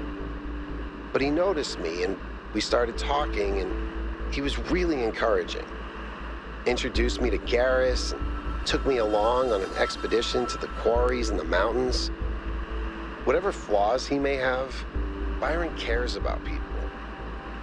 He changed my life. Yep. That's Byron in a nutshell.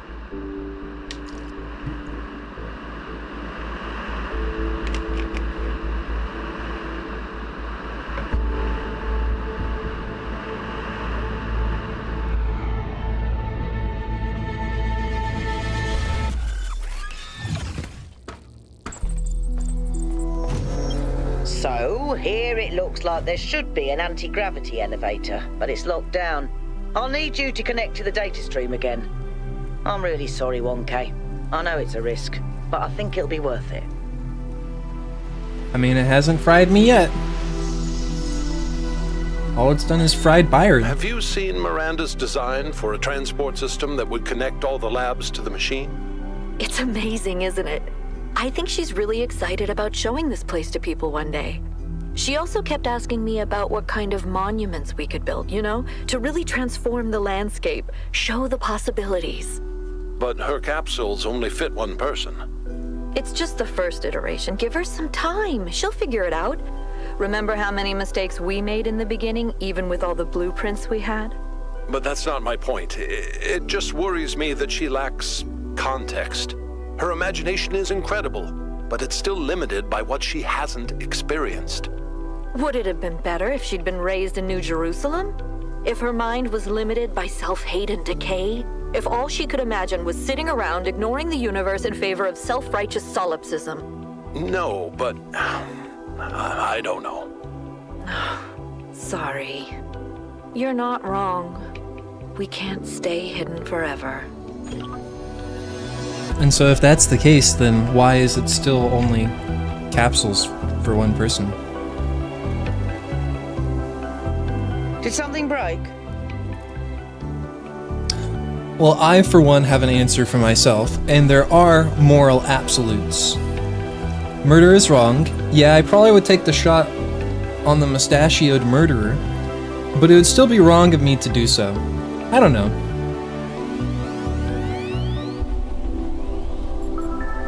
Maybe. That sounds... I guess I don't disagree. If I delve into this, I get into areas you don't want talked about on stream. You know, I trust your judgment, but know that if you do decide to go there anyways, if you get timed out, it's, you know, water under the bridge. What do you think about Miranda creating life? Personally, I'd focus on creating things that help human beings. But her desire to spread life seems admirable to me. If most of the universe is dead, not doing anything with all that space Seems like a waste.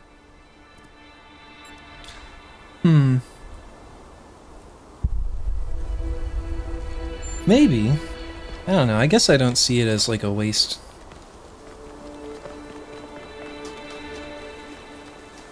I guess I see it as more of a waste to not be doing anything with what you already have.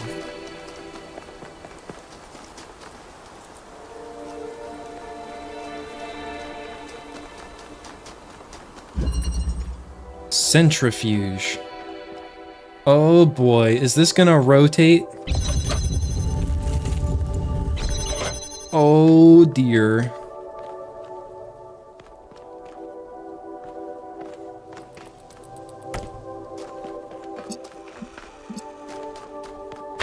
Okay, so I need red and blue.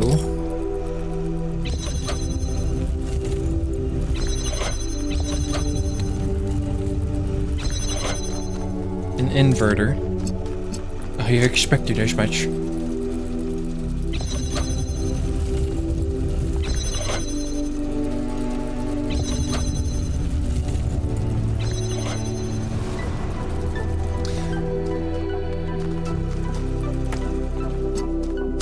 You've asked not to talk on those subjects. I appreciate that.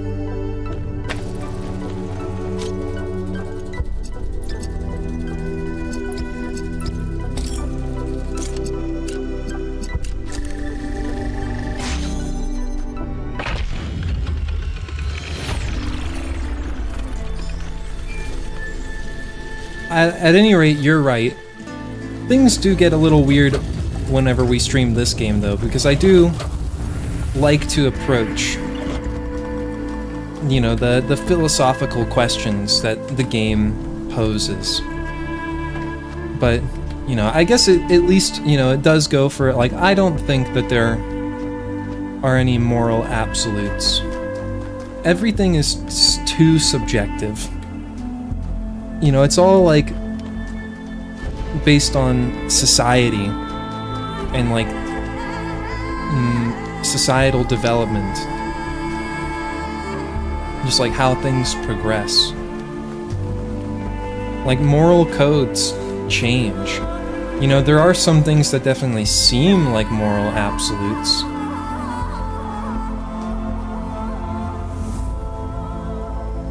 But I'm just, I don't like sand. It's coarse and rough and irritating, and it gets in my ball bearings. It gets in my balls.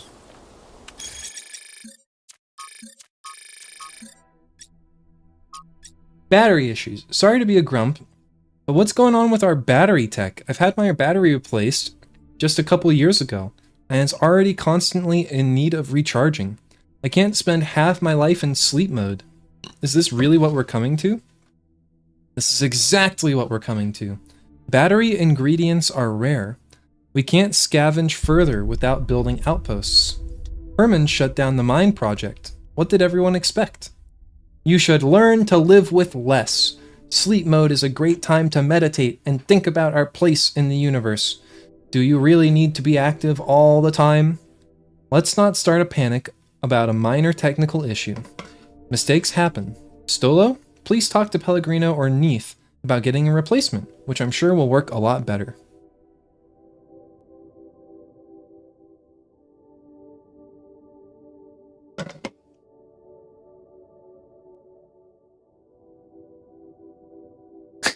Not gonna lie, from what I've seen of Athena, she has similar ideas for societal growth for me. Putting a fucking Star Wars reference in the game is ballsy as hell. Let's just hope the Talos Principle 2 doesn't get smited by the mouse. I mean, he said it gets in my ball bearings, so it's different.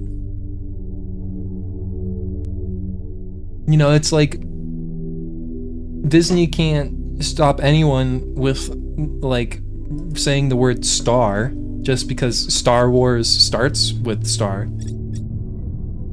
They might try, though. I don't know. Digging through the archive, I was surprised to discover that there was a movie based on the Talos Principle. The international co-production written by Robert Harrison Blake, a pseudonym for an unknown screenwriter, and directed by Sergio Leone. It stars Peter Ustinov as Stratton of Stegeria. Or Stegeria? I don't remember how Pandora said it. Zero Mostel as his comedic sidekick, Nicomachus, and Angel Aranda as the earnest Amenitas. It's not a realistic biography of Stratton, but a kind of sword and sandal fantasy epic that culminates in Stratton building a replica of the mythological robot Talos to defeat the war-crazed Spartans. That part is fun and surprisingly well done for its tiny budget, but the movie also contains a number of fascinating dialogue scenes inspired by Stratton's work. Ustinov as Stratton has a line that I really liked. There are always hard times in human history, Amenitas. Do you think we are the first to be besieged by enemies, or to doubt the wisdom of our allies? But while yesterday is set in stone, a better tomorrow is always within our grasp. That's fascinating. Thank you for sharing. How weird that this film is not better known. It's what Trevor said in that audio file 1K found. Great art isn't always appreciated in its own time. It's not like people particularly love Stratton himself, but we can appreciate it now. Truth.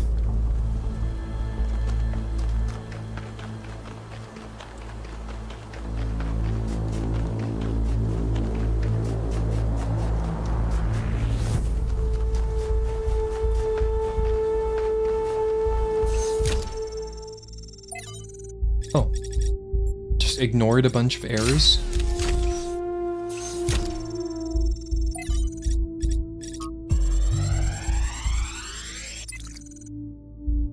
Huh. The riches. From selected archive documents, getting rich was the worst thing that ever happened to me. I see that now, at the end when the insight is useless. Not being poor was great, no longer having to worry all the time. Being able to afford the best doctors, being able to go on holiday, being able to take care of my mother. But being rich, it just isolated me. It changed every interaction with every other person, because I knew I suddenly had the ability to change their life, to fix all their problems, and they knew it. And I knew it. A simple choice on my part could take away so much of their pain. Every interaction became infected by this inequality between us, and it made me bitter. It made me feel every relationship, even with my family, was transactional. I was desperately looking for some genuine human experience, but I seemed excluded from that now, and it made me resent everyone. What I didn't see, what I only see now as I'm dying, is that I could have used that money for good. All of it.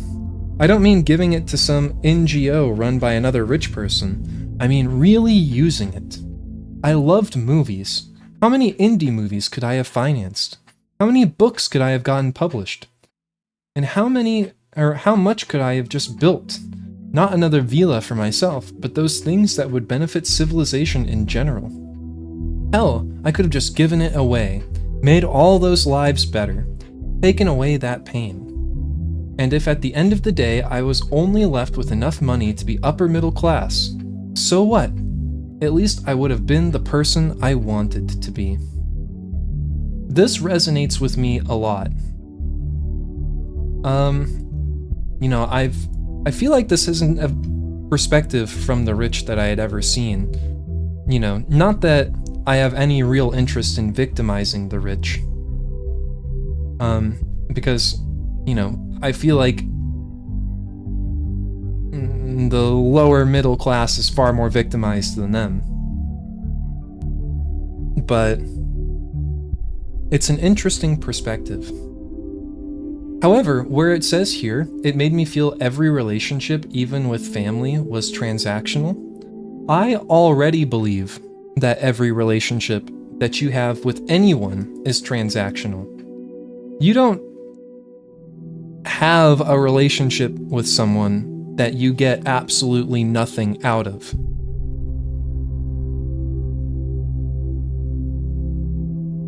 there is some sort of transaction that always occurs. You know, maybe not like a monetary transaction, but some sort of emotional or physical transaction of some kind. A transaction of time, even. And if you have enough bad transactions in a relationship with someone, then you pull yourself away from that relationship. That's just how relationships work, and I find it would be, you know, valuable if more people approach it from that framework.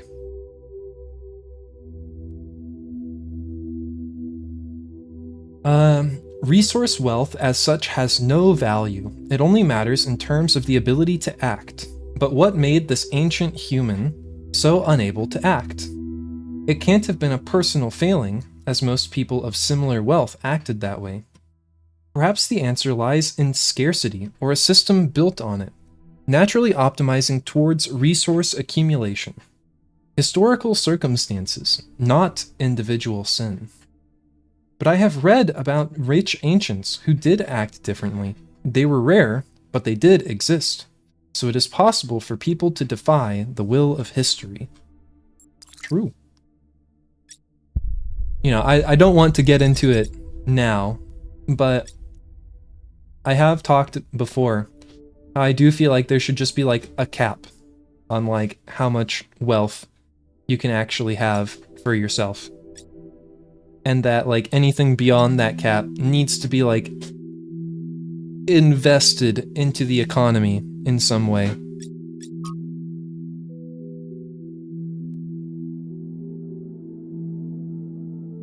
And like that cap can still be really high. You know, like I really can't imagine a person actually needing more than like $100 million a year.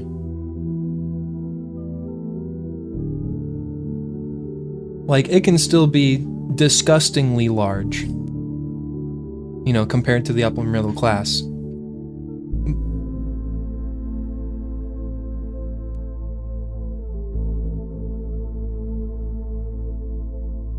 But yeah, I don't know. Trinculo to Athena. It's all a joke, isn't it? A giant prank perpetrated on all of us. The goal, the founder, the simulation. I don't even think you exist. I don't think biological humans ever existed either. What nonsense.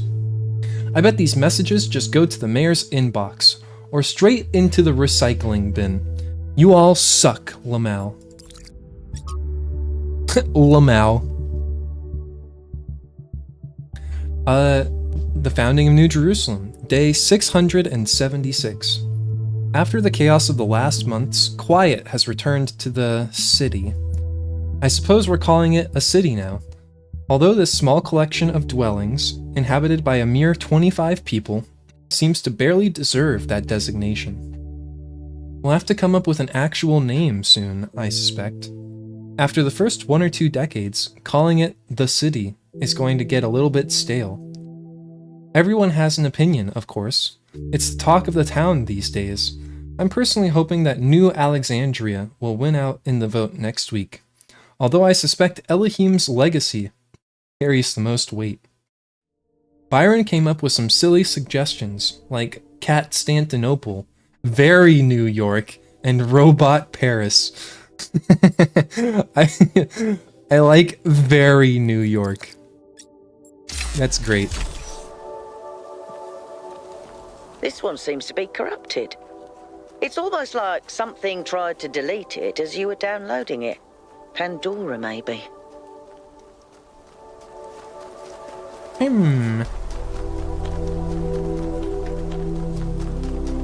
The pernicious Pandora.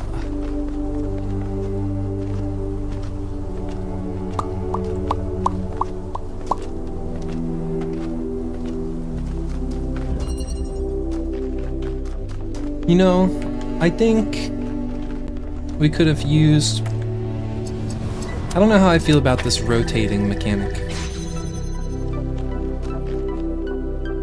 I feel like maybe we could use something more...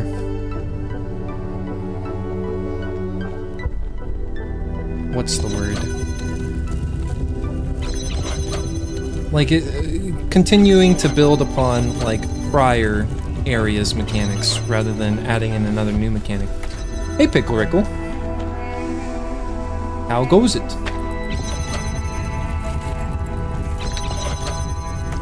I hope you're good. Hope you've been well. A connector.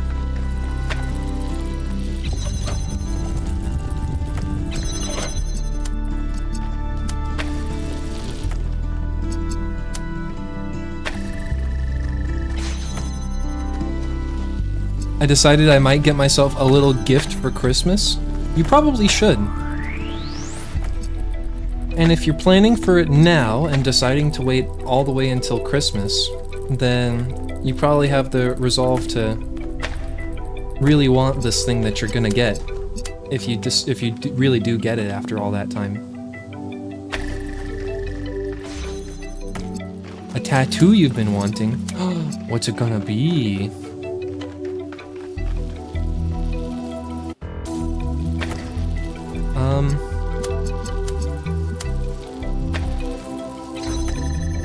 Yeah, that makes sense. Do you have Discord? Yes. If you type !Discord, you will find my channel.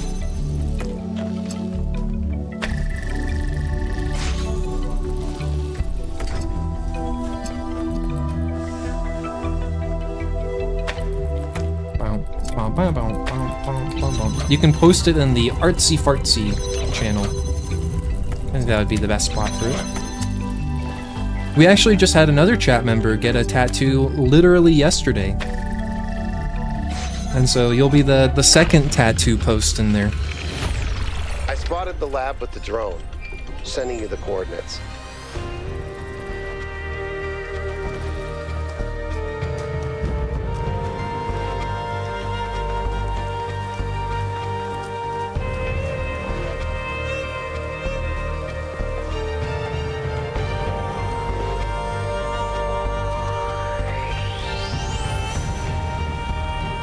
I love the noises that it has.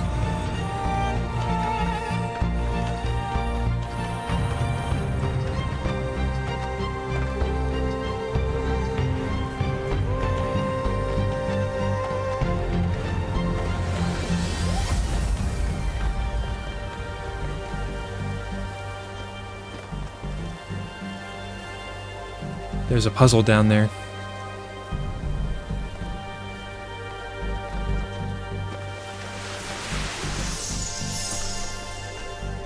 I've been meaning to... She's remarkable, isn't she?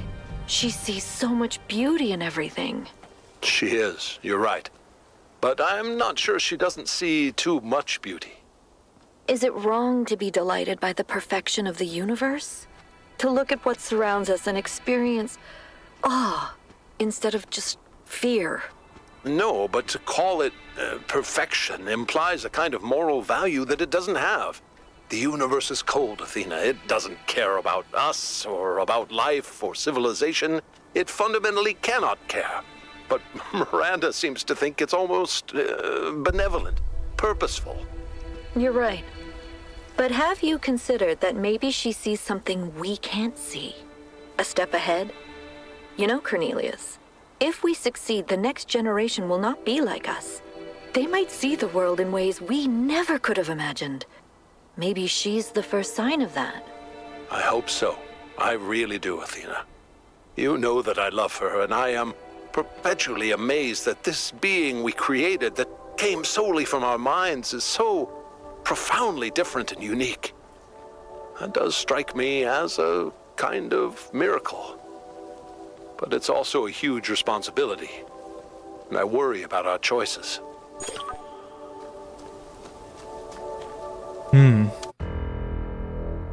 Alright, let's see this. Yeah, I mean, that would be sick. That would be cool. This is what they're talking about, chat. The planets.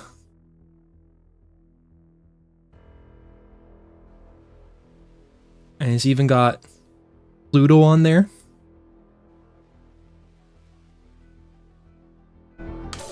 I've got one for Outer Wilds on my right arm already. Oh, that's sick. That's cool. Outer Wilds is so good. Yeah, you can be like, here's our solar system, and then here's a solar system. And then people will just be like, huh? And it's just like, you know, like, if you know, you know. And if you don't know, get out. To us who have only just begun this journey of philosophy, the world may seem like a mystery that can never be solved. A great deal has been written since the days of the Seven Sages, but how much of it is truth and how much of it is idle speculation? I've offended many by saying that most philosophy will, as the centuries pass, be discarded as foolishness and superstition. But it is a truth only philosophers fail to see.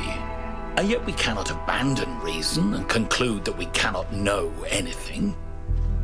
Rather, we must accept that the journey towards understanding will be long, and our task is to build a foundation for those who will one day arrive at its destination.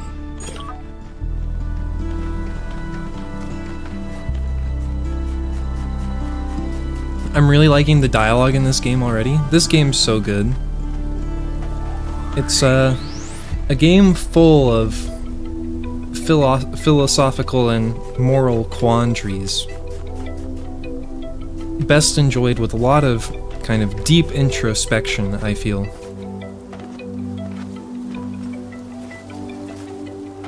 The Talos Principle 1 is like that too. I do recommend playing the first one before you play the second one, if you've never heard of these games.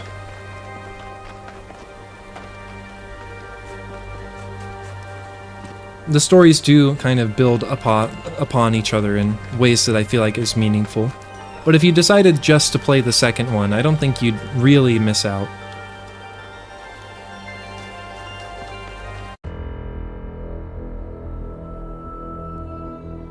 Has one planet that looks a little messy.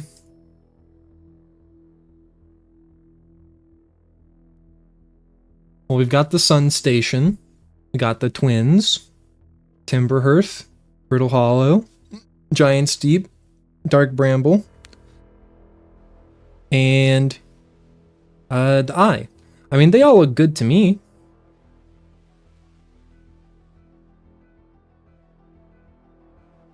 I don't see any problems with them.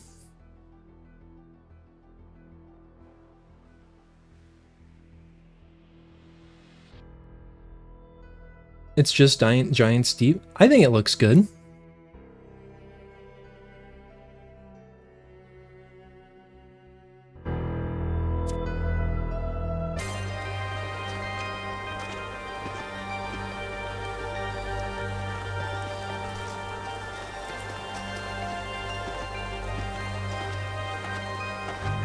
There's just a rock here. Someone had to put this rock here. Did they put the concrete around the rock? Or did they put the rock there after the concrete? Concrete. Dismantling.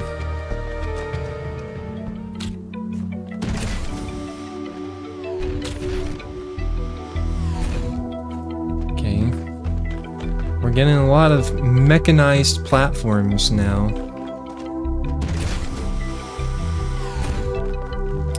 Aha.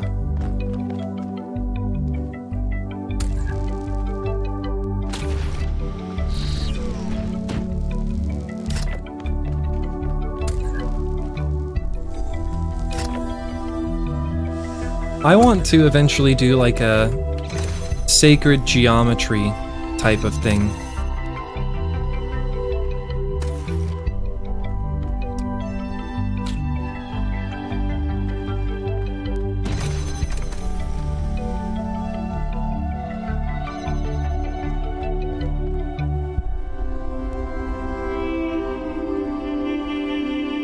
I need the other cube. But now I have to go back the long way.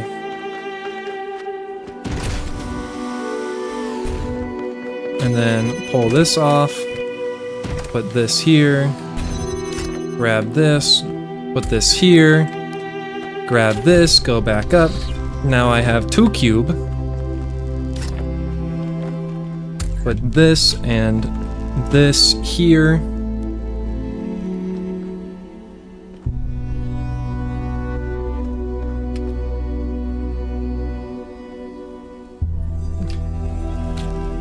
Is that what I do? So to explain my exact thought process, when I got over there the first time, the cube was there, and the teleporter was there, which means by putting this cube here and putting this one back here, I'm approaching the exact same state I was in earlier. But I feel like that doesn't get me closer to completing. What I need, I believe, is to have the teleporter on there. And so that after it's brought over, I can teleport to it. And so clearly, to get the teleporter there, I'm going to have to get the teleporter over there. And I'm going to have to teleport to it, and then move it over there. And to do so, I really only need one cube to do that, which is why I have another cube to get back up. Understand.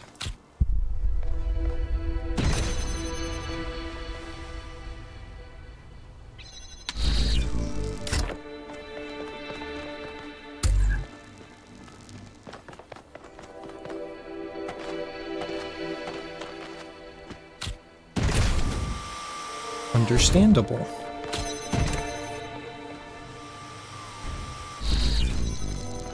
Okay. Got it. I'm glad to see all those overloads haven't damaged your logic circuits. Yep, they're still there. Always running on overdrive. My logic is overclocked. What? What do you see? A person trapped in a maze, desperately looking for a way out. Someone greeting their friend, happy to be living in a beautiful place. Huh? Ancient human calling someone on the phone. Nothing?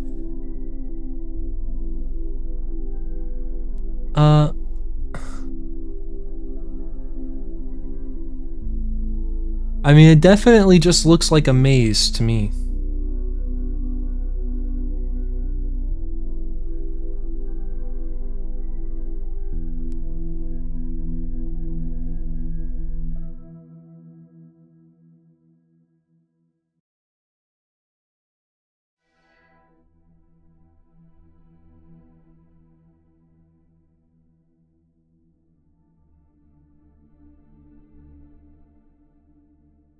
Maybe a snail.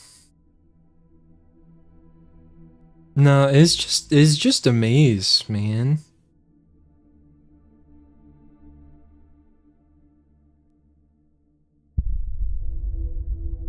Someone greeting their friend?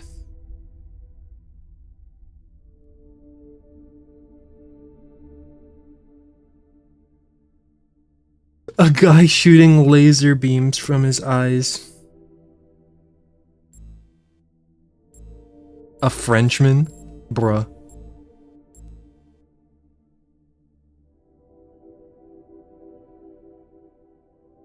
I mean, it seems like a maze to me. That was my first impression.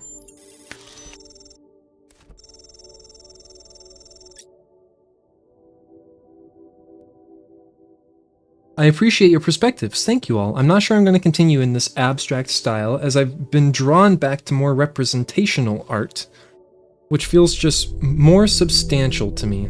But this has been an interesting diversion.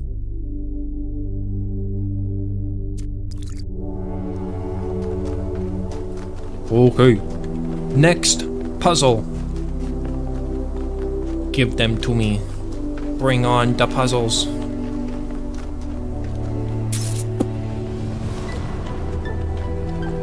What's this?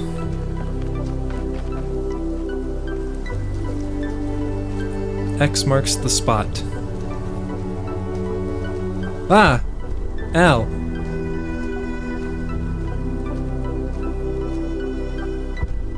There.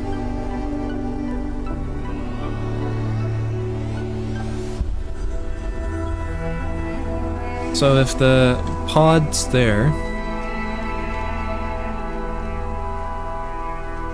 We've already been here and here, so let's go hit those now. Can we read what this says?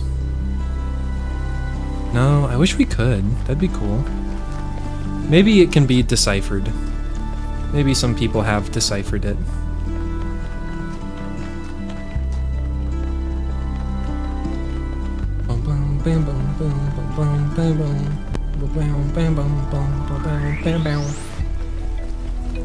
Burp.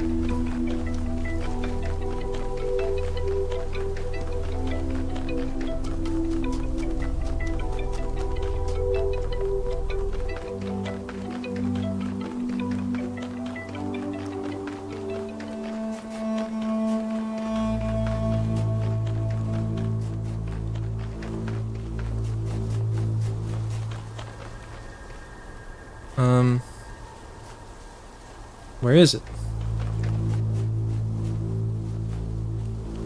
I was expecting a hidden lever.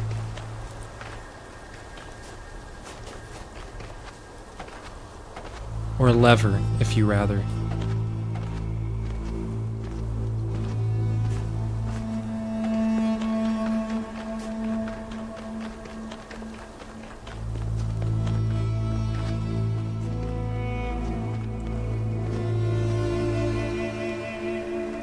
Sphinx.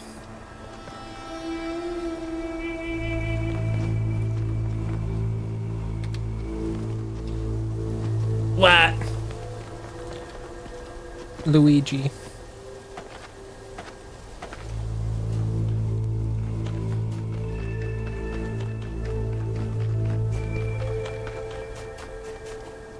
Did I misinterpret?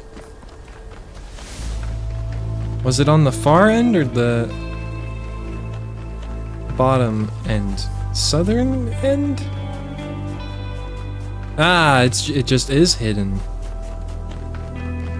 So then this one's on the bottom end from the perspective of the map. Whoa. Rock.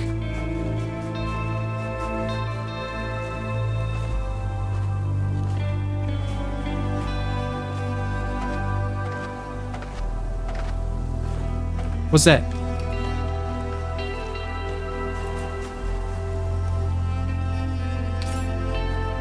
A slide. What's that? I think I already read that. No, I haven't. Let's do this first. Oh.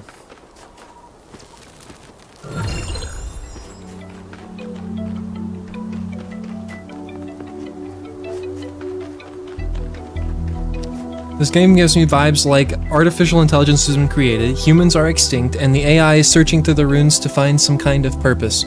You're not too far off. Would you like kind of the abridged story?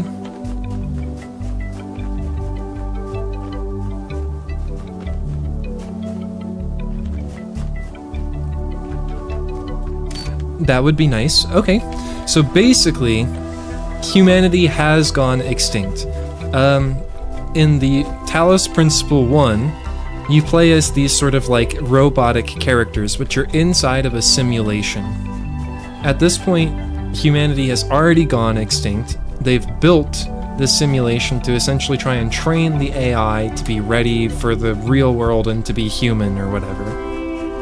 And it's a lot of like solving puzzles and arguing with like another AI that's built within the simulation.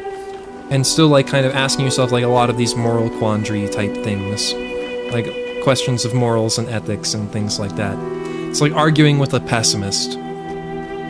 But the idea is that because of climate change, humanity unearthed a, dormant bacteria from the polar ice caps or whatever that they weren't ready for, and it ravaged human civilization, and humanity went extinct. Then fast forward like a long time, like several hundred years or whatever, the simulation finally completes, and your character from the Talos Principle 1 transcends from the simulation to occupy a actual like physical robotic humanoid character. And this was built into the system, you know, that was like the whole idea of the simulation from the start. And so your character goes on in the second game to be Athena, which, you know, you'll hear Athena referred to several times over the course of the game. And Athena is basically like the first new human. But they go on to make a bunch of new humans, and you are the 1000th new human. Not only just being, you know, the 1000th one, but also marking something that they've called the goal. What the heck? Is that like a laser input? It totally is.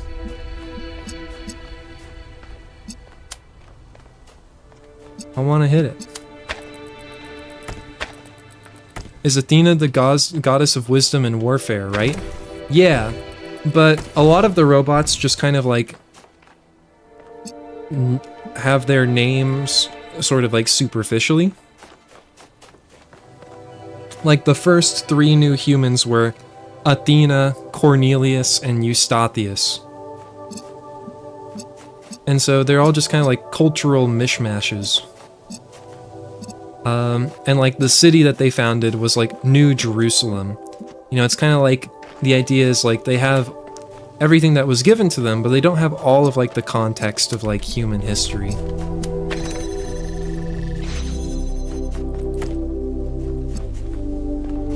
Well, there's kind of this like, you know, at least now in this game, there's kind of like this dichotomy, this like separation of ideals.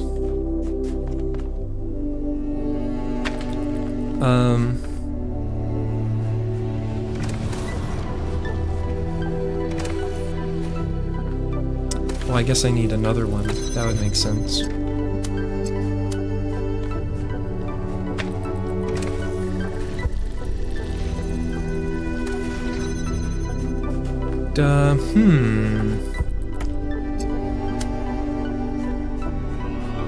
Oh, this is very clever.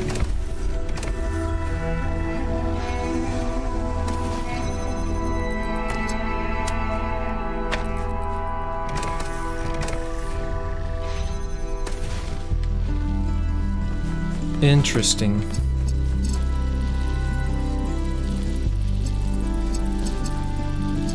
But how am I gonna keep it open now to fish it out?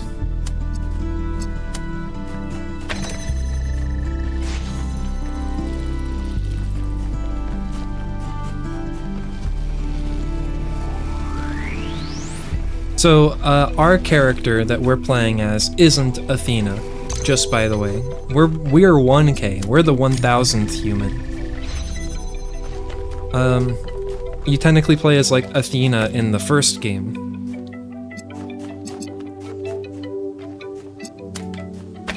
I guess this isn't good enough.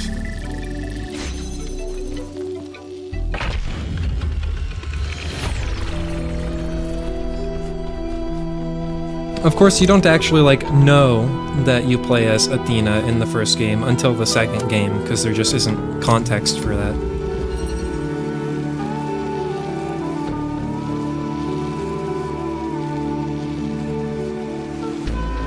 What's happening?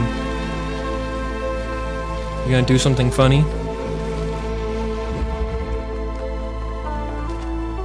But yeah, I guess kind of with where we're at in the second game, whenever kind of the first humans were getting established,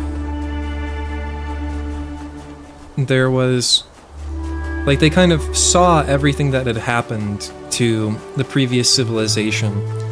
And there was this kind of like idea that old humans, or like ancient humans as they refer to them at this point, which are really, you know, modern humans,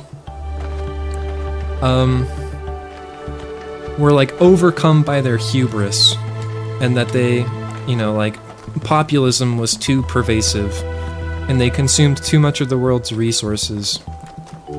And that eventually led to their untimely demise. And so they kind of grew to this like anti-populism ideal, where they ended up establishing something called the goal. Capital T, capital G, where they would only create 1,000 new humans, period. And after which point, the goal will be complete, and they would stop. And they wouldn't make any more new humans.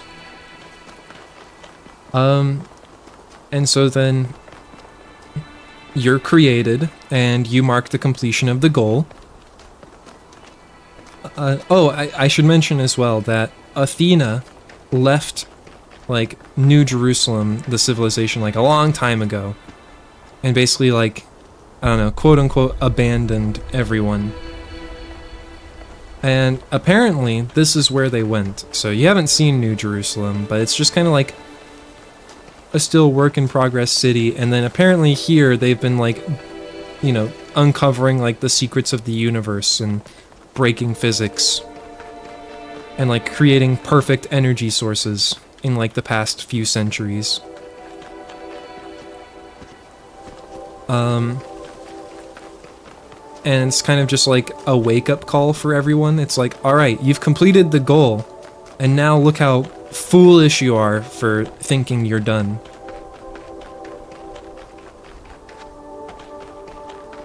And so we're on like an expedition to, explore this area that Athena has apparently kind of created over the past several centuries after leaving New Jerusalem. And kind of dealing with all of the kind of questions about, like, where do we go from here? Perhaps were we mistaken in all of these ideals that we set up? And, for some people, it was never really a question. It's like, obviously we were mistaken. But many people weren't convinced, naturally.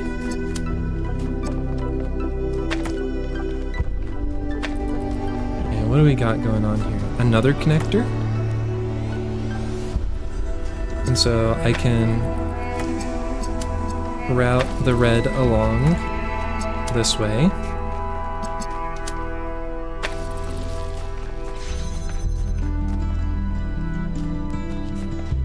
Deep storyline. This game's very deep. I really like it. I mean, it should be obvious that I really like it. If you think for a moment.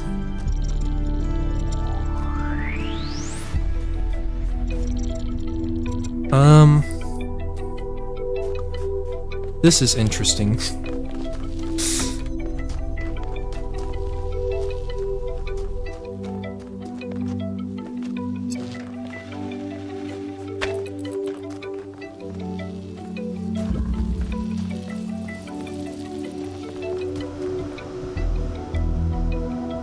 I bet I could just take this and fucking jump.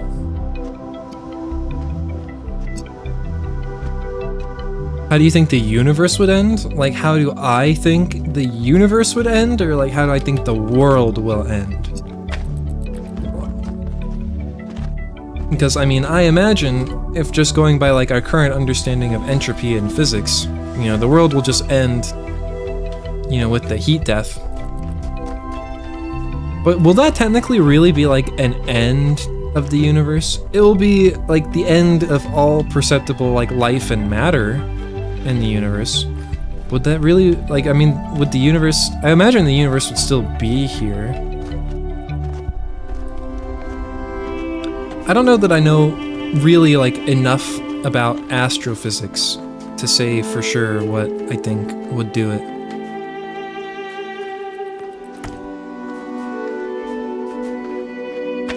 Okay, I think I have some ideas of what I'm actually supposed to be doing here.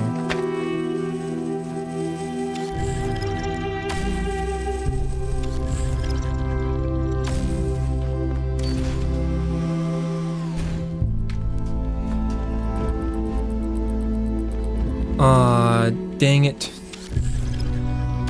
Here, bring it back. I think I'm gonna have to reset it.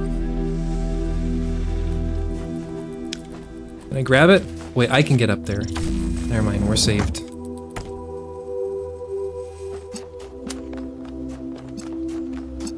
So I need you.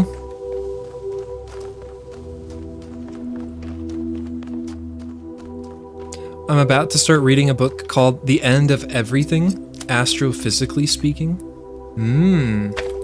I bet that'll be an interesting read. Yeah, I imagine it'll just be like the heat death. I mean, maybe there will be like some sort of like big crunch that like I don't fully understand.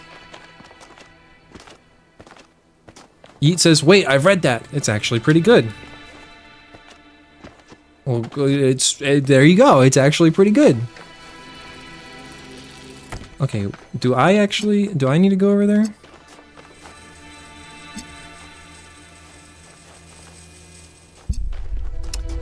How?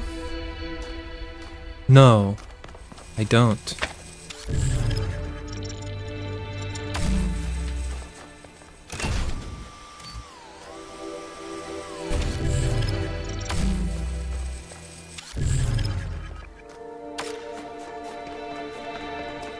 Oh, but then how do that? How? How do? Du hast.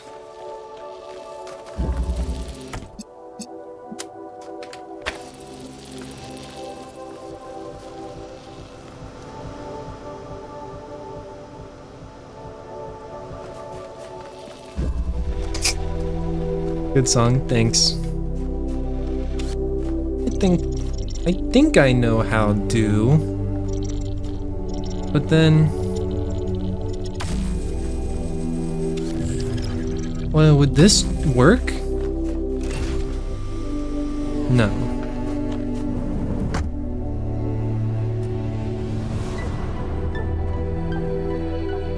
Maybe I'll be able to grab it though.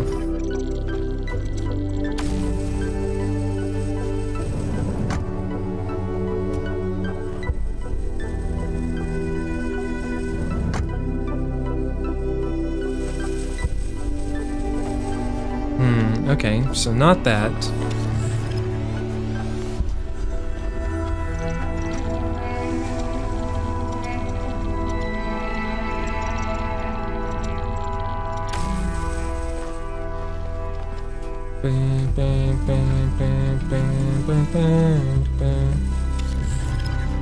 Maybe I need to...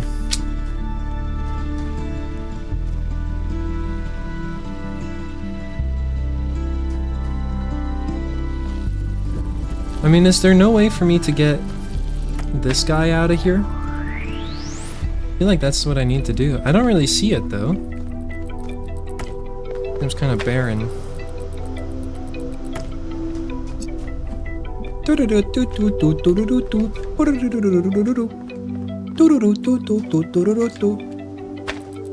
hope the universe ends by collapsing in on itself. Yeah, I mean, maybe if... Like, maybe there will be some point where energy is so spread thin, like if we do have like a heat death kind of scenario.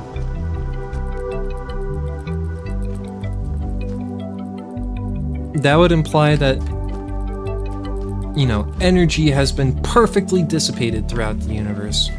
There would be no more mass, which could in theory mean no more gravity? If there's no mass? If like all mass has kind of dissipated back into energy?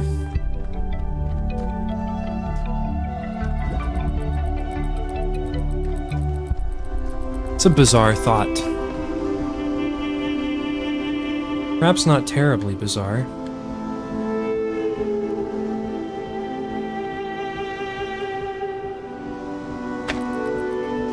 But I could imagine if there was no gravity. I mean, that wouldn't cause like a collapse, but I don't know. Maybe at that point it would be like You know how you have like Heisenberg's uncertainty principle?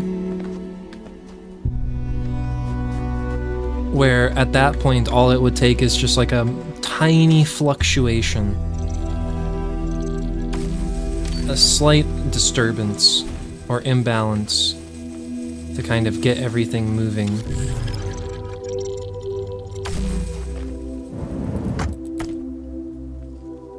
I've always thought the idea of the Big Bang just being the result of the last universe collapsing in on itself is amazing. Yeah? I think it is an amazing idea. I just don't know if we know if it's true. You know?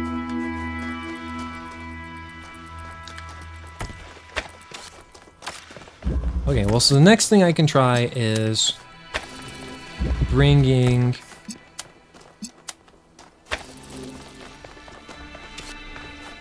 this through into here. And then we can do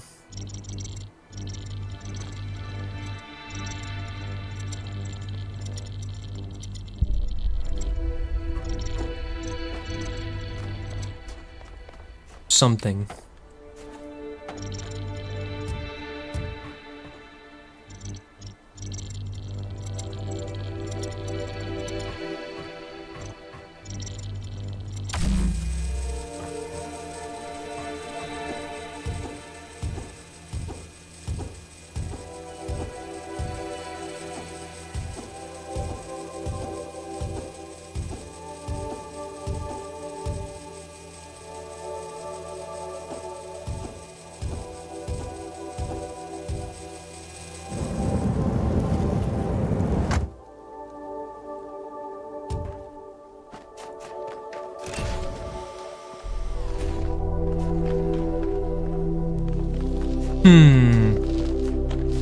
But then how would I do that?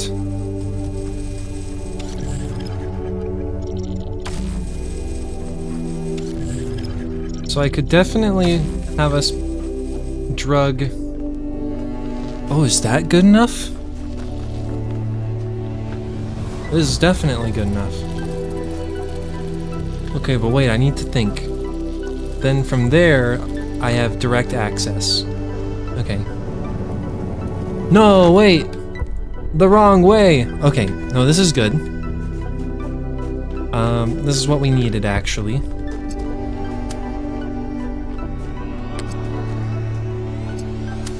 And so I need to go retrieve the grav shifter now.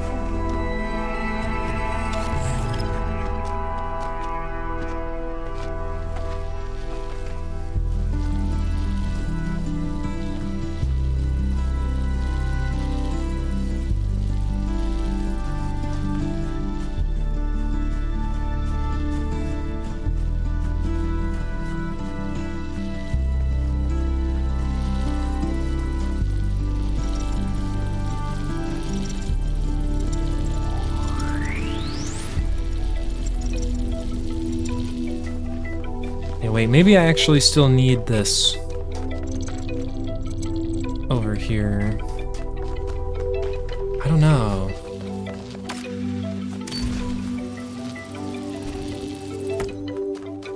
I guess I could have it like here.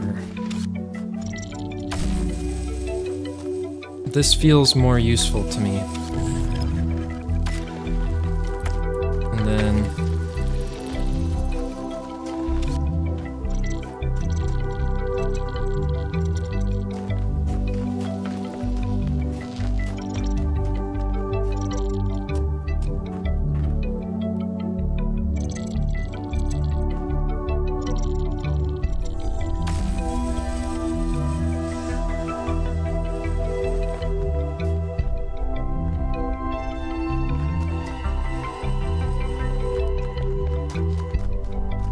What am I doing here?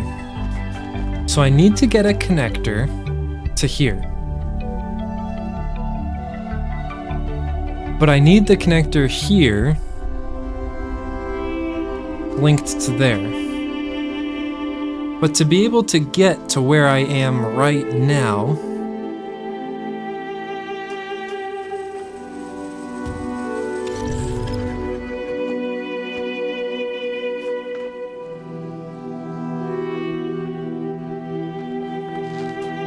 I can just use the grab shifter.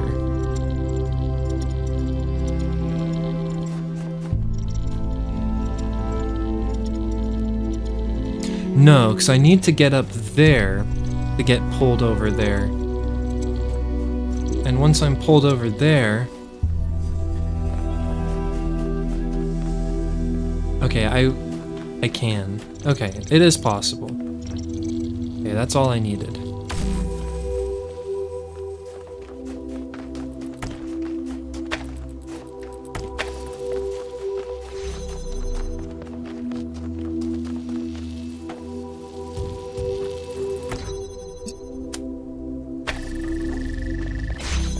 Okay.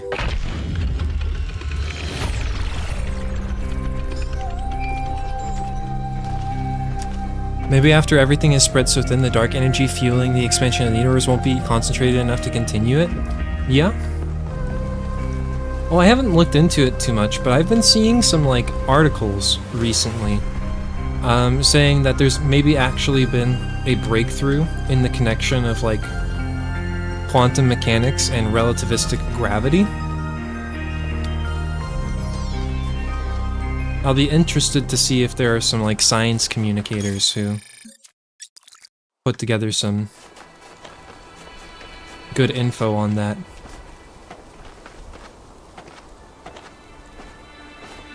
Because, I mean, that was, like, that seemed like the next biggest hurdle to, like, the theory of everything.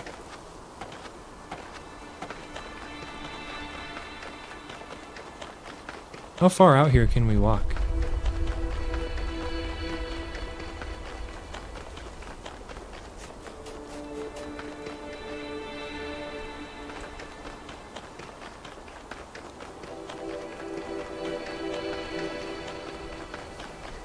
Now I'm tempted to get over this hill.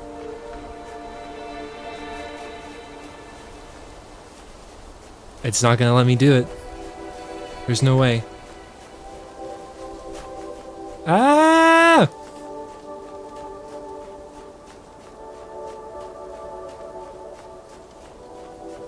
Huh. So that's what the other side of this hill looks like.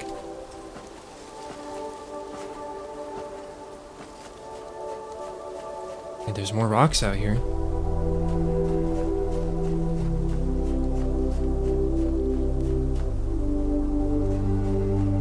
I'm going home.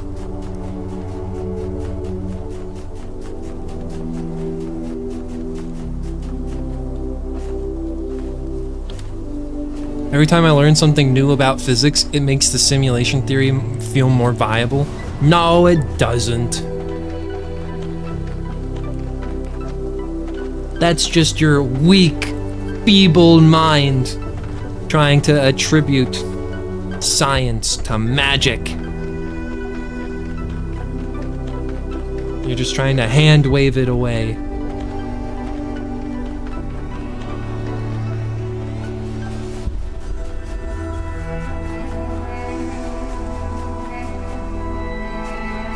Tree?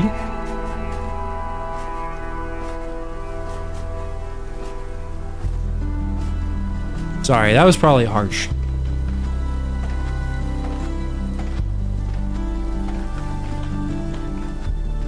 All these random numbers that everything seems to abide by, definitely super cool though. I mean, they may seem random now.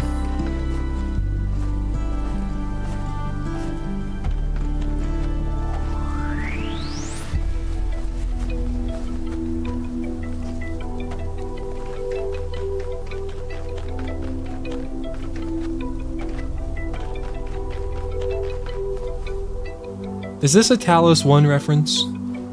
Is this like the don't look up tree?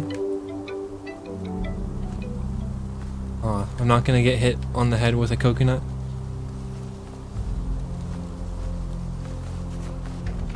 I don't genuinely believe in a simulation? Right. I mean, cause like, what is it? There's like that one constant that's like the... Like it just seems to kind of pop up everywhere. Like the general... I don't remember what it's called.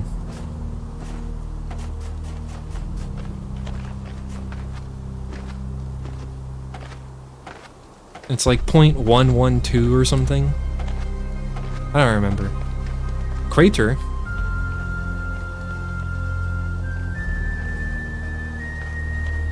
Hit me with a meteor. Meteor mummy. What? Oh my god.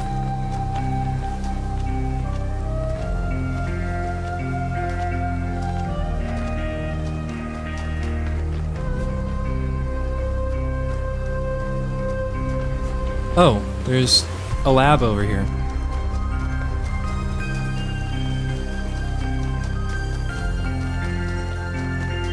The way we found math to describe absolutely everything is so cool. I mean, the really cool part is we haven't.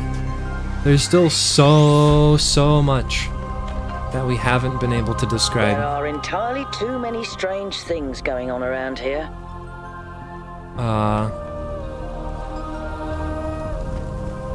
Yeah. There's still tons of open questions in math, things that we haven't figured out, things that we can't describe properly, things that we just kind of do our best with. But it's just like all sciences are just so multidisciplinary now. It feels like it's going to be so hard to make any strides. Like, how are you going to think of something that no one has ever thought of before? Error.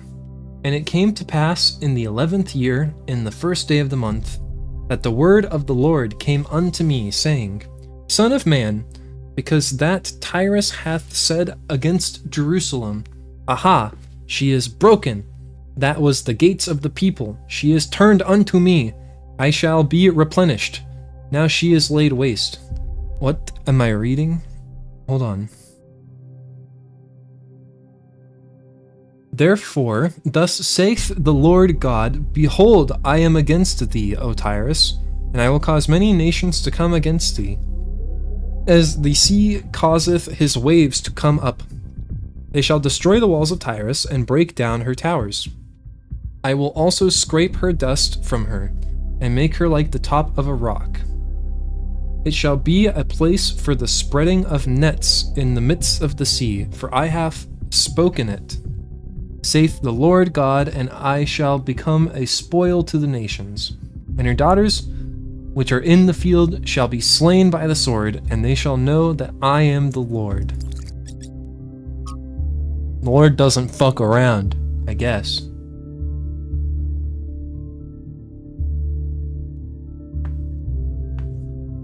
Perhaps faith is neither choice nor submission. Perhaps faith is a demand.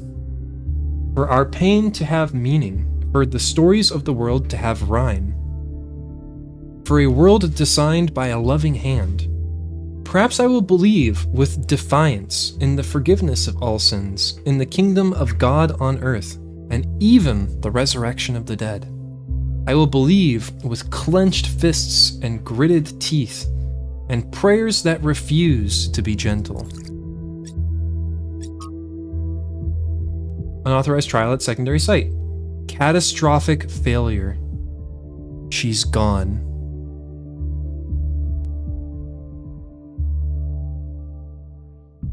Trial 5358. That's the error that keeps coming up. 5358. Catastrophic failure. She's gone.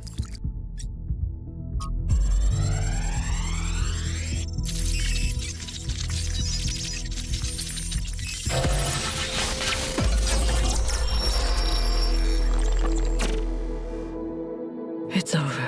We failed. Everything we thought we were doing.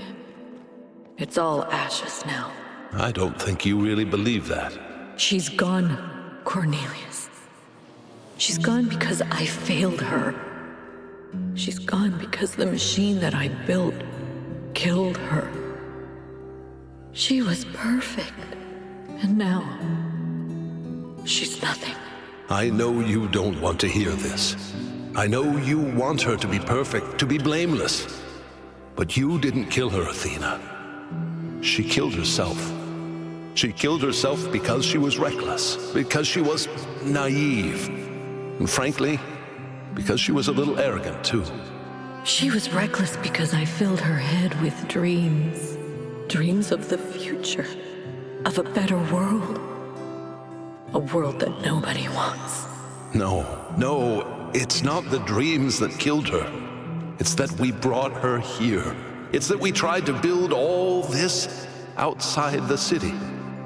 We raised her without people, without society. The wilderness is for prophets, Athena, not for children.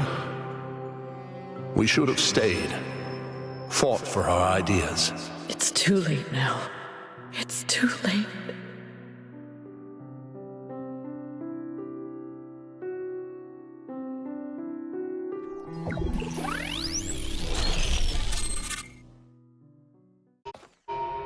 Dang.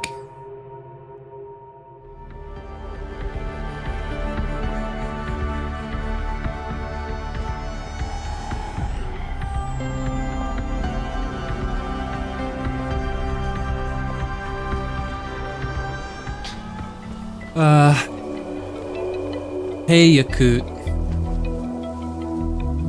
They lost their daughter. Right here in this ruin, Cornelius and Athena lost their daughter. Miranda's dead. So even the founder doesn't have perfect control over this technology.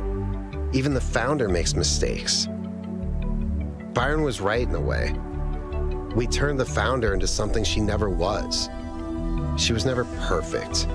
She was never infallible. No one is.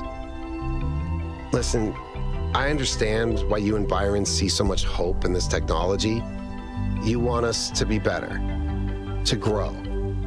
But what if it all goes wrong? If even the founder couldn't get it right, what hope do we have?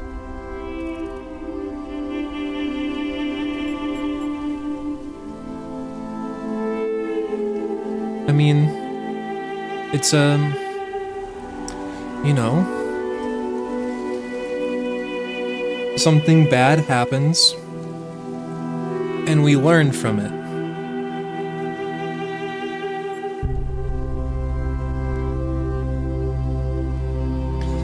And the most important thing when you learn from your mistakes is not to do them again.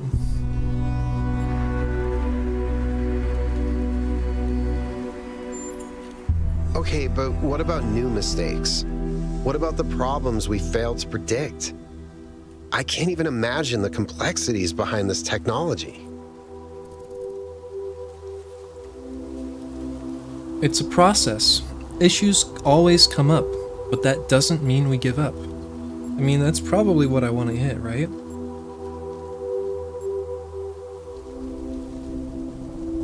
Not extending our knowledge just means we'll be unprepared for a different set of problems. Also true.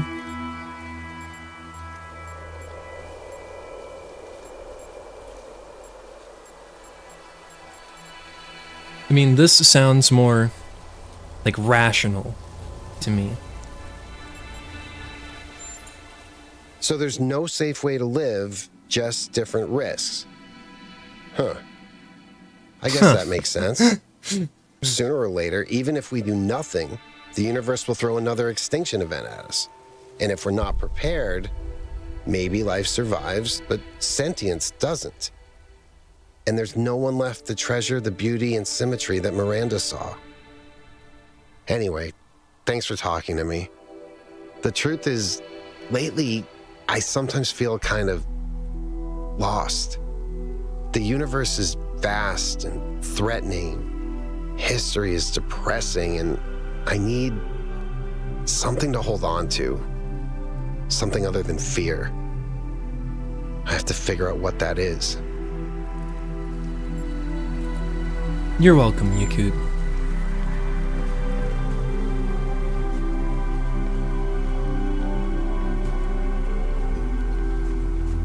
Miranda's gone. Thanks for your help, 1K. The elevator should be working now. And Yakut, I'm sorry about Miranda. I know you're looking forward to meeting her.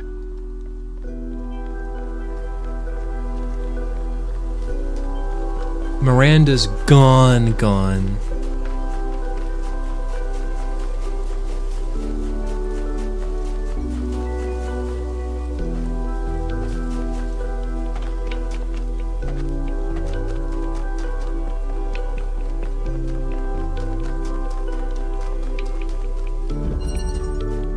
Control. Okay. This spins. It's got a drill wall. There's the driller. We need red. Red's over there. Let's get blue.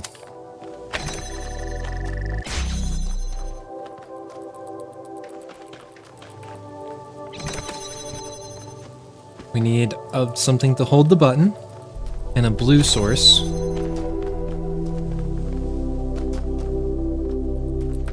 Where can we get another thing? The driller. So we need red. Well, here's the red. What's this gonna do then, huh?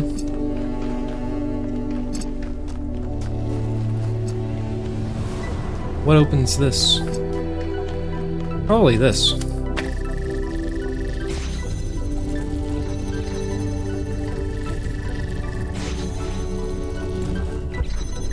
You're gonna have to lawyer up if you want this last.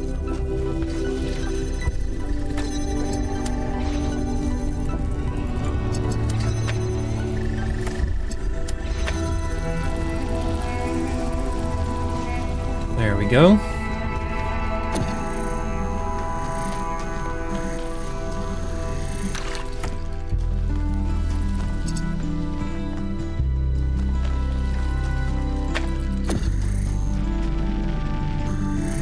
Okay, so we do need the red. Here, let's put this just a bit tighter.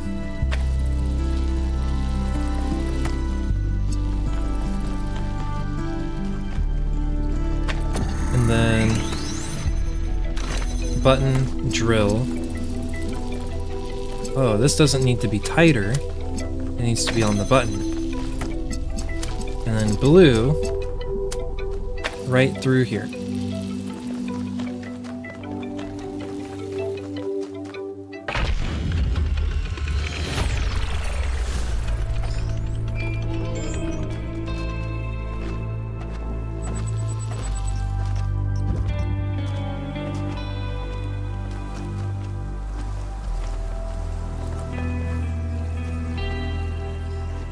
You know how some streamers have done like a React court bit?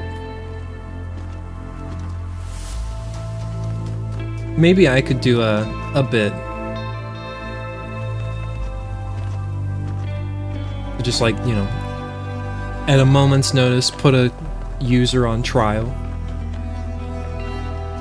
Or, I don't know, some kind of crime. Horny crimes. Probably.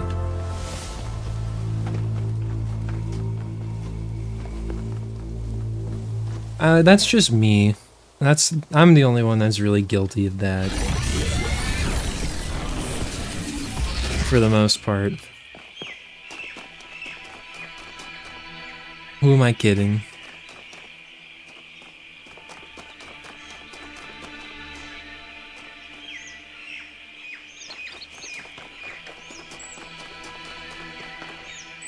We'll hit that in a minute. Bridging the gap.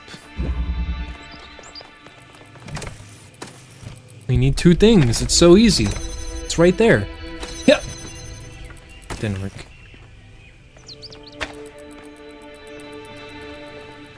And so where's our second object then? That's the question. Up there, presumably? Where's our red source? Oh, well there, of course.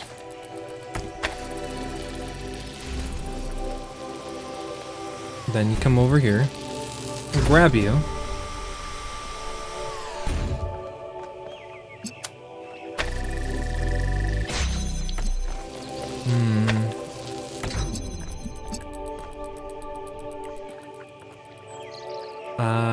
I see. I see you.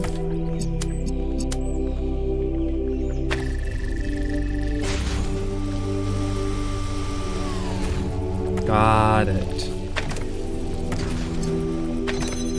That was good. I liked that. Good puzzle. Having a friend like Byron is a rare blessing. Someone who listens to you, who disagrees, but still appreciates your thoughts. The more we explore this island, the more convinced I become that he was wrong. And the megastructure is a threat to all of us. But without people like him, I'm not sure New Jerusalem is worth saving.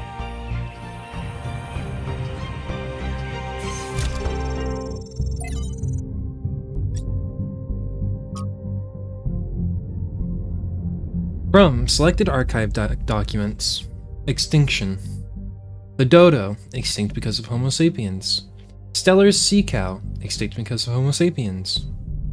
The Labrador duck, the Rocky Mountain locust, the thylacine, deepwater cisco, golden toad, northern white rhinoceros, splendid poison frog, Amur leopard, literally every last orangutan. Homo sapiens. What do you think will happen to them? It's time for this madness to end. A shameful list, and yet we are the only species that would ever make such a list and feel bad about it. Because extinction is normal in nature, a common side effect of evolution? Exactly.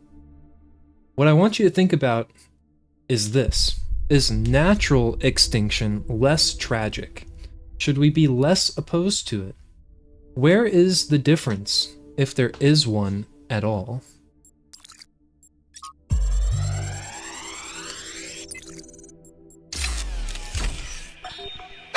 Man, this sucks. It's one thing hearing about the symptoms, it is another totally to experience them. I feel like an insect trapped in resin, slowly congealing. I can keep working for a while, though. There's still a bunch of critical tasks. I don't know what I'll do when I'm done.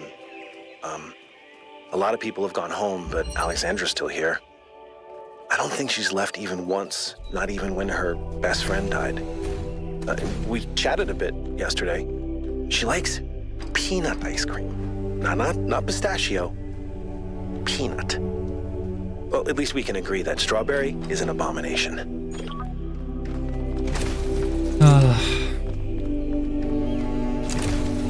There's so much emotion already happening, and we still have another area after this. What am I gonna do? I'm gonna cry, chat. This game's gonna make me cry.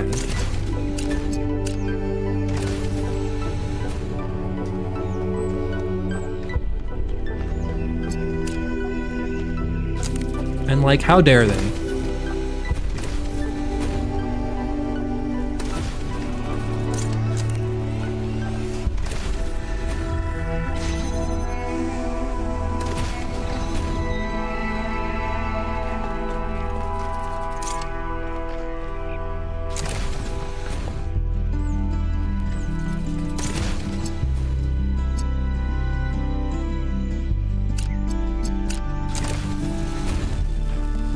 Right.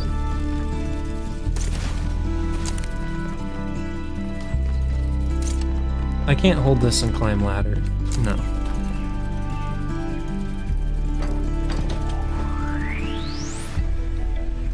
Accumulator. I need blue. Which means I need the inverter.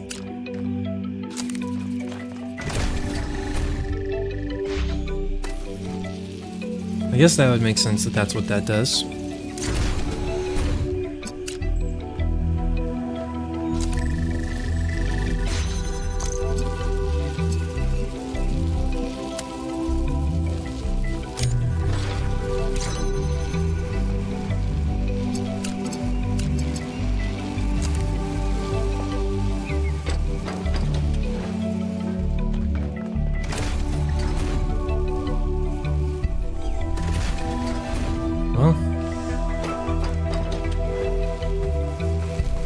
Excuse me.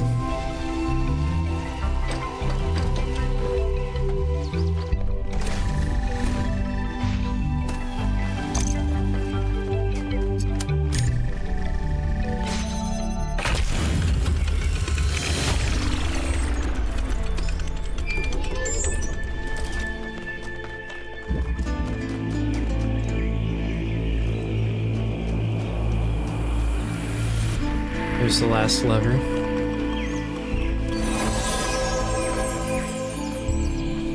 Now we got the Sphinx star.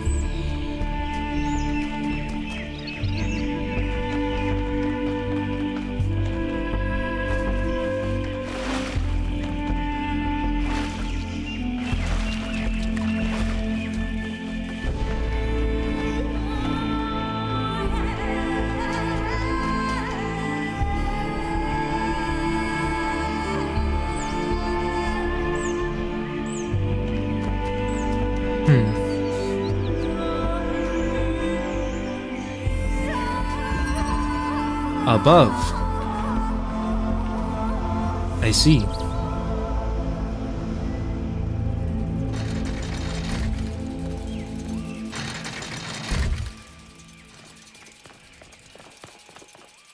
Let's see, what's our objective?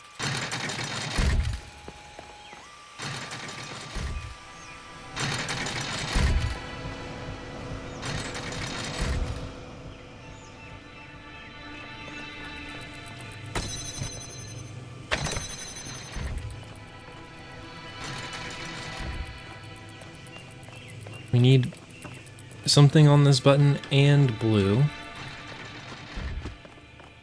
The driller? The driller's there. How do you get to it? There's a fan I neglected. I guess let's take this connector with us. I imagine we'll need it.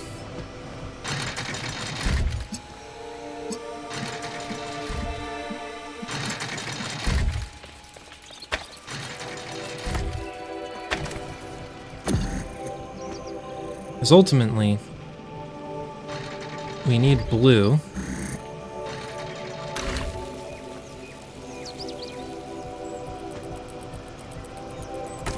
And we have red.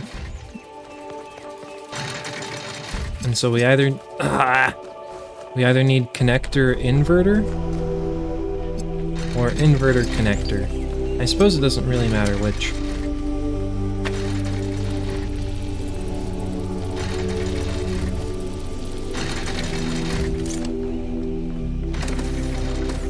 But we need things and places.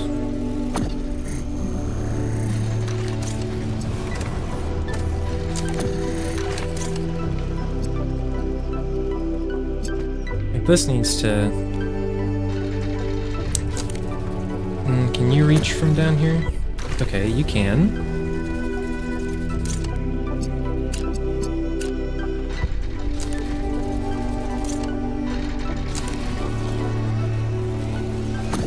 Then you'll have to be cut off momentarily. Because this fan's gonna stay on. And then we can drill and button.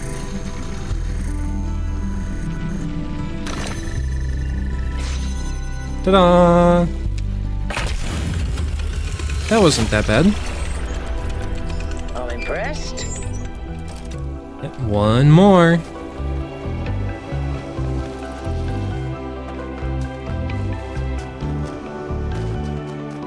Pardon.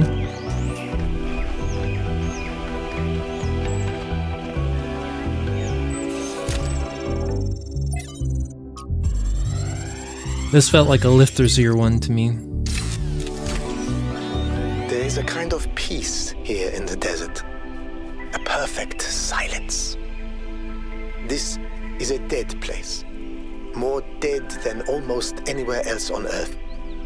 If the ground could have a personality, it would be malevolent. But as I said before, all this in some sense does not exist at all. It does not hate us. It is simply the opposite of everything that life requires.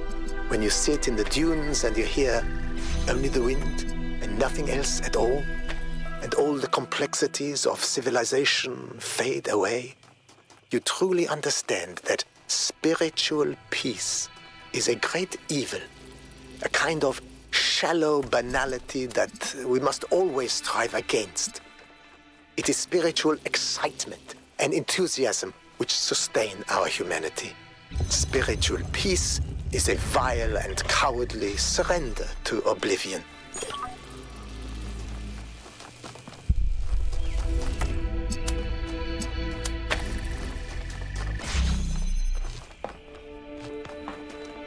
Yeah.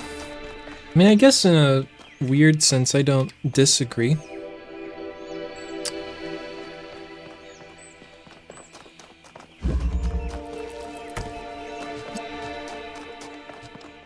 I don't know. I guess in some weird way, it does feel right to be at odds with something.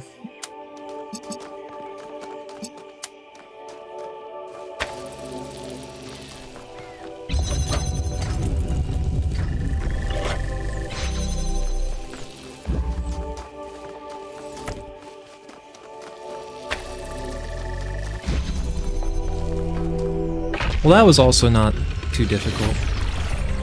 I liked that. I liked this one. It's a good puzzle.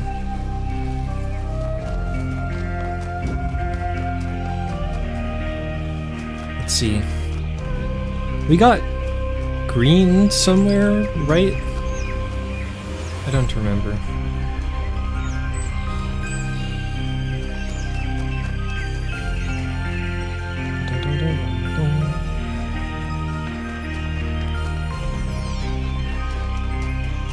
Because there's a Pandora statue. So where did we make green? Not here. I don't think this one had green. The other one only had red. No, this had inversions. But no green.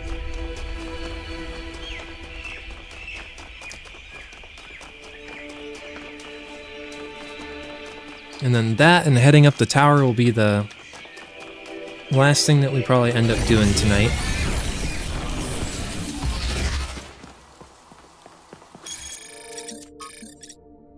We're all going to die. Look at what happened to Miranda, the founder's own daughter. The megastructure is going to kill us all. Get a grip. This is absurd and also disrespectful to Miranda and her parents. Who cares? She's dead. They're probably dead too. We're all dead if that thing blows up. It could collapse the whole world into a singularity. You should really calm down, Fred. There's a legitimate point buried in what you're saying, but panicking isn't going to help anyone. There are reasons to be concerned, but I've found 1K's arguments quite convincing so far. Every step forward in human history has come with its mistakes and sacrifices. We can always learn from them. None of you understand. We have to listen to Pandora or we will all burn. Fred, why don't you come by my shop for a chat? I have something that could help with your all caps. Thank you, Helga. Closing this thread now. Helga's great. At first, I thought Helga was a quack, but nah, they're great. You gonna talk to me? Did Thank something you. break? What do you think caused Miranda's death? From examining the data, I think it simply came down to not taking enough precautions. Clearly, protocols existed that would prevent such accidents, but she didn't apply them. That's the technical answer. If you're looking for something more philosophical, I think it's easy to mistake insight for revelation. She thought she was meant to discover something, as if there was some force guiding her, and so she discounted the outcomes that didn't match her expectations.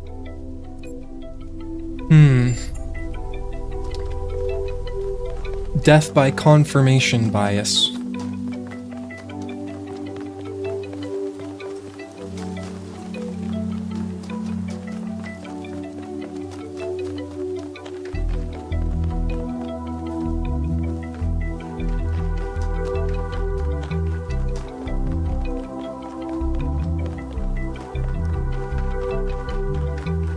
Does this one have green? No. I do feel like there was one that had green.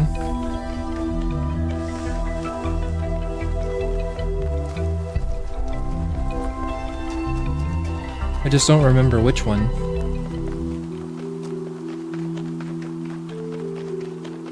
Music change.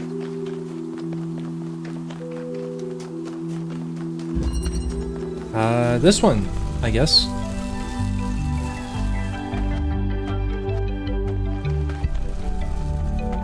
But...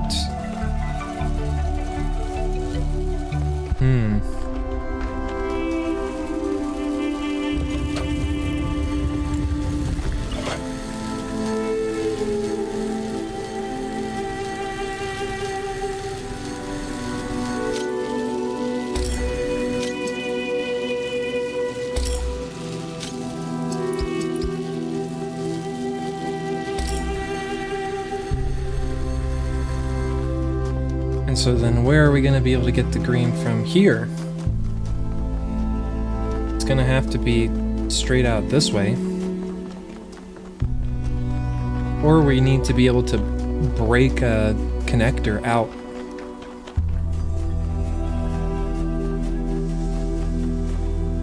My head hurts. Me too. Time for ibuprofen.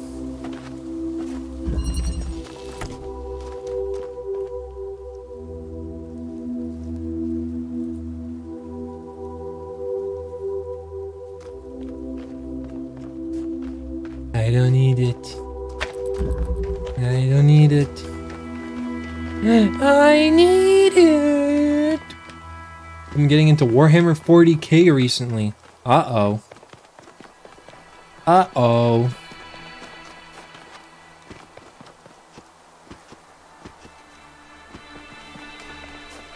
Are you having fun?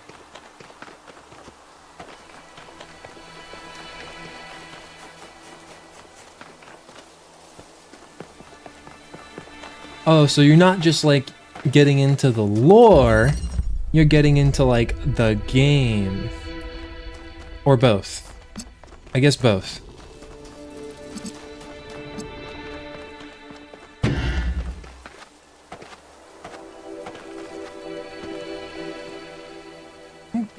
Both is good.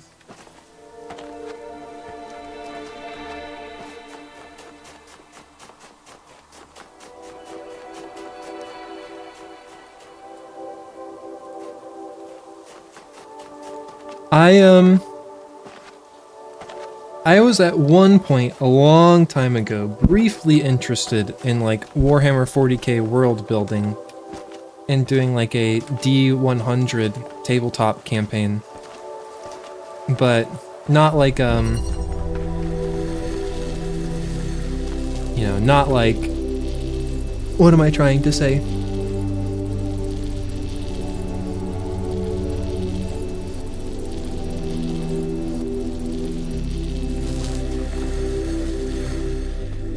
God, my brain has just evacuated all thoughts.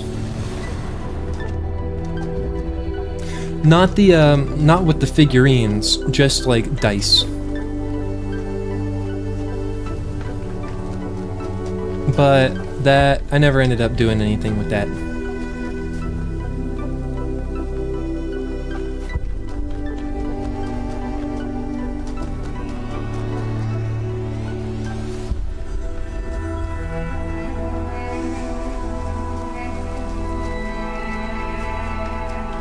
Okay, either I give up on this, or I break a connector out of one of these puzzles. I could probably break it out of above, which, you know, is currently below.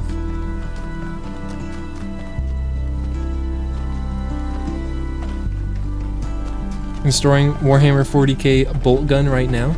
Good luck. Have fun. I hope you like it. I know Yeet is into Warhammer, if they're present. There they are.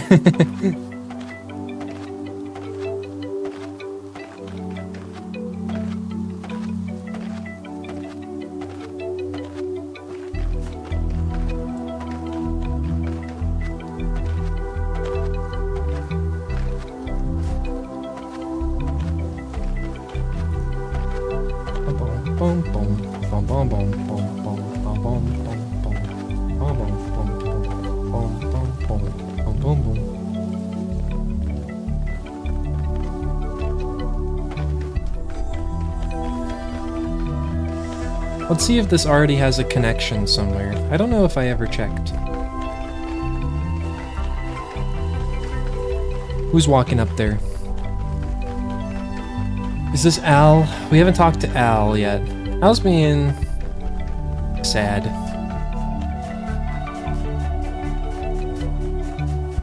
Hey Al. Al doesn't want to talk. Well, it's red! That's rude.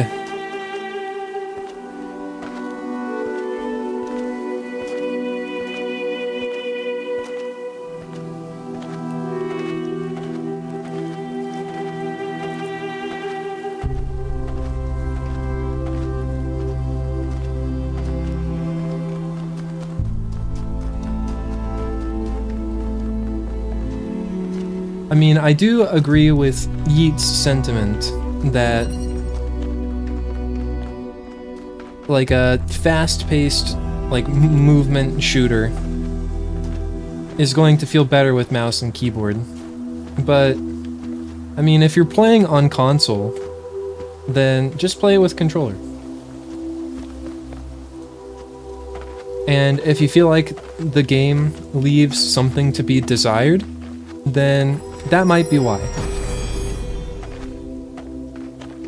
If the answers of philosophy are true, why has no philosopher changed the world?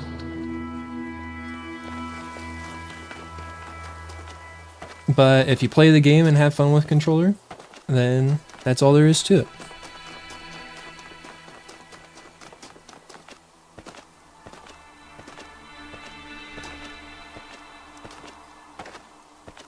Yeah, it's like Pandora keeps like saying all these like, oh yeah, but checkmate atheist type things, and it's just like, I don't even agree with like half the stuff you're saying.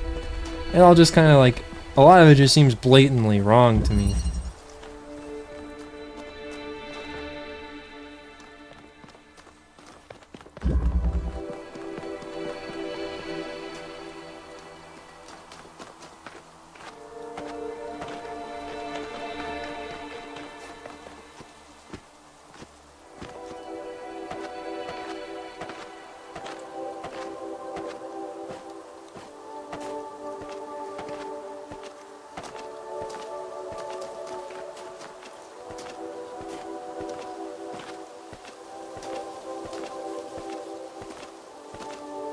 I mean, it must be a really strict definition of changing the world.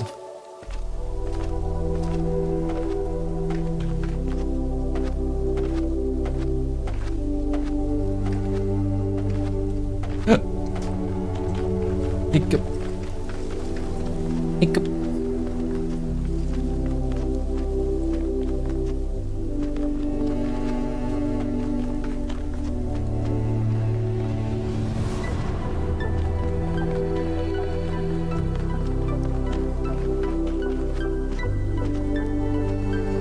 How coincidental I have exactly enough ibuprofen left for this headache. Okay, but you can't like take a whole bottle every time you have a headache.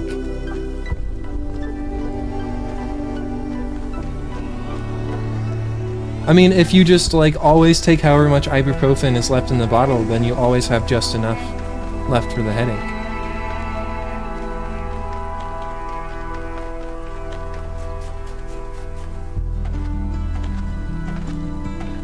Take 800 milligrams? I mean, how much is like normal? I don't know. I almost never take like ibuprofen or Tylenol.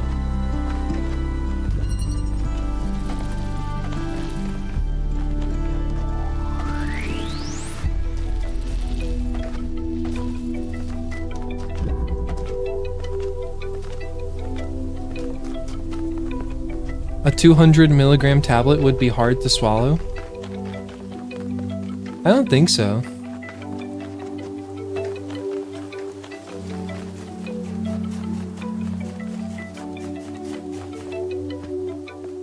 I mean, most pills are all like binder. And so like your 200 milligram tablet has like 200 milligrams of active medication, but it may have like a shitload of binder with it that makes it a lot larger.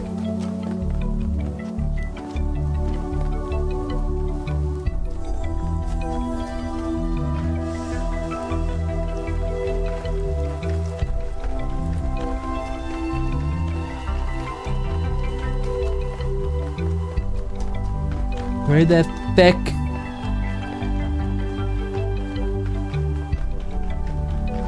I mean, I know that like Tylenol is like super bad for your liver. Or it's like one of them are. It's either like ibuprofen or acetaminophen. One of them's really bad for your liver.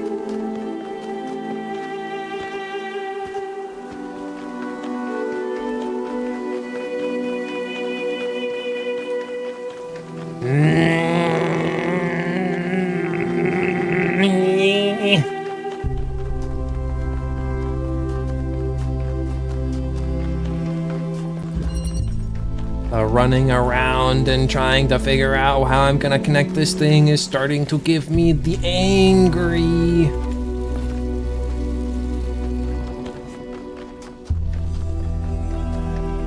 This is boring.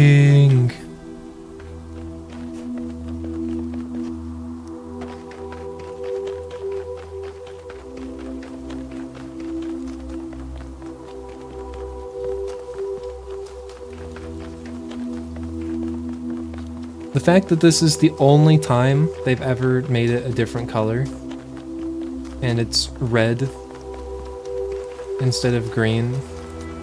I guess it has nothing to do with the fact that it's red, but it's just the fact that they made it a different color, and I spent all the time first thinking, okay, which one has green? Because it's always fucking green.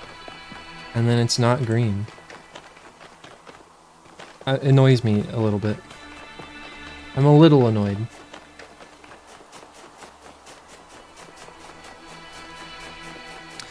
Okay, let's observe.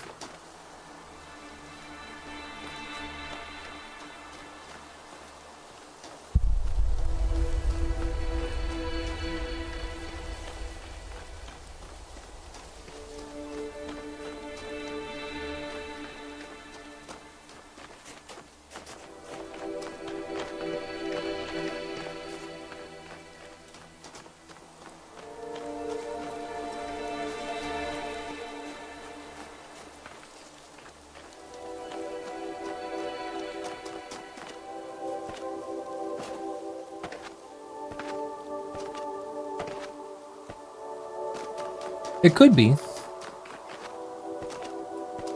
Could be a caffeine headache.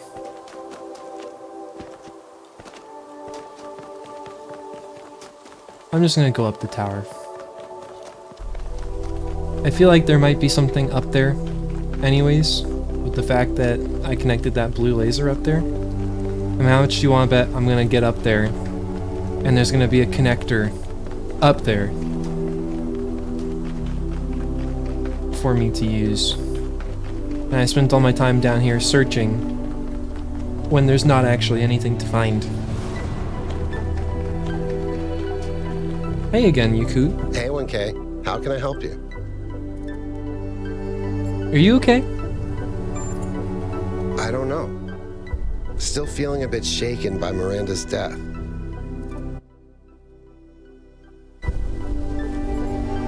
It's okay to talk about it. Thanks, 1K. Maybe in a while. I'm still processing.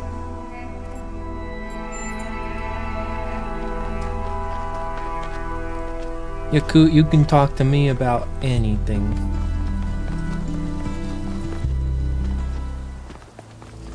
Yakut is my robot husband. I wish.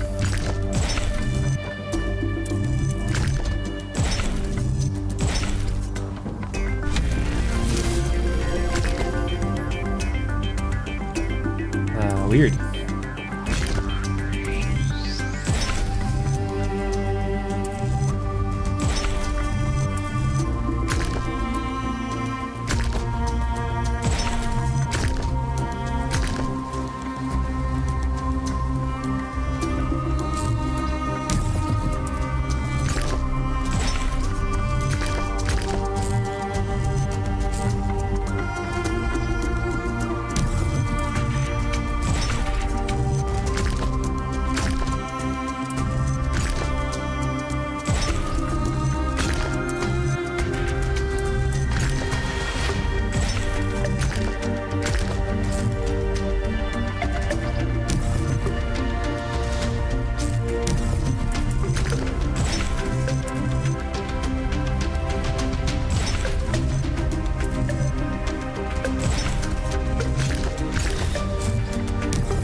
There we go. Wild.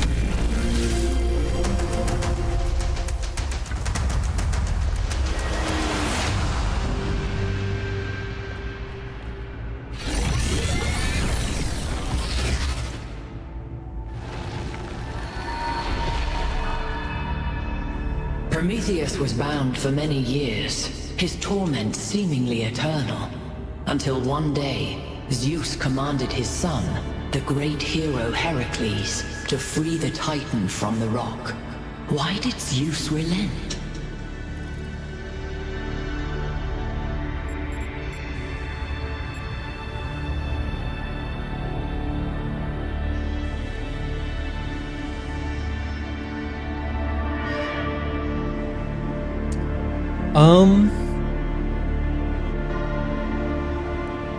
I don't know. I mean, no one's punishment should be eternal. I think that's true. If the consequences of a crime are eternal, should the punishment not be of equal length? There is grief without end, creature of clay, and misery without relief. How can these things be forgiven? A time of dreams is at hand. To save your friend, you must do as Heracles did. But what will follow, none can see.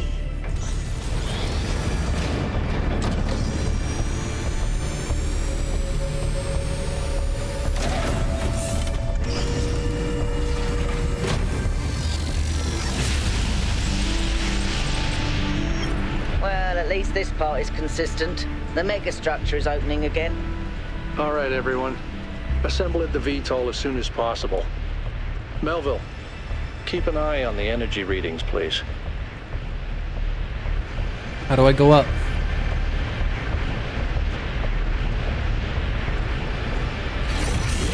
I feel like I should be able to get on top of the tower.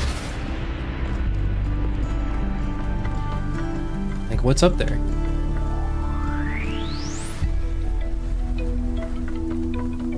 Do I need to do some sick parkour?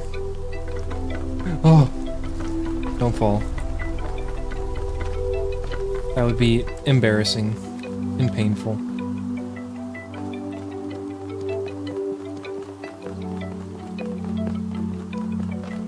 Like, what did that do?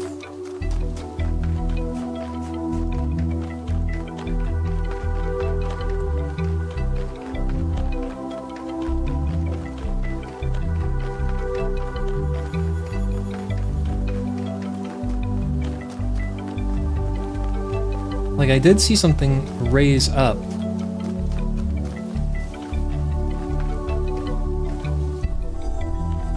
Is that a connector?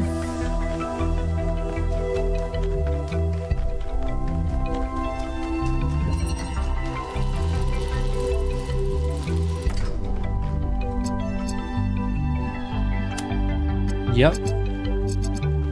Totally is.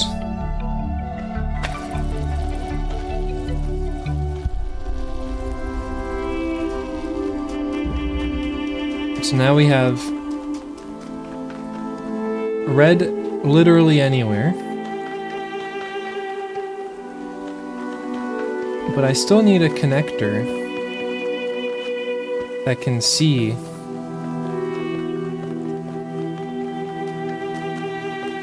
the Pandora statue.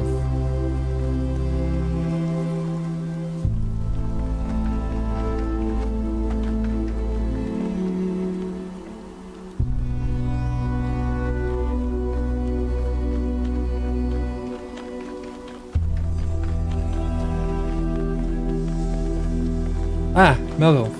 Jump scare.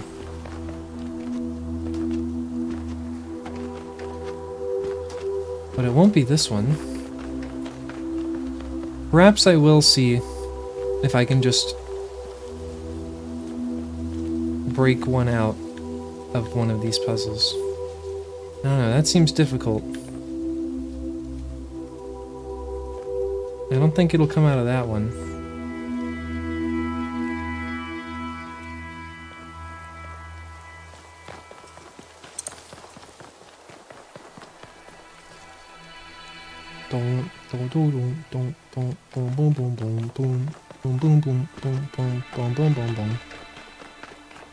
I want to get this star. And then I'll end stream, okay?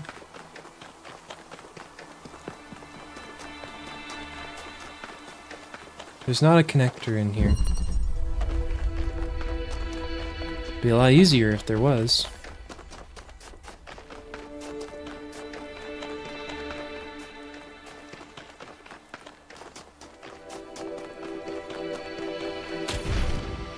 Is this one we'd actually be able to get some elevation. Oh, it would be so good. Not a hidden connector anywhere? Right here at the end where it would never matter?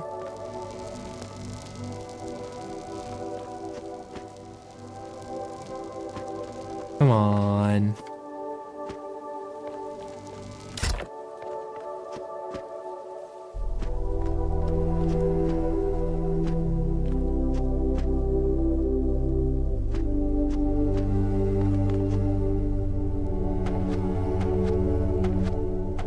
Oh my god. You're joking. There actually is a hidden connector.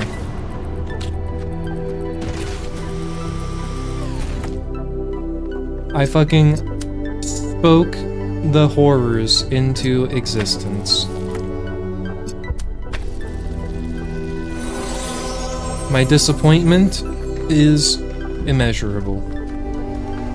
And my day is ruined.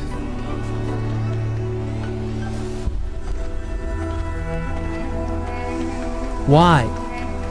Why would they do this?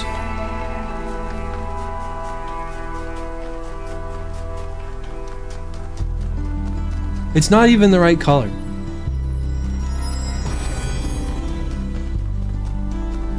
There is no tool that is not also a weapon, and no human that would not wield it as one.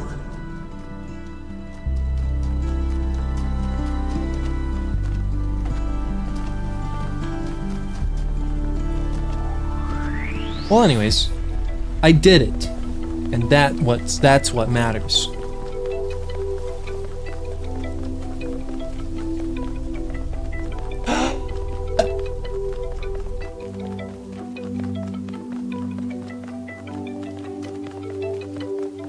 All right, and now we can go back to the VTOL. I think I'll save the mega structure sequence for next time we stream this. It will probably end up being 6.5 hours by the time we stop. And so that seems like a good place to stop to me. It's been a good stream. Let's see, we'll mosey on back to the mega structure, and then close the game and You see all if there's know anyone I to don't raid. share Byron's enthusiasm for the megastructure. I don't know if the founder really intended for us to be here, and I certainly don't trust this Prometheus entity. But Byron is one of us, and we don't leave people behind. So we're finding Prometheus and freeing him, whether Pandora likes it or not. Here's how this mission is going to go. 1K, it's clear to me that you have some kind of special affinity for this place, and that the entities respond to you more strongly than they do to us. So, once you're inside, I want you to take point. Do whatever you need to free Prometheus, but remember that our prime objective is to save our friend. Melville, I want you to stay at the VTOL and let Yakut and 1K go in. I'm going to stay behind as protocol requires. I don't love the idea of sitting this one out. Byron is my oldest friend, but we're doing this by the book. Thank you, Al. I suppose someone... I mean, we gotta do it by the book. That's how this works.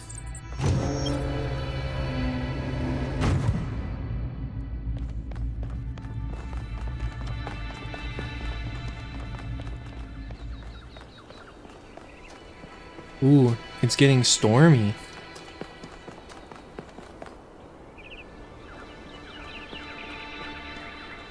Alright, that's gotta be it. If I walk up to this VTOL and we start going in, I'm gonna have no choice but to continue.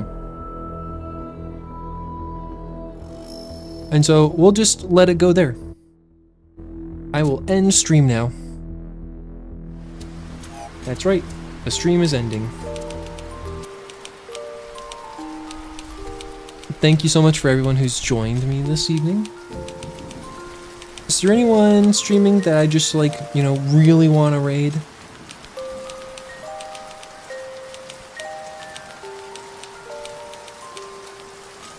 Nah, it's okay. It's okay.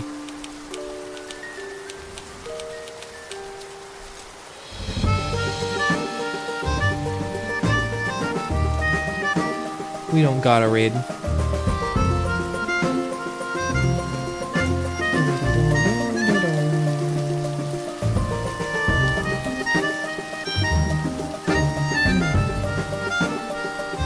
Well, thank you everyone so much for joining me this evening. And is Flo still doing the Jackbox thing? So that was gonna be like a monthly Sunday thing. So it's not gonna be this Sunday, but they surely will at some point again.